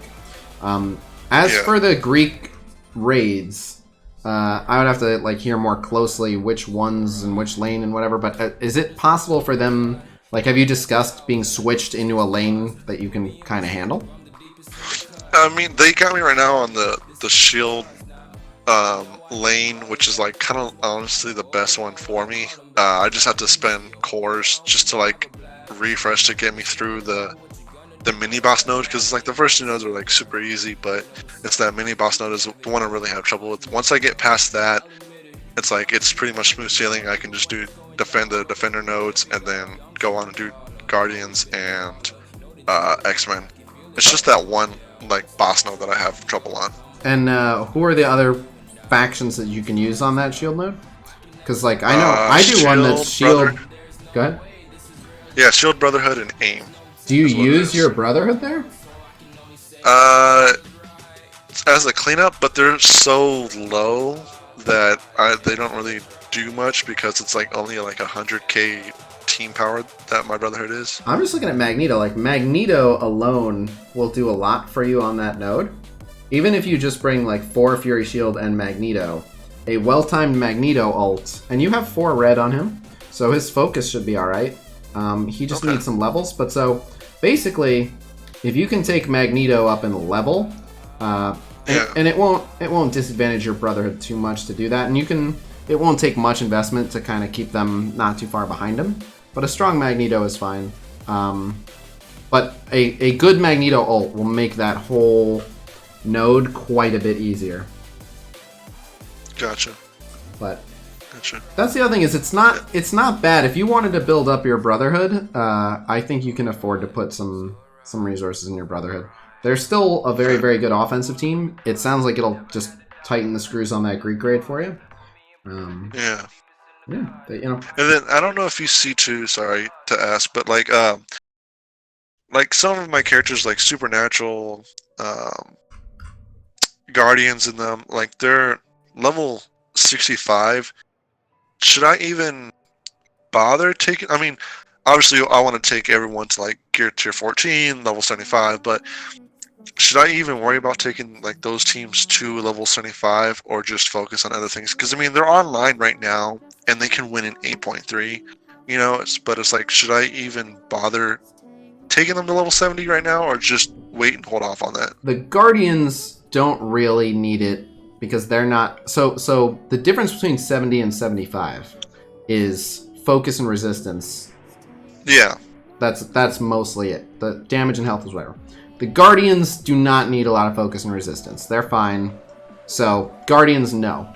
Supernatural, depending on what you're using them for, like, because you have a crazy X-Men team, Supernatural is not like, oh, if you have the focus on them, they're your new arena team or anything like that. Supernatural are just an all-around strong team. But, again, they're, while they have a villain on the team, they're not really going to help you with the villain campaign. They're not going to help you with a Greek raid. Supernatural would benefit tremendously from those levels, so when you get a chance, give it to them, but I'm not seeing any big benefit in what you can accomplish by doing it right away. Gotcha. It's worth doing at some point, but yeah. No, I would say shore up your major deficits. I mainly, when people are like, what do I need to be working on? I focus less on, like, let's really try to make your strengths stronger. And I focus more on what are you getting, like, almost no good results from that for a small investment you can be doing much better. And it's the same philosophy as, like, I have a bunch of level 1 characters. Like, well, get them to level 30, that's worth so many more Blitz points, and it costs almost nothing. So just kind of take that approach of, like, in a Greek raid, how many cores am I burning on one mini-boss that I can just take 5 days, power up my Brotherhood from, you know, 100k team to 150k team, which is maybe, you know, a week's worth of investment into them, and now never spending cores on that node again, and smooth sailing through my Greek raid, something like that. Yeah. So just look at your biggest weaknesses and try to shore them up. Okay. But yeah, I think those are standouts. I think your Guardians are fine where they're at. I think your Supernatural are fine where they're at. I want to see your Inhumans stronger. In any other situation, if you didn't have glaring issues with other content because of a weird situation you put yourself in jumping ahead, which is ultimately making you progress faster. It's very weird to see. I don't see this very often. Someone who's like, oh yeah, you know, I'm pretty new, my vision's level 5. Meanwhile, massive X-Men team. That's very uncommon. Yeah, I kind of like looked at it when looking at some of these teams. Like I obviously knew like who the sure to win Blitz teams were. Like obviously watching all your content and everything. You and OMG, Valley Fly, and everything. I knew who was the sure to win teams, but I also knew like, all right, this team only has one use, which is power armor is good for war offense and blitz, but it's like there's so much other content, like what's going to help me more so across the board. Right. And it was like, all right, X-Men can help me in raids, obviously Phoenix dies, I have to revive her, but it's like I can do raids with them, I can do arena, I can do blitz, I can war offense. It's like I was trying to go for teams that were more versatile and could be used across all platforms. Well, so that you have two already at a good spot that satisfy that criteria in humans and Asgardians. Both those teams are really, really stellar top tier teams, and both do fine. Like even if you just ran full Asgardians in Ultima 7 and full Inhumans in Ultima 7, they wouldn't be stellar and the best teams, but like they'll get through a bunch of the early nodes. Even like a full Inhumans team will probably take down any one node in the first third without too much trouble. Okay. And that's without like adding in a Shuri or Minerva or anything like that. They're probably just fine for like a node. So both those teams meet those requirements, and those are, again, if you didn't have other stuff that like, if you don't address it now, how long are you going to be plagued by it? Just Inhumans followed by Asgardians. But you know better than me by playing it every day. Whatever content you have no choice but to do every day, if it's costing you a lot to force your way through it, instead divert resources to save yourself that daily tax. So yeah, because it'll help me out in the long run. Yep, and Ultron will liven up. Again, I wouldn't worry about that final chapter of the villain campaign. That doesn't need to be a top priority. You want to get to it sooner rather than later, but until 2 days ago, none of us had access to it, and we were fine. Yeah, exactly. I mean, I was getting orange gear, from just doing raids, so it's like it's not going to be a huge loss. Yep, and the big prize there is you get to farm Hela. You have a 6-star Hela, so yeah, exactly. While a 7-star would be great, you're fine. Yeah. So yeah, I think you're alright.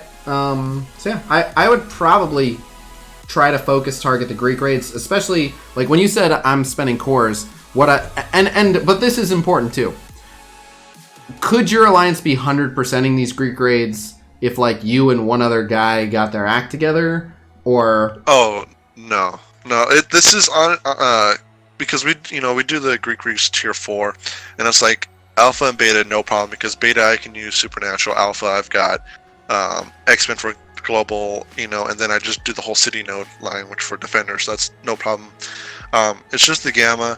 Okay. But the Gamma, it's just mainly like a little bit where it's like, it could be the difference sometimes between us getting like a 60%, reward compared to the 30%.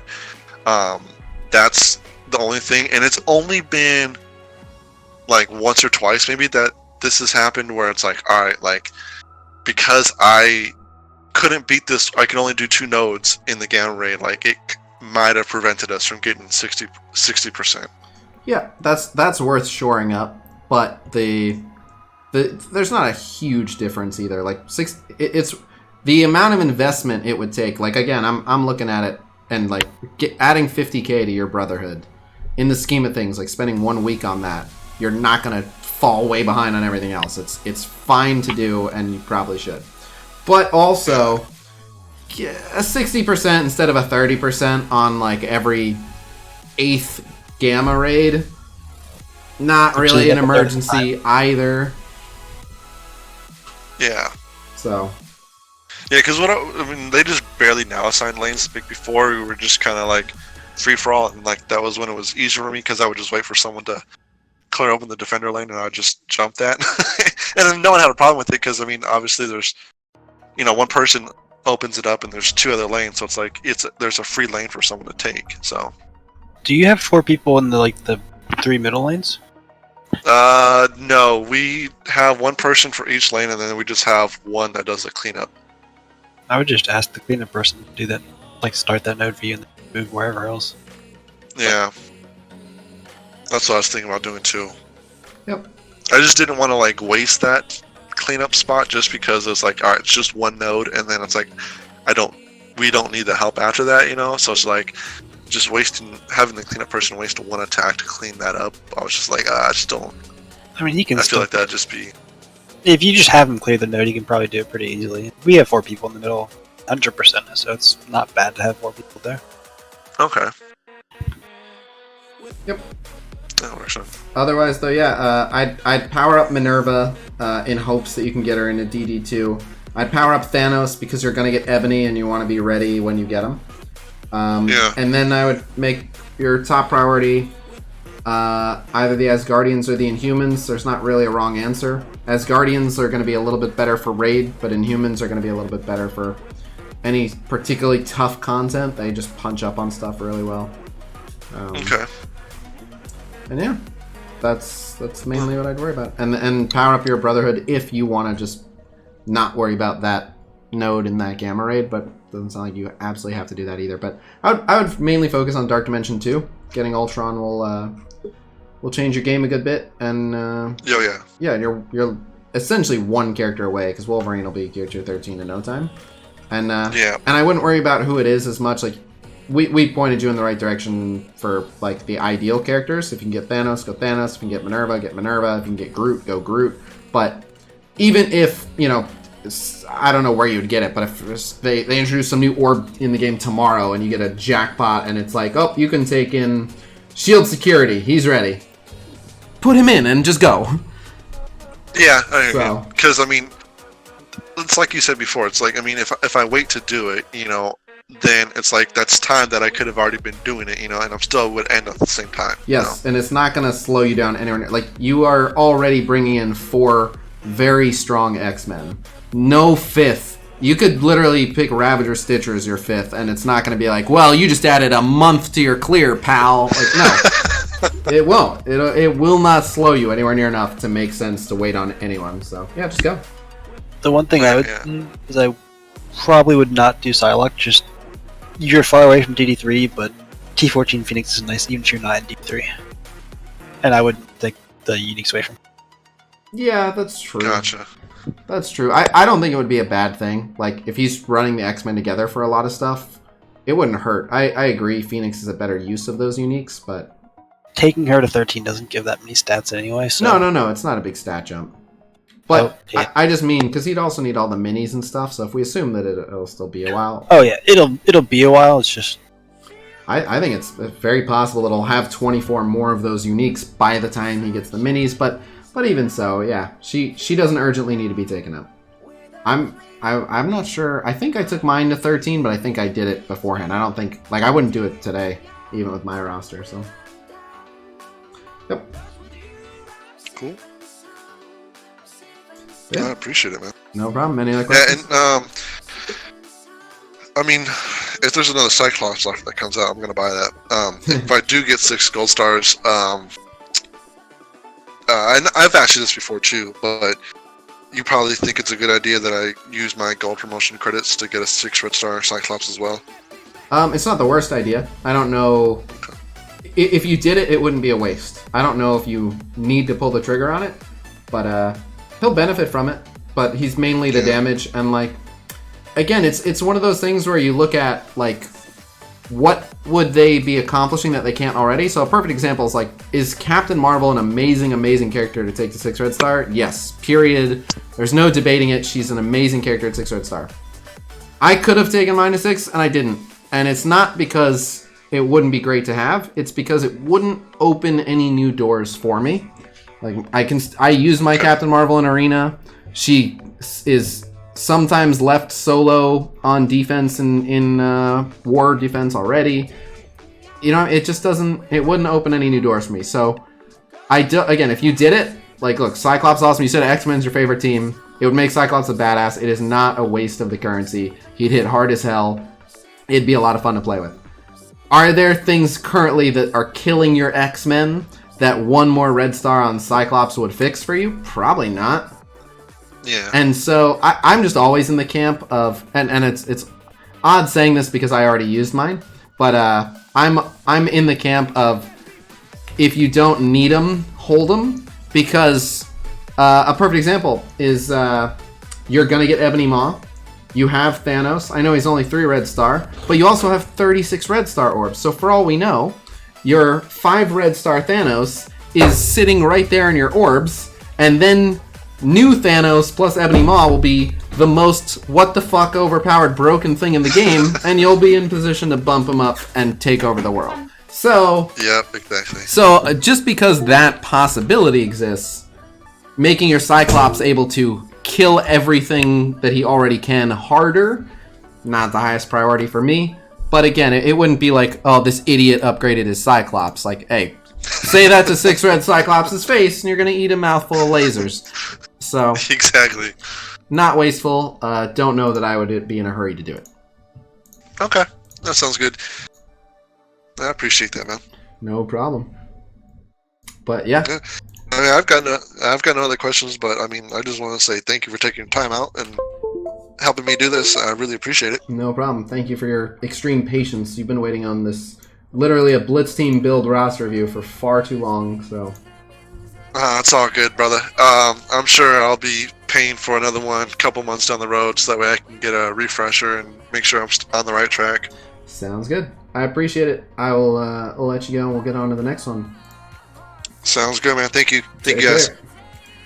You too. By the way, that's the pro strats right there. Getting in the alliance that you have no business being in, and then just being like, shh, I got this. That's the strat.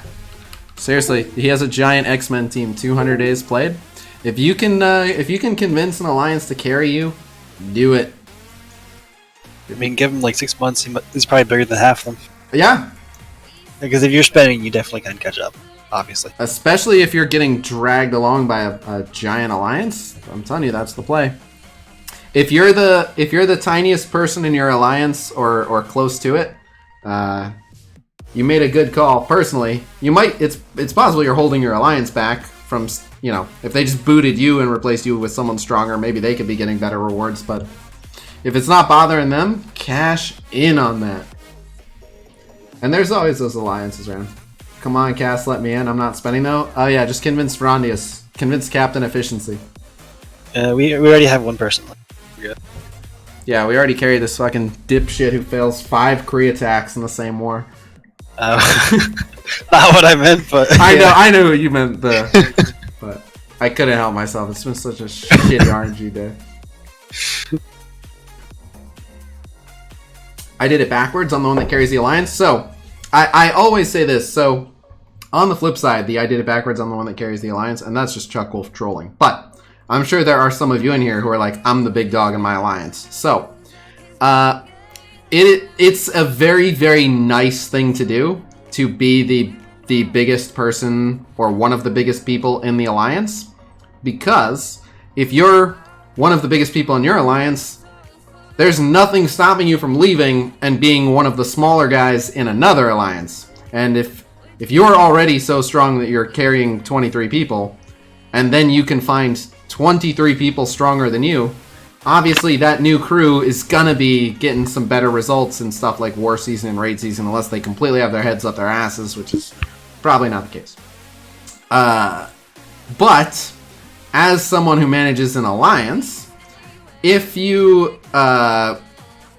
keep having all the top people leave, the alliance never grows, because anytime someone gets too strong, they just leave, and you're not able to replace them with someone as strong, because that person, most people as strong as the strong guy who left, would rather go be in the middle of some other alliance, probably getting slightly better rewards. So if you are the strongest person in your alliance, understand that you are slowing your own progress and helping a lot of other people. So it's just a matter of how nice do you want to be versus how much you're like, hey, fuck it. All right, I'm here for my goddamn rewards. Y'all bitches carry me. I'll be at the bottom, and we'll do this thing.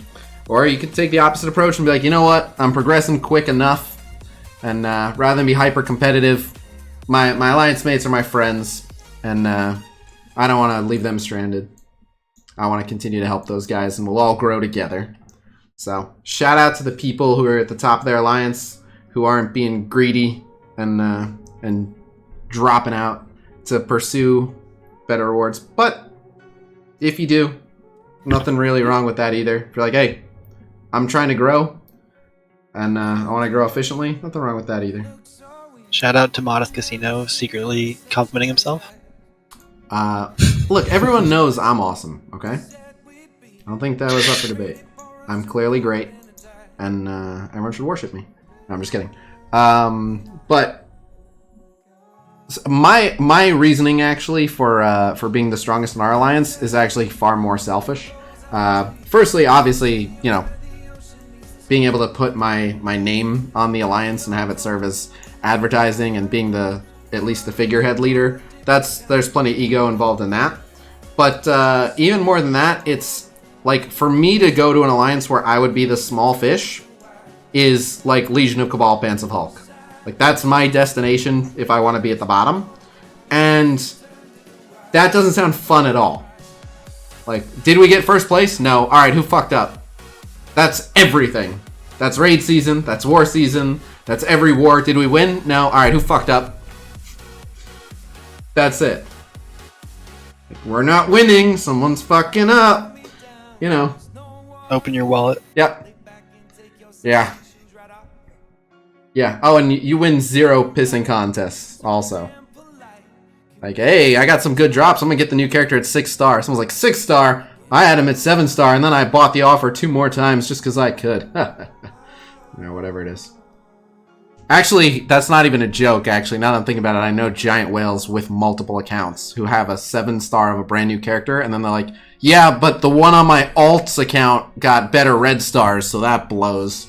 Like, you motherfucker. And yes, that's a real thing I'm talking about. There's more. I feel like I know who you're talking about. You also. probably do, but it's not. This is not unique to one person.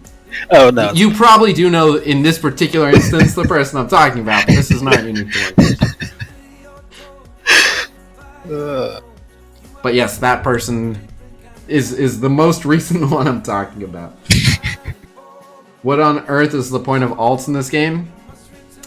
I'm not joking when I say I know whales with alt accounts stronger than my main account.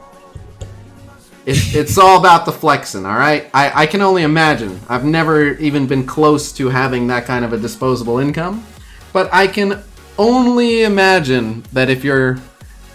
So in particular, one of the people that I'm referencing who has a massive alt account has said to me before, and I quote, they need to make XYZ item more available because I've already bought all the offers and now I'm stuck and I can't buy more offers, so I need another way to get this item.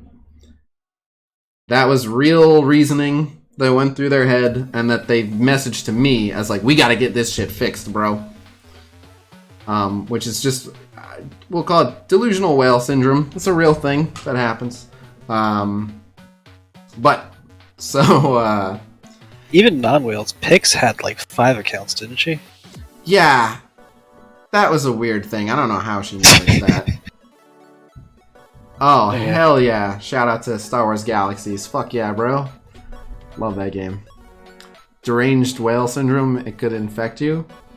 Very much so. Worse than coronavirus, in fact. But, would I consider making an alt account? Hell no. And well, so I feel bad saying that. So I want to have a free-to-play account. I would love to show people how to properly play a free-to-play account, and to be able to show, because I hear all sorts of times like, oh, you wouldn't be saying that if you were free-to-play, blah blah blah. And it's like, I do these roster reviews for free-to-play players. I talk to a lot of free-to-play players. Almost everyone who argues with me about like, you don't know what it's like for everyone else. Almost all of those people only know what it's like for them and their alliance mates and nobody else. I actually talk to everyone, new, mid-game, yada yada. I like to think I have a decently balanced perspective. But so I'd love to demonstrate how to play a proper free-to-play account. But just between doing the things I need to do on my main account and doing... if I was free-to-play, I would be min-maxing my account like crazy. Like going super hard in the paint, every single blitz, things like that. I'd be like militantly trying to progress my account to show what you can do with a free-to-play account. That would leave me 0 minutes each day for anything. No roster reviews, no live streams, no videos. I guess I could stream, but no other content, no infographics. It would just be, all right, got to switch over to the other account. All right, got to switch back to the main account. All right, got to switch back to the other account. There would be no downtime. Here's what you do. You buy a free-to-play account, and then you give your account to someone else for like a month. And then just live the life of free-to-play as a month. If I could find someone I trusted to maintain my account, that would be a fun experiment.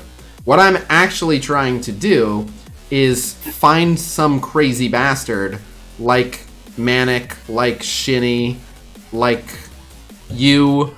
You're not quite free to play, but you're damn close. But some crazy efficiency obsessed bastard who I could appoint as like if you want to hear the free to play advice I would be able to give firsthand, I officially appoint this person as running a free to play account basically how I would.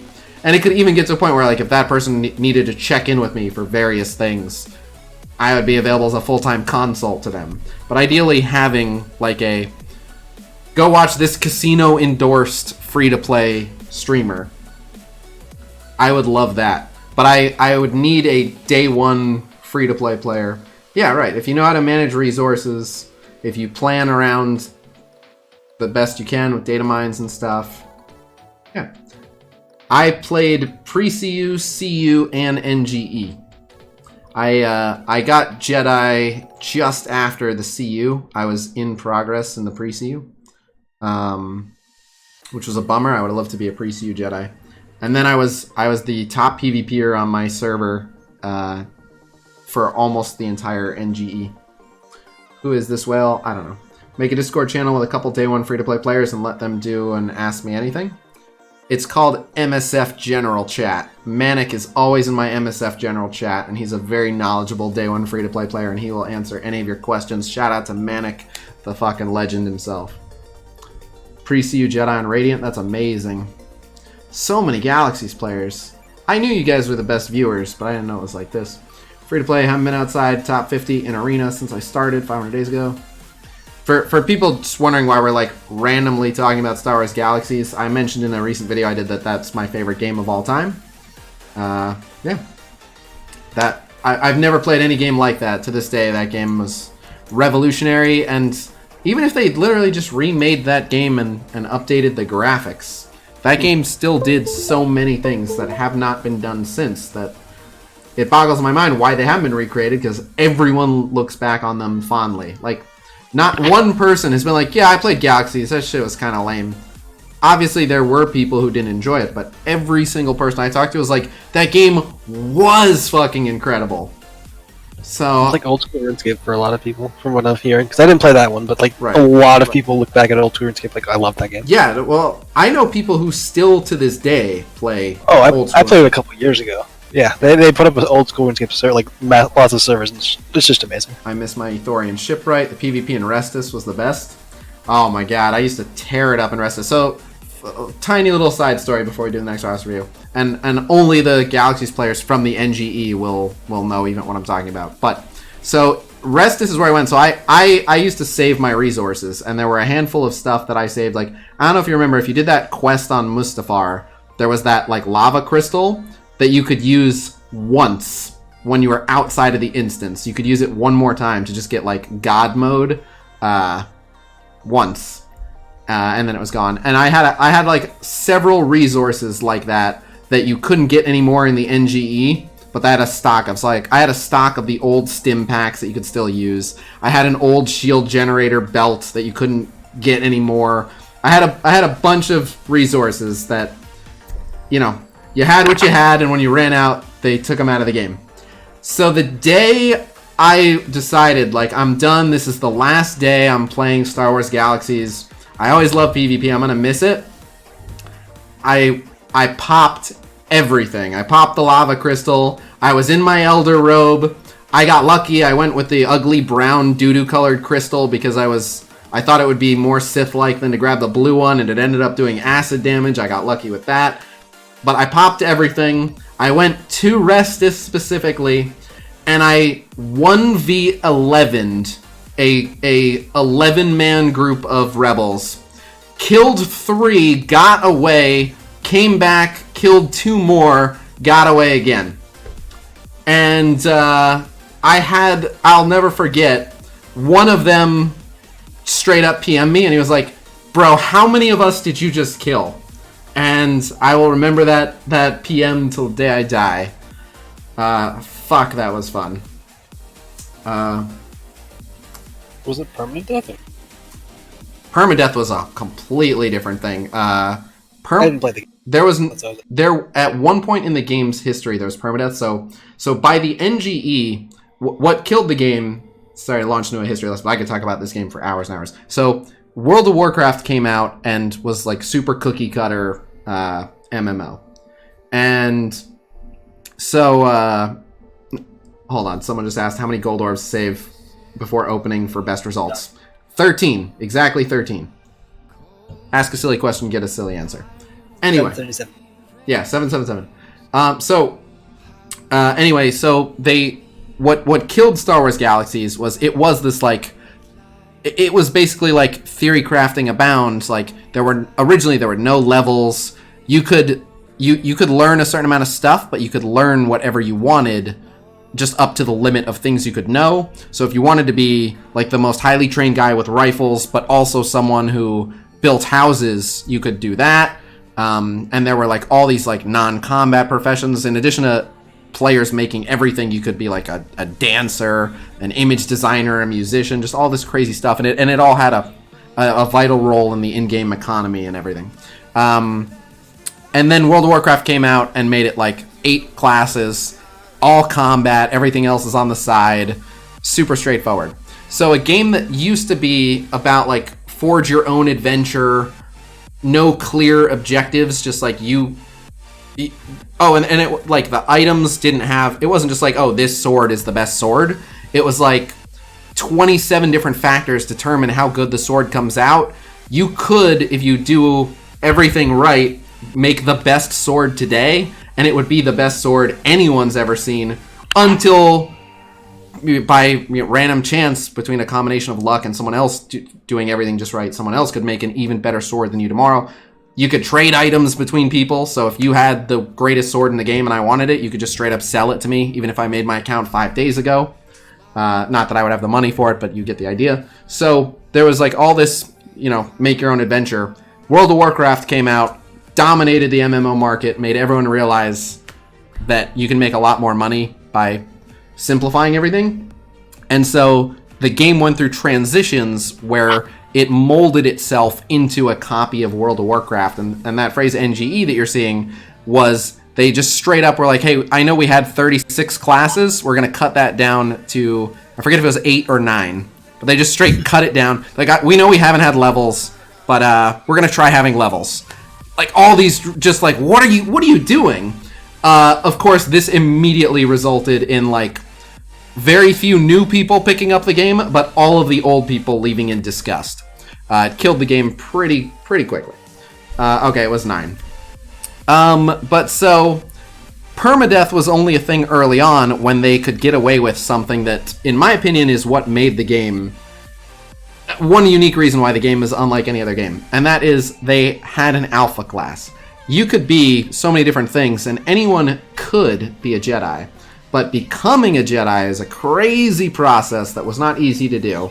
And very few people were able to do it. But if you became a Jedi, you were actually worth like 5 people. Like you could just 5v1 people because you're a goddamn Jedi and everyone else is like shooting blasters and trying to hit you with swords and shit. So it makes sense. And they later got away from that and made Jedi basically as strong as a medic In fact, there was a point where medics were kicking Jedi's asses, and that was also just one of those like laughable, like what the fuck, what is going on here? But early on, they had permadeath for the Jedi as a way to like force the Jedi into hiding, so to speak. But because it would take like 2 years or whatever, something crazy, to become a Jedi, and then you could die permanently, everyone was super furious when that would happen, so they eventually walked it back to, okay, you'll just lose like 2 weeks worth of progress on your, like, you would lose tons of XP. You'd lose a bunch of valuable stuff, but you wouldn't be permanently dead. You would just be significantly set back. But so the only time there was permadeath in the game was early on when they were really harshly punishing Jedi. But still, it was fucking magical. Old Republic? That started going on? I'm very familiar with Old Republic. I did not personally play it for more than like a week maybe, and probably not even that. But my buddy who I played Galaxies with basically showed me all about it. Like I watched him play it a lot, so I know how it was played. Yep. But so, and I've always said this about the Old Republic. The Old Republic, that was the other MMO, right? Yeah, it was like 5 years ago or something. Okay, I just want to make sure you weren't talking about like Knights of the Old Republic or something. No, So basically, that game was them saying, well, we tried to convert one into Star Wars World of Warcraft. It failed. Let's just build Star Wars World of Warcraft. There was their main claim to fame, like, we're not World of Warcraft, was we have really in-depth cinematic storytelling, and you can choose your storytelling path. Fine. Otherwise, Star Wars World of Warcraft. So I refused to play it on the principle that I was like, this game represents everything that murdered my favorite game of all time. Fuck that game. Fuck you, Old Republic. Not because it was a bad game, but it was just literally like them pissing on the corpse of my favorite game. So yeah, I played it for a couple of patches. It was fun. My friend enjoyed it. I was never gonna be sold on it because they fucked up my favorite game and then they built it with the blood on their hands. But anyway, was Trader one of the classes? I remember most of those. Sounds about right. But anyway, so the next review I should probably do.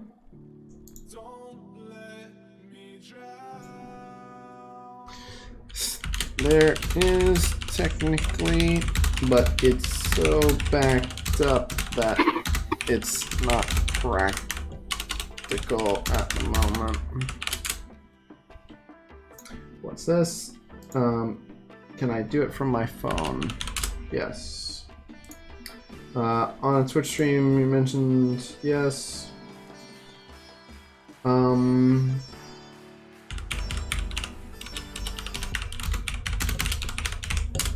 Okay, help that person. In a while, I could still get one.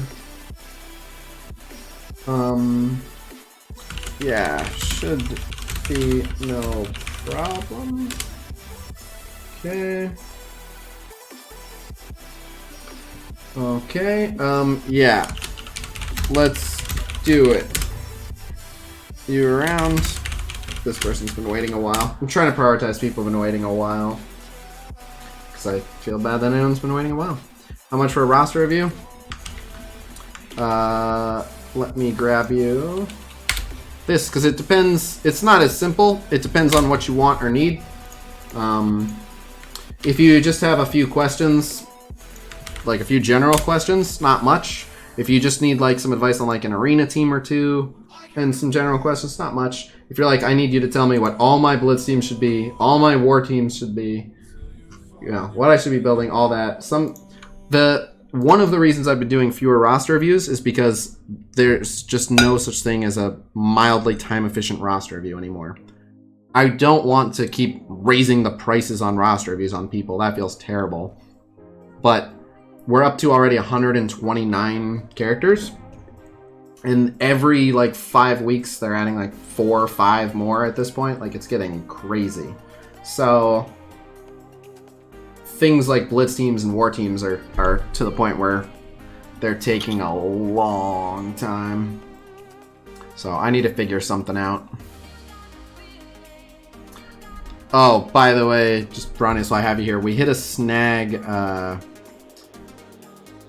Actually, well, I'll because I guess there's two things. So, remember I talked about something that we were going to build, me and the coding god who's been helping me out? Yep. Hit some snags on that. Might not be as around the corner as we wanted it to be. Recruited another friend who does a good bit in that field. And it's very possible that he will allow us to break through some of the things that we're hung up on. However, pivoting from that, the whole reason we took that into our own hands was because of a holdup with what could be officially provided, and that it's looking good for that being back on track and not far away. Not confirmed, but it's looking good. Looking good. So hopefully not too much longer on either. One or the other. Alright, and he's around. So, let me hop in voice chat. We're in general chat on my server.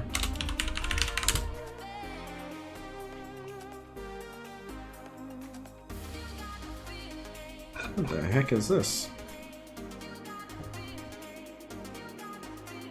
I don't even know what this is.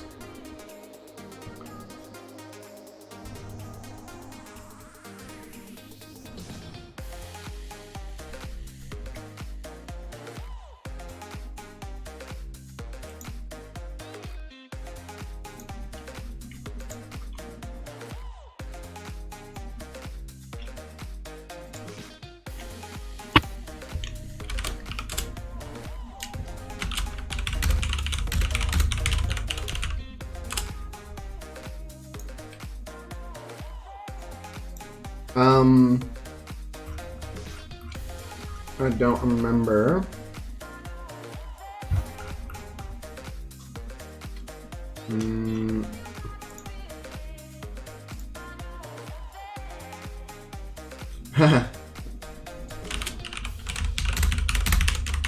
Someone just messaged me that they're 31 days played, and they're wondering if I would do a roster review for them. Probably don't need one. Be very fast.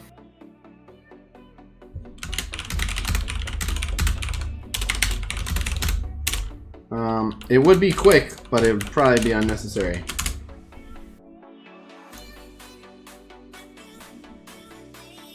Bard or Pike? What do you think? Bard or Pike? Bard. Yeah. Fuck, people go Guardian.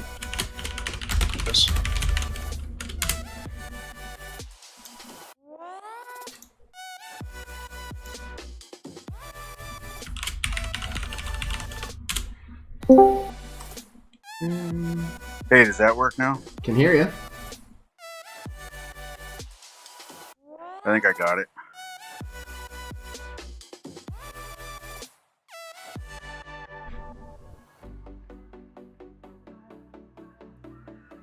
Did you get my pictures okay? Let me see. I think so. Sorry, I'm answering a bunch of other people. Let me wrap it up. Where is he? There he is. Okay. Yes, I see your pictures. What were we... Because I remember you were in a full workup. What did you sign up for? I just wanted some Blitz teams. Gotcha. Okay. And I do have my blue stacks open on my computer so I can enhance it, whatever you need. Perfect. Alright. Let's do it then. Sounds good. So, gonna use the same... I probably should have saved the template. But, yeah, I hear you. Alright. It's a lot of work. You do a hell of a lot, man. I appreciate it. No problem. Hey, it helps me. I get to make video game content for a living. Sometimes I have to put in work. I think that's a fair exchange. Yeah, man, I hear you. I wish I could do that. That'd be the best job ever. contrary to how much people hear me bitch, it is easily, by a huge margin, my favorite job I've ever had. Oh, without a doubt.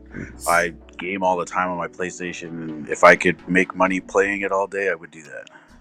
Not to mention being my own boss, easily my favorite boss I've ever had also.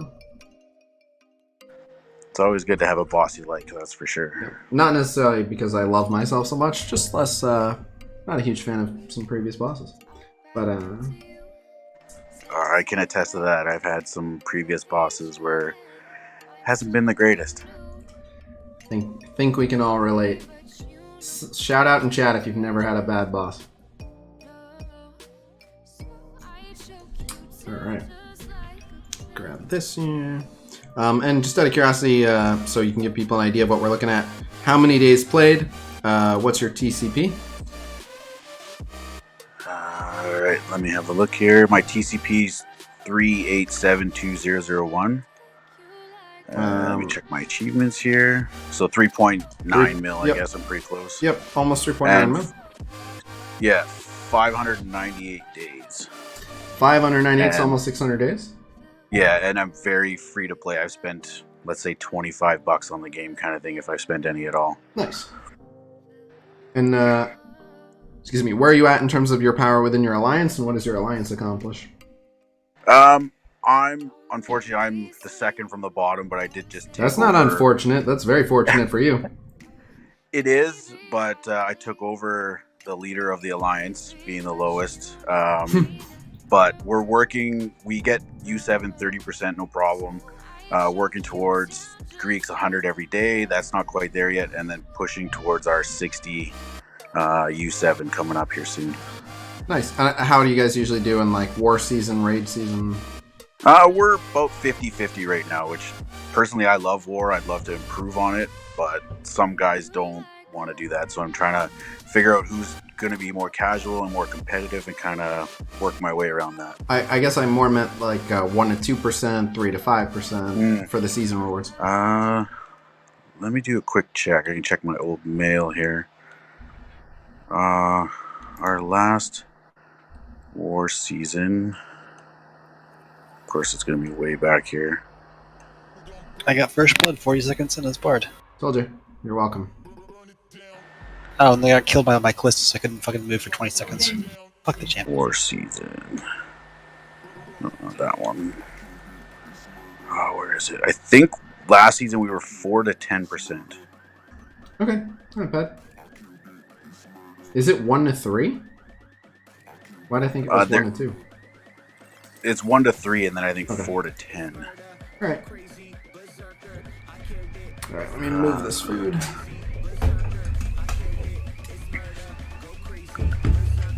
So, we got... Oh, sorry.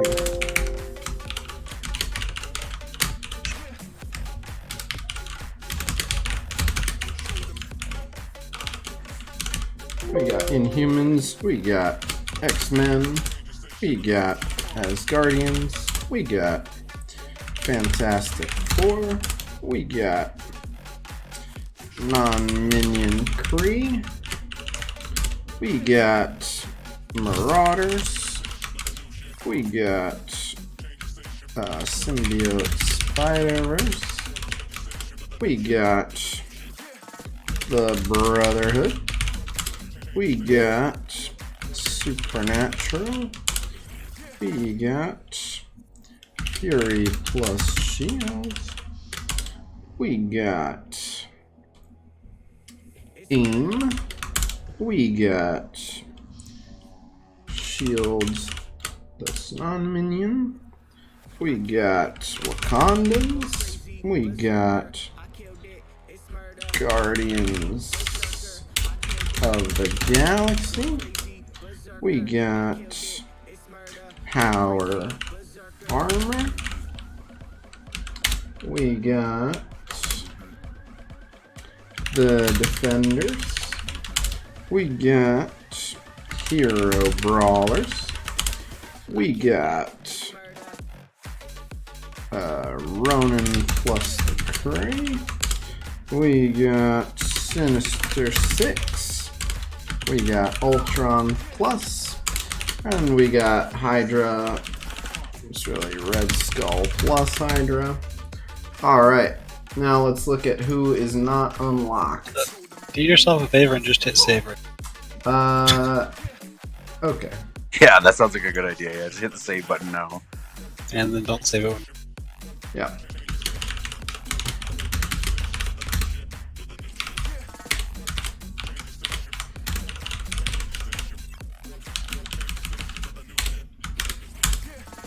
Okay. So, you don't have Black Bolt, so the Inhumans are out.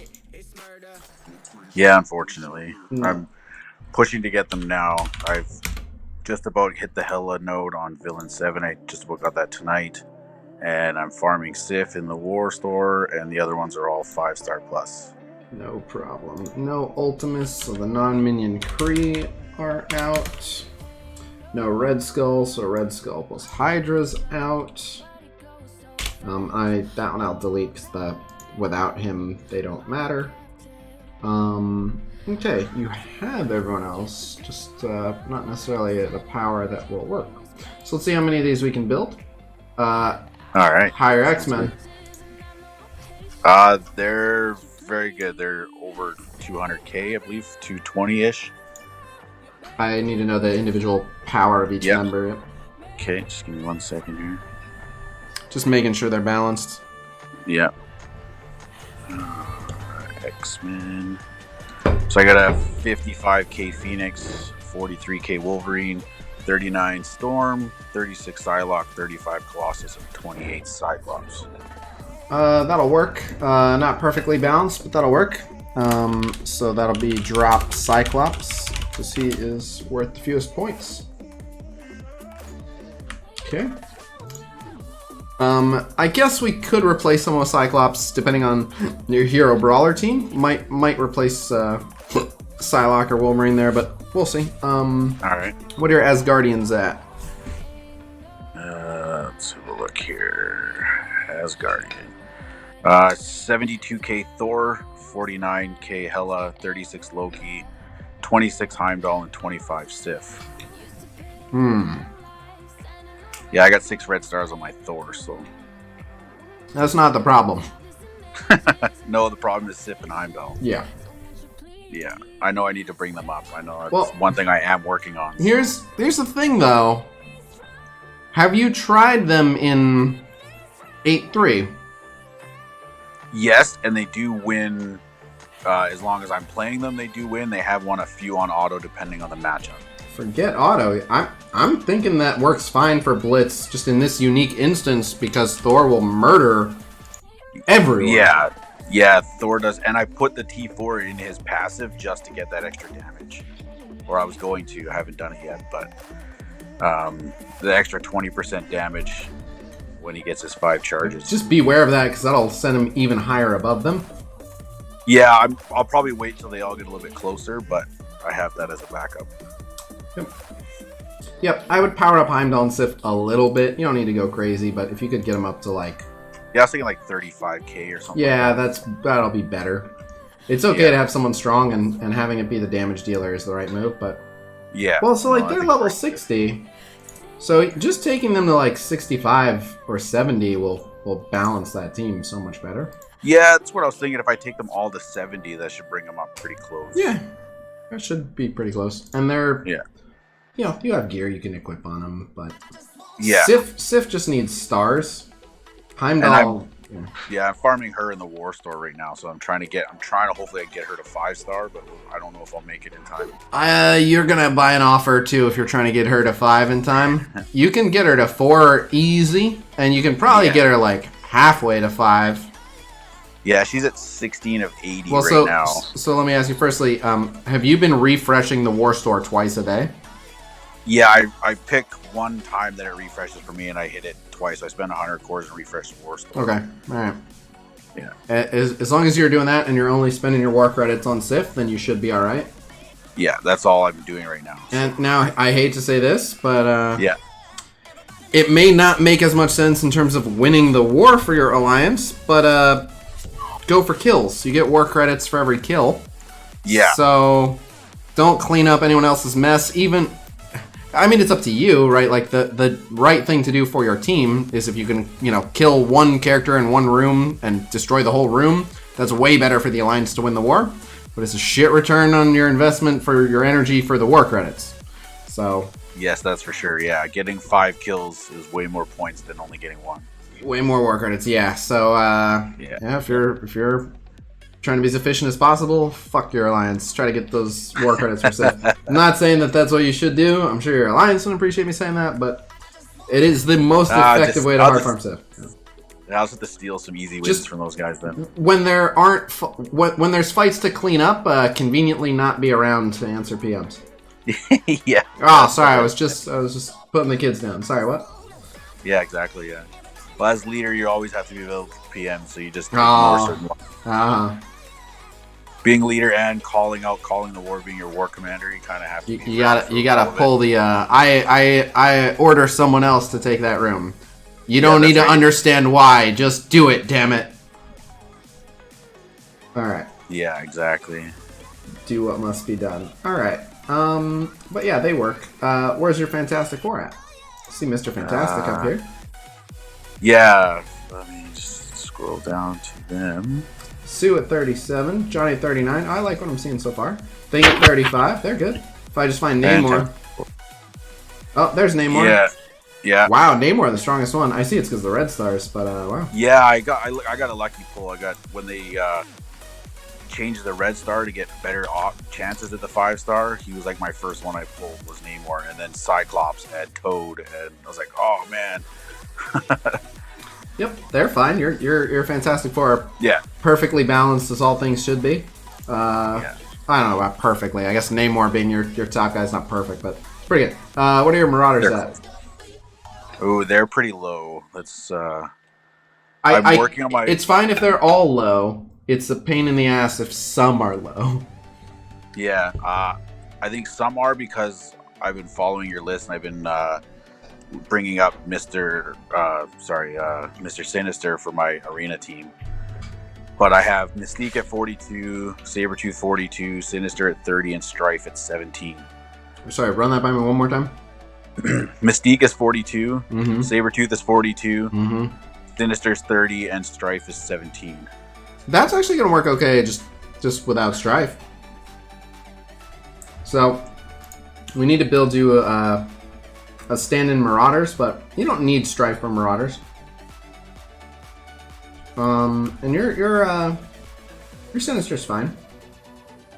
Like I said, I'm working on him because I'm trying to work on my arena. I'm trying to crawl into the top 100, and I'm trying to see what I can do. So a 3 gold, 3 red Sinister is not about to help you take over arena. No, that's for sure. Some of the teams I'm seeing, that's not happening, but it's working. Is it? You're. I'm winning matches. Yeah, I'm like 100k punch ups. It's working. Well, that you should be able to manage even without him. I'd want to take a look at your arena team, but in my opinion, he's not really worth it that low because his clones are too small. Yeah. You're not having a 3-star Phoenix is not doing that much for you. Like, it's not terrible, but yeah, like my arena team I'm running is Phoenix, Colossus, Ultron, Cyclops, and Mr. Sinister. And that was just the last couple of matches I played. Yeah, you could stand to replace Sinister on that team. Yeah. I used that. What was it? Try it. Put Hela there. Yeah, I used to run Hela, Thor, Star-Lord. Oh wait, you have a giant Falcon too. Put Falcon there. Yeah, I can try that. You could be good with Falcon. You could be good Captain Marvel. I got a huge Star-Lord, which would be nice to run somewhere too. Yeah, I don't know if it's not a waste running him in arena. Like he'll work as the 5th, but that team doesn't need him for energy for anything really, and that's half his value. Like his nuke will hurt like all hell, but if you're just like, I feel like Falcon's special, giving everyone crazy speed, or Hela having Greg to eat big nukes is more valuable. I love Star-Lord, but In the current Yeah. arena meta, he doesn't fit in as well. But you could put him on the team That's and do fine. But I do think yeah, I've tried a bunch of different comp teams, and I try a bunch of different things, and some things work, some things don't. You either get trashed or you beat a team. Depends on your matchup too. So Yep, I don't think it's running that Sinister in arena is optimal. You know me, I love Sinister. I have him on. Yeah. I use him every day, but yes. not at that size. You'll get better results without him, unfortunately. It's still worth building him up. He'll become farmable sooner or later. But yeah. All right. Marauders. Where you said okay? Those two are. Well, let me back up. What's Toad and Blob at? They're basic level 1. I haven't powered them up yet. I don't have the resources to bring them high enough. All right, then what we'll actually do is we'll save Sinister for a different team. Okay. I want to bring Toad and Blob up, but I feel I've spread worries. myself too thin and need to focus a little bit more before I bring them up. Yeah, no worries. I was just asking because, and like you could. There's versions of Brotherhood that work fine without Sabretooth and Mystique. Like you could run Crossbones I run, and Kingpin. Crossbones and Kingpin at mine, and I don't have a problem with that. Why though? Why do you do that? So you can run Marauders? Yeah, essentially that was my I tried to max out my teams, and that's kind of why I did it that way. Right, but here's why I'm confused on that. You have 3/5 of a Marauder team. I ran the whole Marauder team. I put everybody and I think Merc Riot Guard in there or something like that. Whatever it was. Okay, how'd it go? It worked okay. They were only up to like tier 5, and then they were no good anymore. That's therein lies the problem. Yeah. And also itty bitty Riot Guard. Like right team, wrong powers. So what I'm gonna recommend you do is not do that, because your Sabretooth and Mystique are worth more points than Crossbones and Kingpin. So might as well win for more points with your Brotherhood, especially because you're breaking up the team to have a Marauder team that doesn't work. That's right, So we'll stop doing that. Okay, let's stop doing that. Yep, I got you. You're in good hands. What is your Supernatural at? They are pretty low. Let me hang on. If they're all low, it's okay. Yeah, they're total of like 106 or 110k, but they're strange. You're 25. He's doing okay. Yeah, they were all relatively close, but they were lower. 21. 12. 12 is a problem on the damage dealer. Yeah, I know I need to bring her up to 50 and another gear level, and she should be right up there. Probably 55. Where's Spooky Scary Skeleton? Oh, here he's he's 22. 50, yeah. No, he's doing all right. Yeah. Your Supernatural's fine. Just Elsa. Just bring up Elsa. Bring up Elsa, yeah. She can't be that far behind, but taking Elsa from 42 to 60 was a one-day project. And I know everyone else is at the 50, but... Yeah, my issue is my my training mats. That's what the issue I don't have, so... If you wanted to, you can get Kingpin Orbs. How's your... I'm just checking your Heimdall for... Sure. For Ebony, or not Ebony, Black Bolt. He's you already have... 5-star. My Heimdall's 5-star. So, not that you necessarily should urgently, but if you ever need training mats, you can buy the Kingpin Orbs. Oh, okay. I didn't know. I've never really paid attention to what was in there, so... Yeah, they have training mats. Okay, yeah, that's a good... I didn't know that. That's a good idea. But it's worth... If you power up Elsa, suddenly your Supernatural team will be decently reliable, so I'd do it. Yeah. No, sure. Sounds good. Alright, what's your Fury Shield at? Very good. They're over 200k. Let me just go down to them here. Shield. So I got a 55k security, 55 fury, 41 assault, 36 operative, 32 trooper, 37 medic, and only a 23 Coulson. Coulson not as important for Blitz. He can be used on a separate team, but that separate team's like one of those luxury teams. You said Coulson's at 20 something? Yeah, he's 23k. And Medic's at what? 37. Sure. Oh, I got enough out of Coulson's milestones to get him to 5 stars. So that's great. I just wish Captain America wasn't so big. You have the rest of that team doing great. Yeah, he was like my first 5 red star drop was Captain America. I think you're fine to still build that team. They're going to be only somewhat reliable with Baby Coulson and Giant Captain America, and you can balance it better. So they're not balanced to be perfectly reliable, but it's you can make. Yeah, that I can luxury bring team. up Coulson and make that a little bit better. You can, but so what was your trooper and operative at? Oh Jesus! Troopers at 32 and operatives at 36. Yeah, that's fine. If you made Trooper stronger, Operative's fine. If you made Trooper stronger, you'll make that team work as well. Like that team will work. Yeah, better, I can probably get him another 5 levels to go to tier 11 with him, and he should be good. Nice. Yeah. So we'll go Nick Fury, Shield Security, Shield Assault, Shield Operative, Shield Trooper. But yeah, you'll be able to make that team work. And then the non-minion shields, you can do Captain America, Black Widow, Hulk, Shield Medic, Agent Coulson. But again, that team doesn't necessarily depend on Agent Coulson solely. You can do pretty well with Hulk there doing damage, and Black Widow can put some bleeds on people. How are your Wakandans? Pretty even. Not very high, but they're fairly even. Alright. If Wakandan here. Alright, we got a 59 Shuri, 45 M'Baku, 38 Black Panther, 32 Killmonger, and 24 Okoye. 24 Okoye is not good. No. So again, they're probably to the point where because of their synergy, it does make sense to run them together.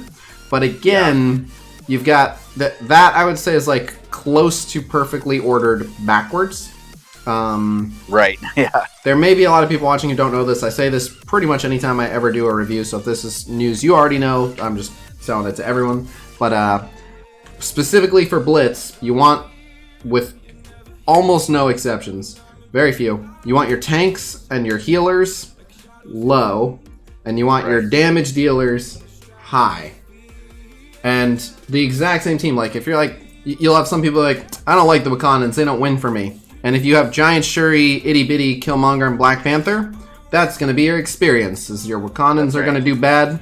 But it's not because the Wakandans are bad. If you literally flip that, and you got Itty Bitty Shuri and strong Killmonger and Black Panther, your Wakandans are going to win a lot. For people wondering why that is, basically the enemy is going to be only a certain amount stronger than you, and you want your, basically, like your tank's job is just to get punched in the face and not die for, let's just say like 3 turns. Like after 3 turns, if your tank dies, it's not a problem.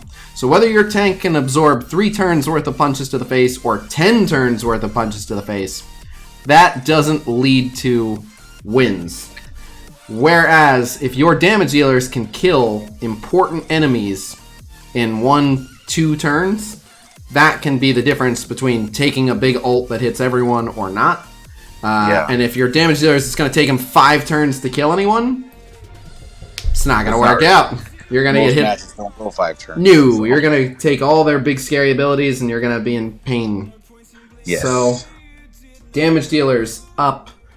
And you may notice if you have certain teams that people say should be working, and then you try them and you're like, I just haven't had any success with this team. It's possible you're playing it wrong, or you don't have them ordered correctly, or you're taking bad matchups. All those things can also come into play.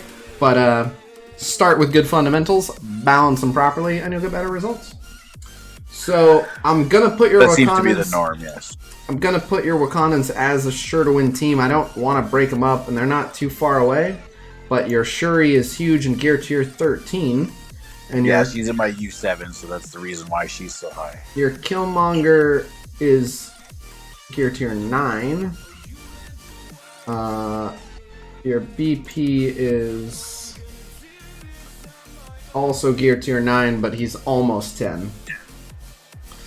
Yeah, they're not too far away, and on the bright side, like, in matches with the Wakandans, when you get to her heal, she's gonna heal the crap out of them. Yes. But, that's if they survive that long. yeah, and I mean, they're a pretty safe team, and unlike other teams, they can get away with outlasting. Definitely give Okoye the levels, though. Yes, bring her to 65 at least. Yeah, but I will say, too, like, in terms of balancing the team, if you pick only good matchups for them, you'll be fine in Tier 8 anyway. And yeah, I try to pick non-synergized matchups for those guys. With the way yours is balanced, that's what I do. And otherwise, you don't really need them for anything. So while that's right, you should do that at some point, doesn't have to be today. For that Flash event might be a good idea to bring her up. Well, even then, I bet they're going to be fine. Well, the first thing is the Flash events come around, like, you know, decently far apart.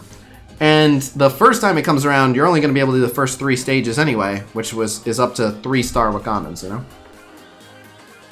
Yeah, that's right. Well, I have, right. I can do 5. I can do up to the 5-star. Right, but my point is your 5 stars won't struggle with the 3-star stage. Oh, yeah, I see what you're saying. You've got plenty of time before you even reach a stage where you might need to address an issue with your Wakandans. That's true, yeah. So, what I'm saying is, while I'm, I just want to make sure I communicate to you. Like, I'm listing them as sure to win. You can convert them to sure to win without too much time or effort, but you don't need to do it right away. No, that's right. So it's all dependent on matchup, really. For now, yeah. Yeah. How are your Guardians? My Guardians are fairly good, other than my gigantic Star-Lord. That's not a huge issue. Well, actually, looking at the rest of them, it certainly could be.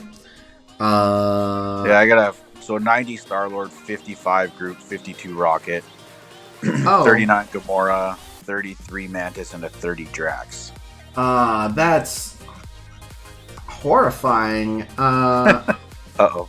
Well, they're all over the place. Do you ever run them as just that team in Blitz, or do you... Yes, actually I do. I sometimes switch between them and BKT, but I've tried to maximize my team, so I just run a straight Guardians. Again, that one's mostly dependent on the matchup, I find. They're not so good against certain teams, and they'll wreck other teams. That is the nature of the Guardians themselves. I just want to make sure they can win. Like, if they're really shaky, I'll build you a team around your Star-Lord, and you just won't run the Guardians. But, like, Guardians without Star-Lord, not really a thing. That's right, yeah. But if Guardians with Star-Lord, they can't keep up with him, and they're just getting wrecked unless you find, like, a lucky Night Nurse team, like, it's not worth it. Just drop them, and we'll put Star-Lord on, like, an Ultron team or something that's not going to lose, where you'll get amazing points every time you play it. So, on this one, I kind of need you to estimate the win rate. Like, because it's Star-Lord... Again, it depends on matchup.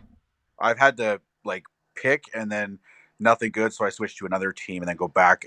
I don't get to use them very often in 8.3. Well, searching for a matchup isn't necessarily a hang-up either. So what matchups typically are you looking for? Non-synergy teams. You only want to take them against non-synergy? So, like, you don't... Yeah, because I'm still not... I don't have all of the teams that they can beat in my head that I know, oh yeah, these guys always beat this guy. Right, but so like, will you fight the defenders? I've tried. It depends on who's there. If it's a big Daredevil or a big Punisher, I worried about it, because I got to try and take out Iron Fist first to stop his healing. Yeah. So it depends on who's the big one there, right? Right. That is exactly right.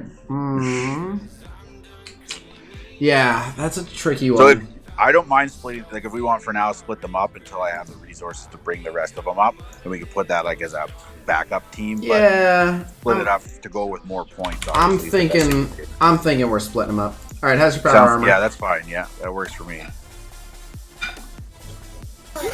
Yep. How's your power armor? Power armor. Crap, I keep hitting the wrong button. Power armor. Fairly good. Let's see. Yeah, crap, I keep going past it. Power armor. There we go.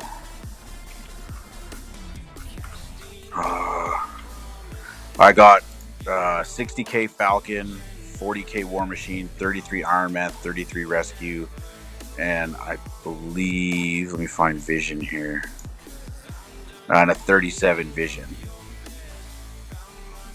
Do you run them? Yes. All right. I'm guessing they're fine. They are. Yes, they win most of the time. I don't have too much of a problem with them. I mean, I need to bring up Rescue and Iron Man, and then things should be a little bit better. Yep.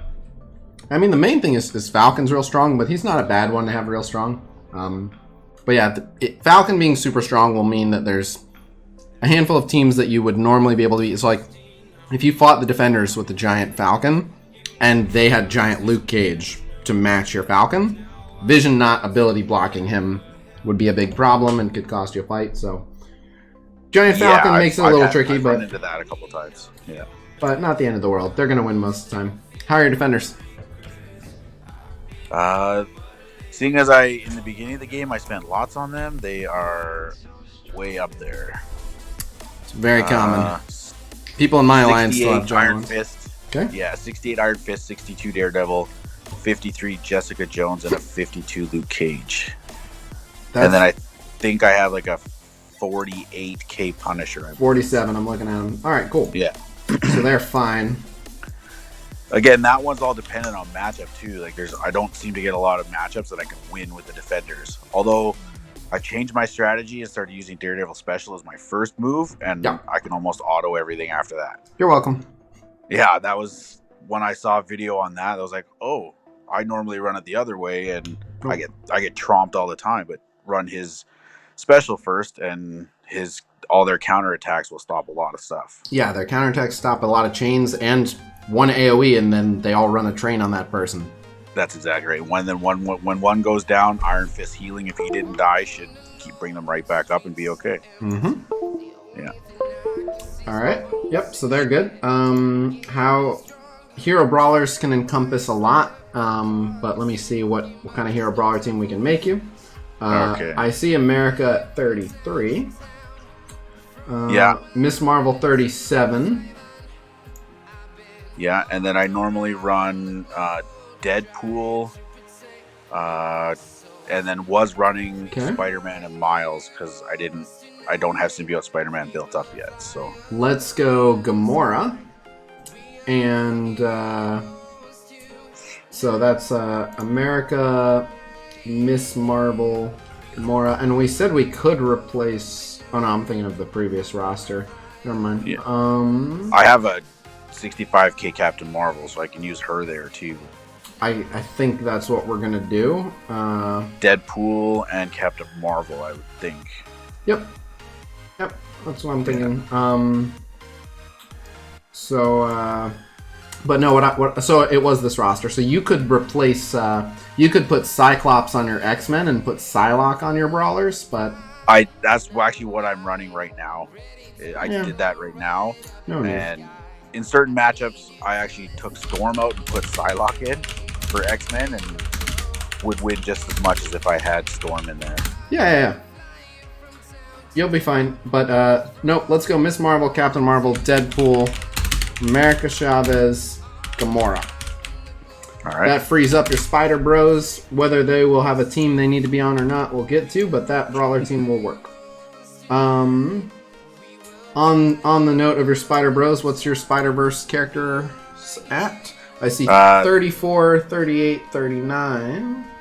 Yeah, 39 Spider-Man, 38 Miles, 34 Carnage, I think a 36 Venom. 31 Venom, he's not too far away. And a level 1 Symbiote Spider-Man.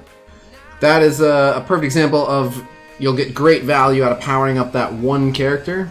Yeah, I think that's what will be one of my next focus, is to bring him up to around the 30k mark for right now, 35k, and that team should be pretty good. Yes, they will. That team will do fine. But in the absence of Symbiote Spider-Man, What are we gonna do in the meantime? Is a question. Who did I? Oh, I mean, well, I'm sure there will be a fifth. I ran Graviton in there just because I was using aim and just use Graviton for the 5 charges to stick him in the Spider-Verse team. There's a 31k Graviton. I see that. I just stuck him in there. Yeah, no, he is an excellent fifth. I'm just confused that he's not on. Oh, is he just stronger than the rest of your aim? Yes, yeah, I got him early in his Blitz or whatever, got him, and then ended up getting him powered up more than my aim team. Well, where is your Scientist Supreme? Tell me she's like way high. Oh, Jesus. Okay. Again, I use her in U7, so I prioritied her over the rest of them. That's fine. So there's no aim team without her, but Graviton is the right call for your Symbiote Spider-Verse in that case. So now you can run that team again. You got your Spider-Man Miles back. Yeah, I actually ran the Villain 7 today, and I did it with a 161k aim team. Nice. To get to 7-3, but I swapped out Researcher for Monstrosity. Nice.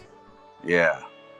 It was a little touch and go there. I was missing a couple people, but Scientist Supreme revived them in time to get 3 stars, so it was all good. Yeah, Giant Scientist Supreme is going to do the heavy lifting there. The average 160k aim team not going to get quite the same results unless they also have a Giant Scientist Supreme, but that's right, yeah. But that's within range of what we've been hearing. What blew my mind, and I would not have guessed, was that people are doing those nodes with like 130k Hydra team.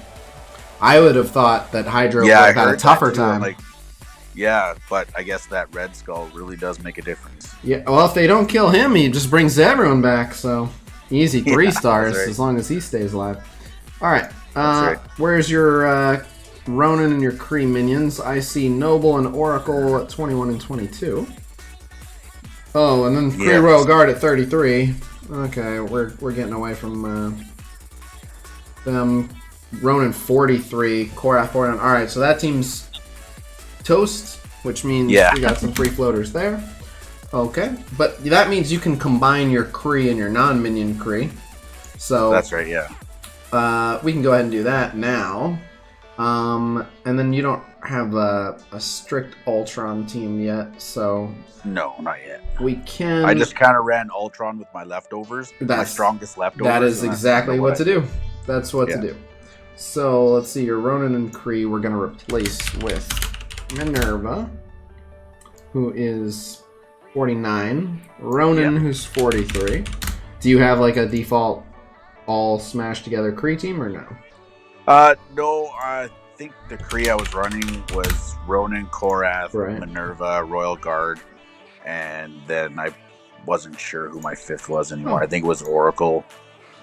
Royal Guard is fine. I'm guessing they weren't doing that well. No, again, that was a team that would like tier 6, maybe 7. They were one I put in if I needed to lose kind of thing. Nah, we're going to fix that. You have Thanos. So Thanos will be your tank, not pesky Royal Guard. Oh, you could go with Kingpin too. Kingpin would do great here since we gave your Brotherhood back. That's right, yeah.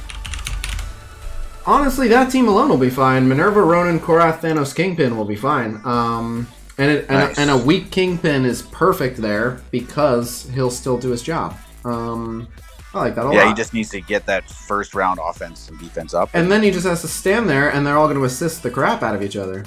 That's right. Yeah, I do love his passive. That's for sure.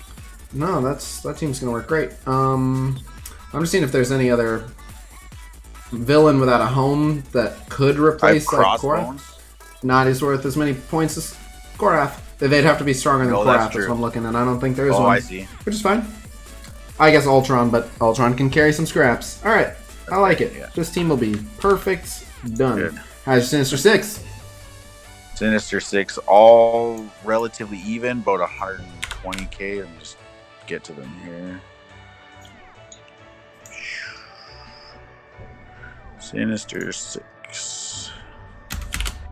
So we got a 25k Shocker, 23 Green Goblin, 22 Rhino, 18 Vulture, and 16 Mysterio. That should work. is not Yeah. perfect, but that should work. All right. No. And Vulture and Mysterio need to bring up 10 levels to get them on par with everybody else. So. All right. So, starting from the top, we have Captain Marvel on a team. Who doesn't have a team?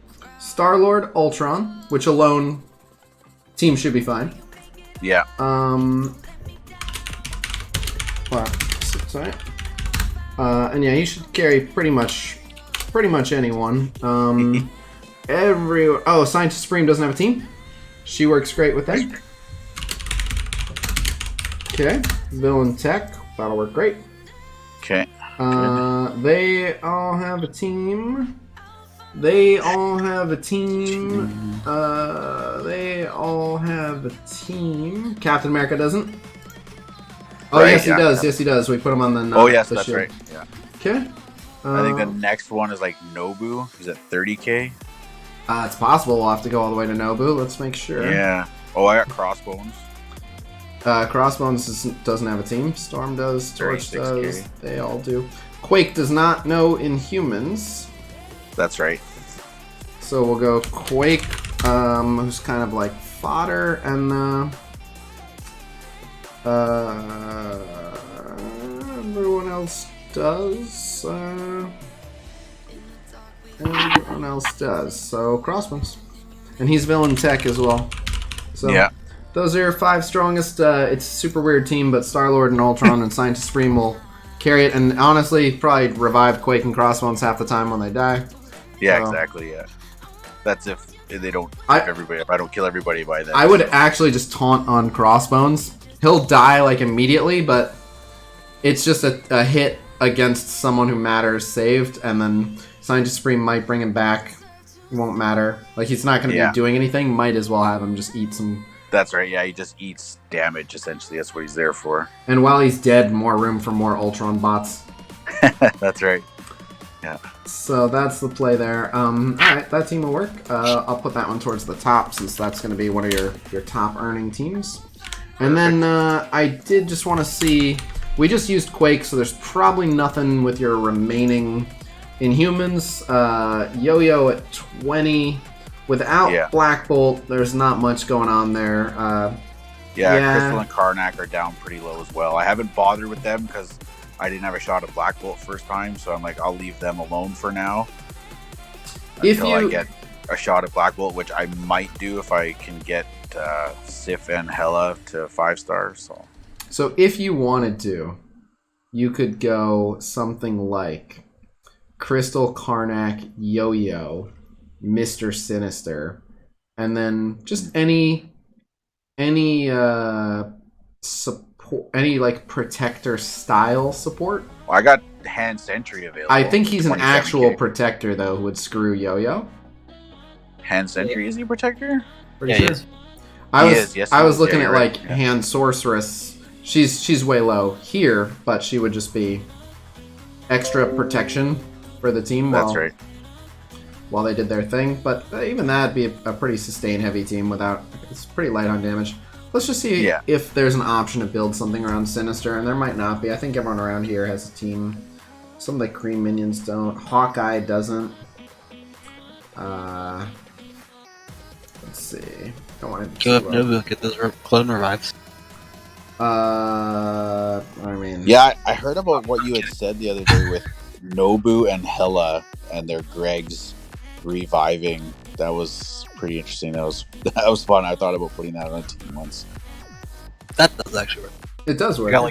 I got like 4 Gregs in a war fight on offense one. Before I had like all the Guardians. Yeah, it really works. Where did you see Nobu? Nobu's right with Mr. Oh, Sinister. yeah. Okay, yeah. I mean, yeah. I think the at that Sinister, point, Nobu, and Drax. Drax would be a tank, right? Oh, you stopped running the Guardians. You're right. That's right. Yeah, stopped running Guardians. So I have those 3, and technically Cyclops too. Cyclops is not great without his team. He's not terrible, but I don't know if I'm in a rush to put Cyclops on there. I want to make sure the team works too. So this team, if you're not going to go Yo-Yo, Hand Sentry actually makes sense and works with. Hand Sentry has really good synergy with Nobu. he immediately hides the Nobu summons. It's literally like Nobu summons, Sentry Stealth. Now you've got 2 protectors though. I just worry about that team having damage, so I actually want to look if there's like a damage dealer who shouldn't be up here but just happens to be a free floater. Yondu's not kind of work. Yeah, I have Yondu, yeah. Where is he? I have a Yondu somewhere. Okay. Where? 35?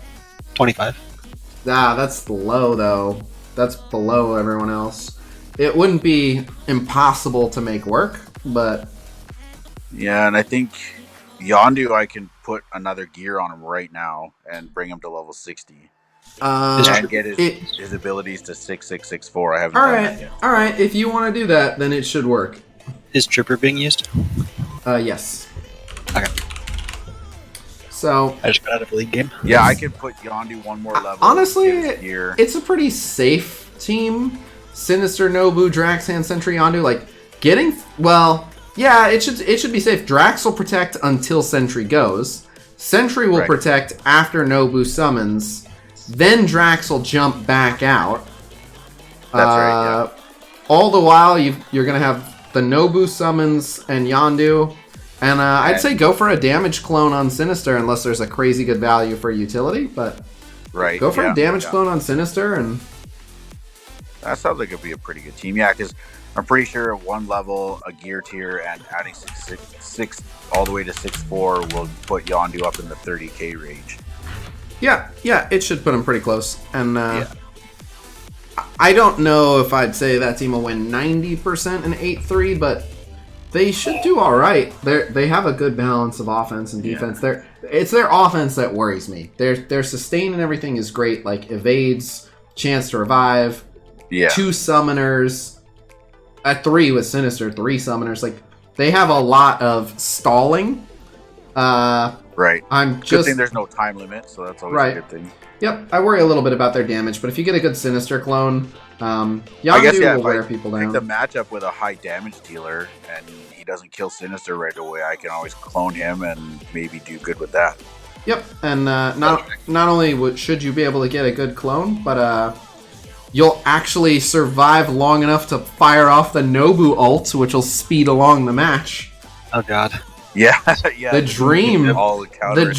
Turtle until Nobu ult win. Or better yet, clone a Star-Lord and give Nobu energy. Until Star-Lord drops on the opposite side of the team. Yeah. Yeah. But no, it could work. I actually do think I think in this particular instance you will get good damage out of the Nobu ult, and I think that'll be how you take down a lot of teams. I think you'll just be mostly standing around and setting up for a couple turns. But that's okay. A good setting up for big damage at the end is always a good thing, as long as we can win. Yep, when they're mainly hitting you with just basics, it's going to be counter city. Yeah. Offense up, counter city, if Sinister gives offense ups. Although, I always forget what he gives to who. Let me just make sure. Buffs is Nobu and clone. Healings to everybody. Clear heal block from whoever's the 2 most injured. Offense up for 2 turns. All positive effects from Mystique spread to 3 mutant or cloned. And then heal everyone. Okay, so it's more of a heal. Okay. And his passive has some random stuff too, but killing villain. But he'll have offense up for the counters, and the clone will too. So there's you gotta take what you can get. Try to clone a mutant. Yeah. Well, no, they get it anyway. Their clone. Forget that. Yeah, the clone gets it anyway, so I'll just try and grab the biggest guy that does damage. Yep. Try to break some faces, but yeah. That of all the teams we have listed here, they should all work great. That one should work pretty good. That's fine. If I have one that's okay and the rest do better than that, then I'm happy with that. I suspect you will be. So, there you are. Perfect. Thank you very much. So, got this, and then let me know if you have any questions. And while I have it here, did you have any last minute questions about things totally like game related, but or not, just any questions really. But no, man, just keep doing what you're doing. I watch your videos all the time, take all your information and try and apply it to everything I'm doing. So seem to be doing better than most from what I can see. Yeah, I mean, when I started playing this, I was like launched when I started playing, and then took some time off because I'd think, oh, this game is nothing, and then came back to it. I'm like, no, I haven't put it down since then, and I'm way behind the 8 ball, but I'm catching up. So I think you're doing fine. You're only behind or ahead based on who you're comparing yourself to, and if there's one regret I have, like I don't mind. Firstly, obviously, it's fun playing on a super blubbery whale roster, and being able to be at the cutting edge of like, let's see what this team can do. Let's see if this counter match works. Like I'm happy to lead the charge in experimenting on various things.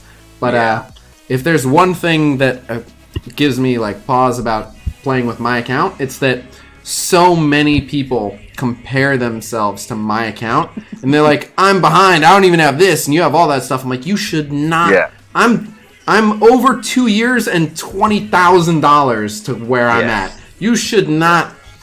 If you've spent $20,000 on the game and you're not a content creator, where are you getting your money? I question.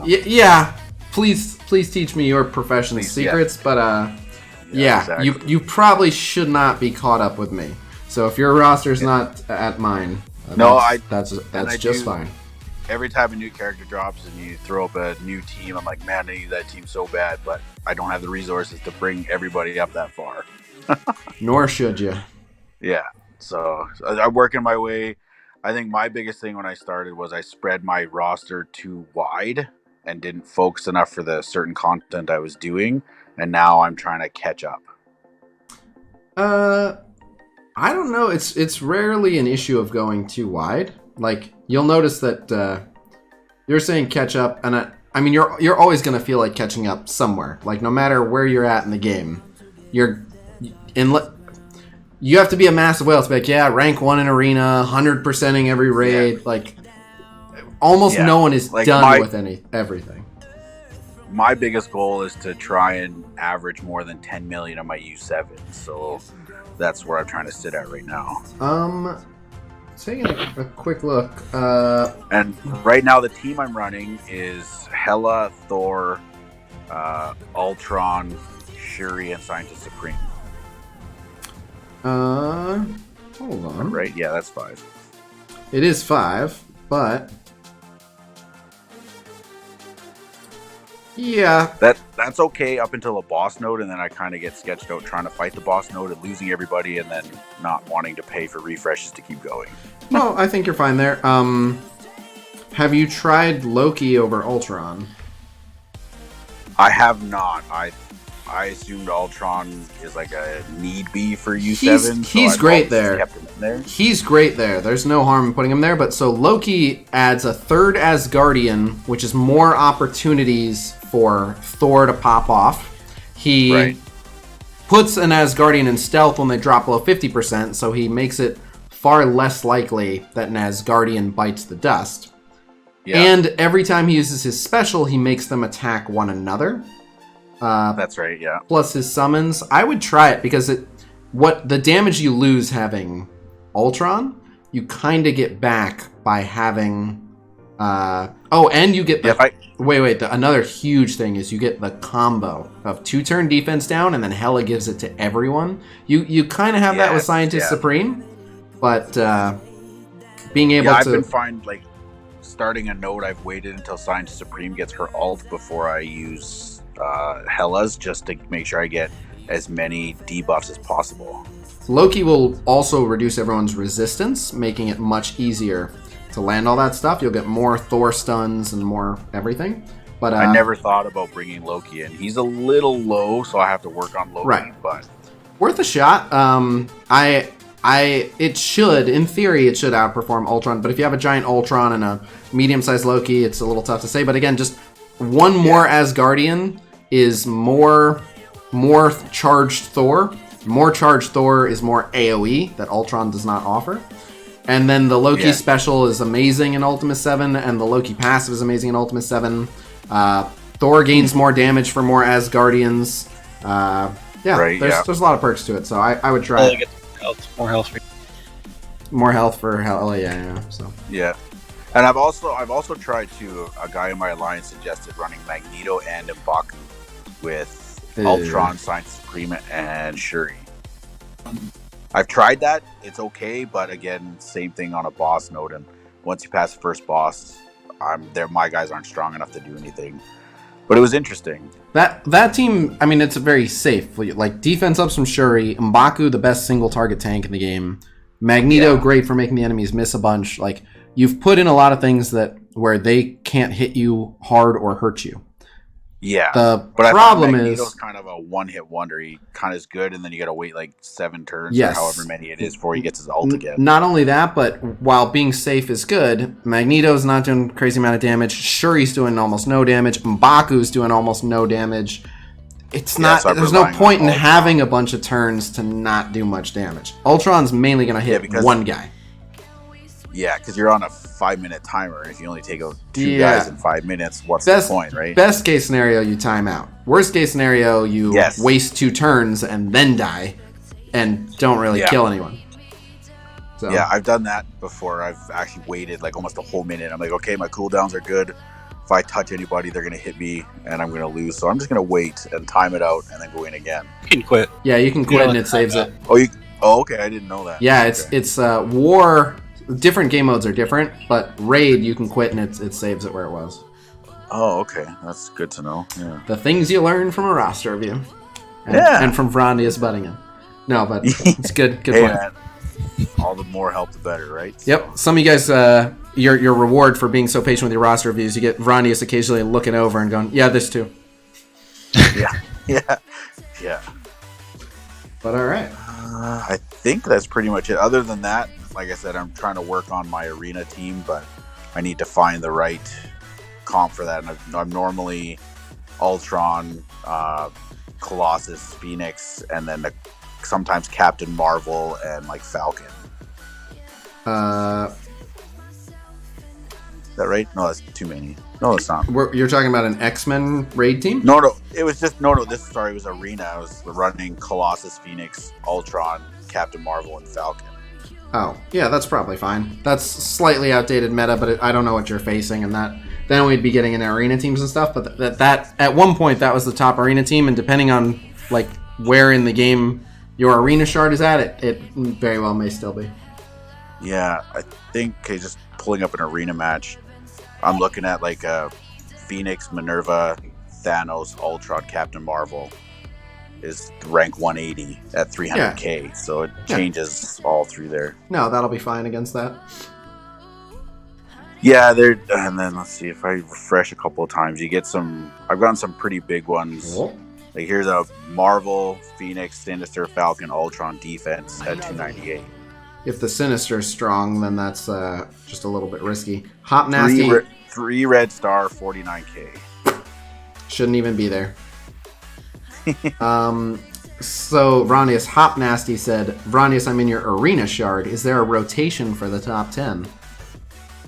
Oh, yeah. Yeah? Yeah. I don't care, I'll say it. Oh, I didn't know you guys just all agreed on the top 10. What the fuck? Not top 10, but there's a rotation. Huh. I've seen a lot of... I know, that happens on other shards. Get a hold of your shard and everybody rotates a couple of days at one, and then every rotates throughout there. I've heard of people doing that. No one's ever asked me, I don't know that I would, but no one's ever asked me, like, do you want to be in on a rotation for top of arena or whatever, but every once in a while I'll contact someone for something I can pretty much only test in arena, or like I'll see someone have a giant version of one character. It's happened a few times since I've been started playing, where I'll be like, hey, I noticed you have a giant Thor. Do you mind just setting Asgardians so I can test some matches against them? Something like that. And everyone I've ever contacted is like, yeah, sure, no problem. So yeah, that's always good. Yeah, they're cool. Hop Nasty asked you, Vrondius, will I get dumped on if I crack it? Well, we'll kick you out. So yeah, you could get your top 10 once, and then you're getting. I'm sure they'll all try to beat you. Yeah. you have an easier time just staying below it and then fighting those people. But you know, you do you. Hey, don't be intimidated by him. All right, if you can sneak No, in like, there during payout, yeah. take Vrondius. If you want to, go for it. Go for Vrondius, actually. I think I'm like number 4 right now. Yeah, go for number 4 right before payout. Payout was 2 hours ago, but yeah. I'm not saying how many it is. I'll say lots of things. I'm not saying that. What is it? Top 6? I don't know if you know this. Oh, I know how many people are in it. I'm just not saying that. Oh, why not? What the hell? Because why is that the detail to keep private? Because that lets you know how better to attack it. Go for number 4. You're fine. All right. Well, my brain's almost melted. You're all set, Stewie? Getting 11:30 here. I gotta head to bed. I got work in the morning, but hey, man, getting 11:30 here too. So people on the East Coast fell asleep hours ago. Yeah, probably. Yeah. If you're at East Coast and you're still watching, fuck yeah! Thanks for tuning in. Yeah. In fact, wherever you are in the world, fuck yeah! Thanks for tuning in. Yeah, man, I appreciate it. I know it took a little while when we had trouble the first time there, but you know. As always, I very much appreciate your patience. I hope it was worth it. Oh, I'll wait for you to do a roster review. Pay for that, no problem, man. I can wait for that. I appreciate it. Someone said, SJ in the house, you've been in San Jose this whole time? Don't get mad if I bump you. I'll be cheering for you if you bump him. Just don't get mad when I bump you back. Don't get mad when he slingshots off you, yeah. That's good. All right. Well, I'm going to call it a night. I appreciate everything. And I will keep in touch. If I have any questions, I'll definitely message you. But I appreciate everything, man. Thank you. No problem. Good luck. All right. Thanks. And, oh, perfect timing. I was actually just about to wrap up. That looks delicious. What happened to we'll eat a little bit healthier? You suck at this eating healthier thing. They're mini cookies with a mini chocolate-covered strawberry. Anyway, so gonna wrap up. Thank you guys very much for tuning in. I've been trying to stream starting every day between 5 and 6 p.m. Pacific time, which is between 8 and 9 p.m. Eastern time. But yeah, thank you for checking it out. I'll be back tomorrow. No problem, Rallick. If you are not already a member of my Discord server, discord.gg/Khasino, anyone is welcome to join. You could just chat, ask questions. There's always people there trying to help out. We got Blitz predictions, infographics, videos, data mines, content creator Q&A, and more. Also, if you are not already subbed to the YouTube channel, subs to the YouTube channel make sponsors think that they should pay me more money to talk about whatever product I'm going to mindlessly endorse to fund my gambling addiction. So, yeah, that helps tremendously as well. So we can do more crazy openings for you guys' entertainment. Otherwise, I'm going to wrap, and I will see you guys tomorrow. Until then, peace!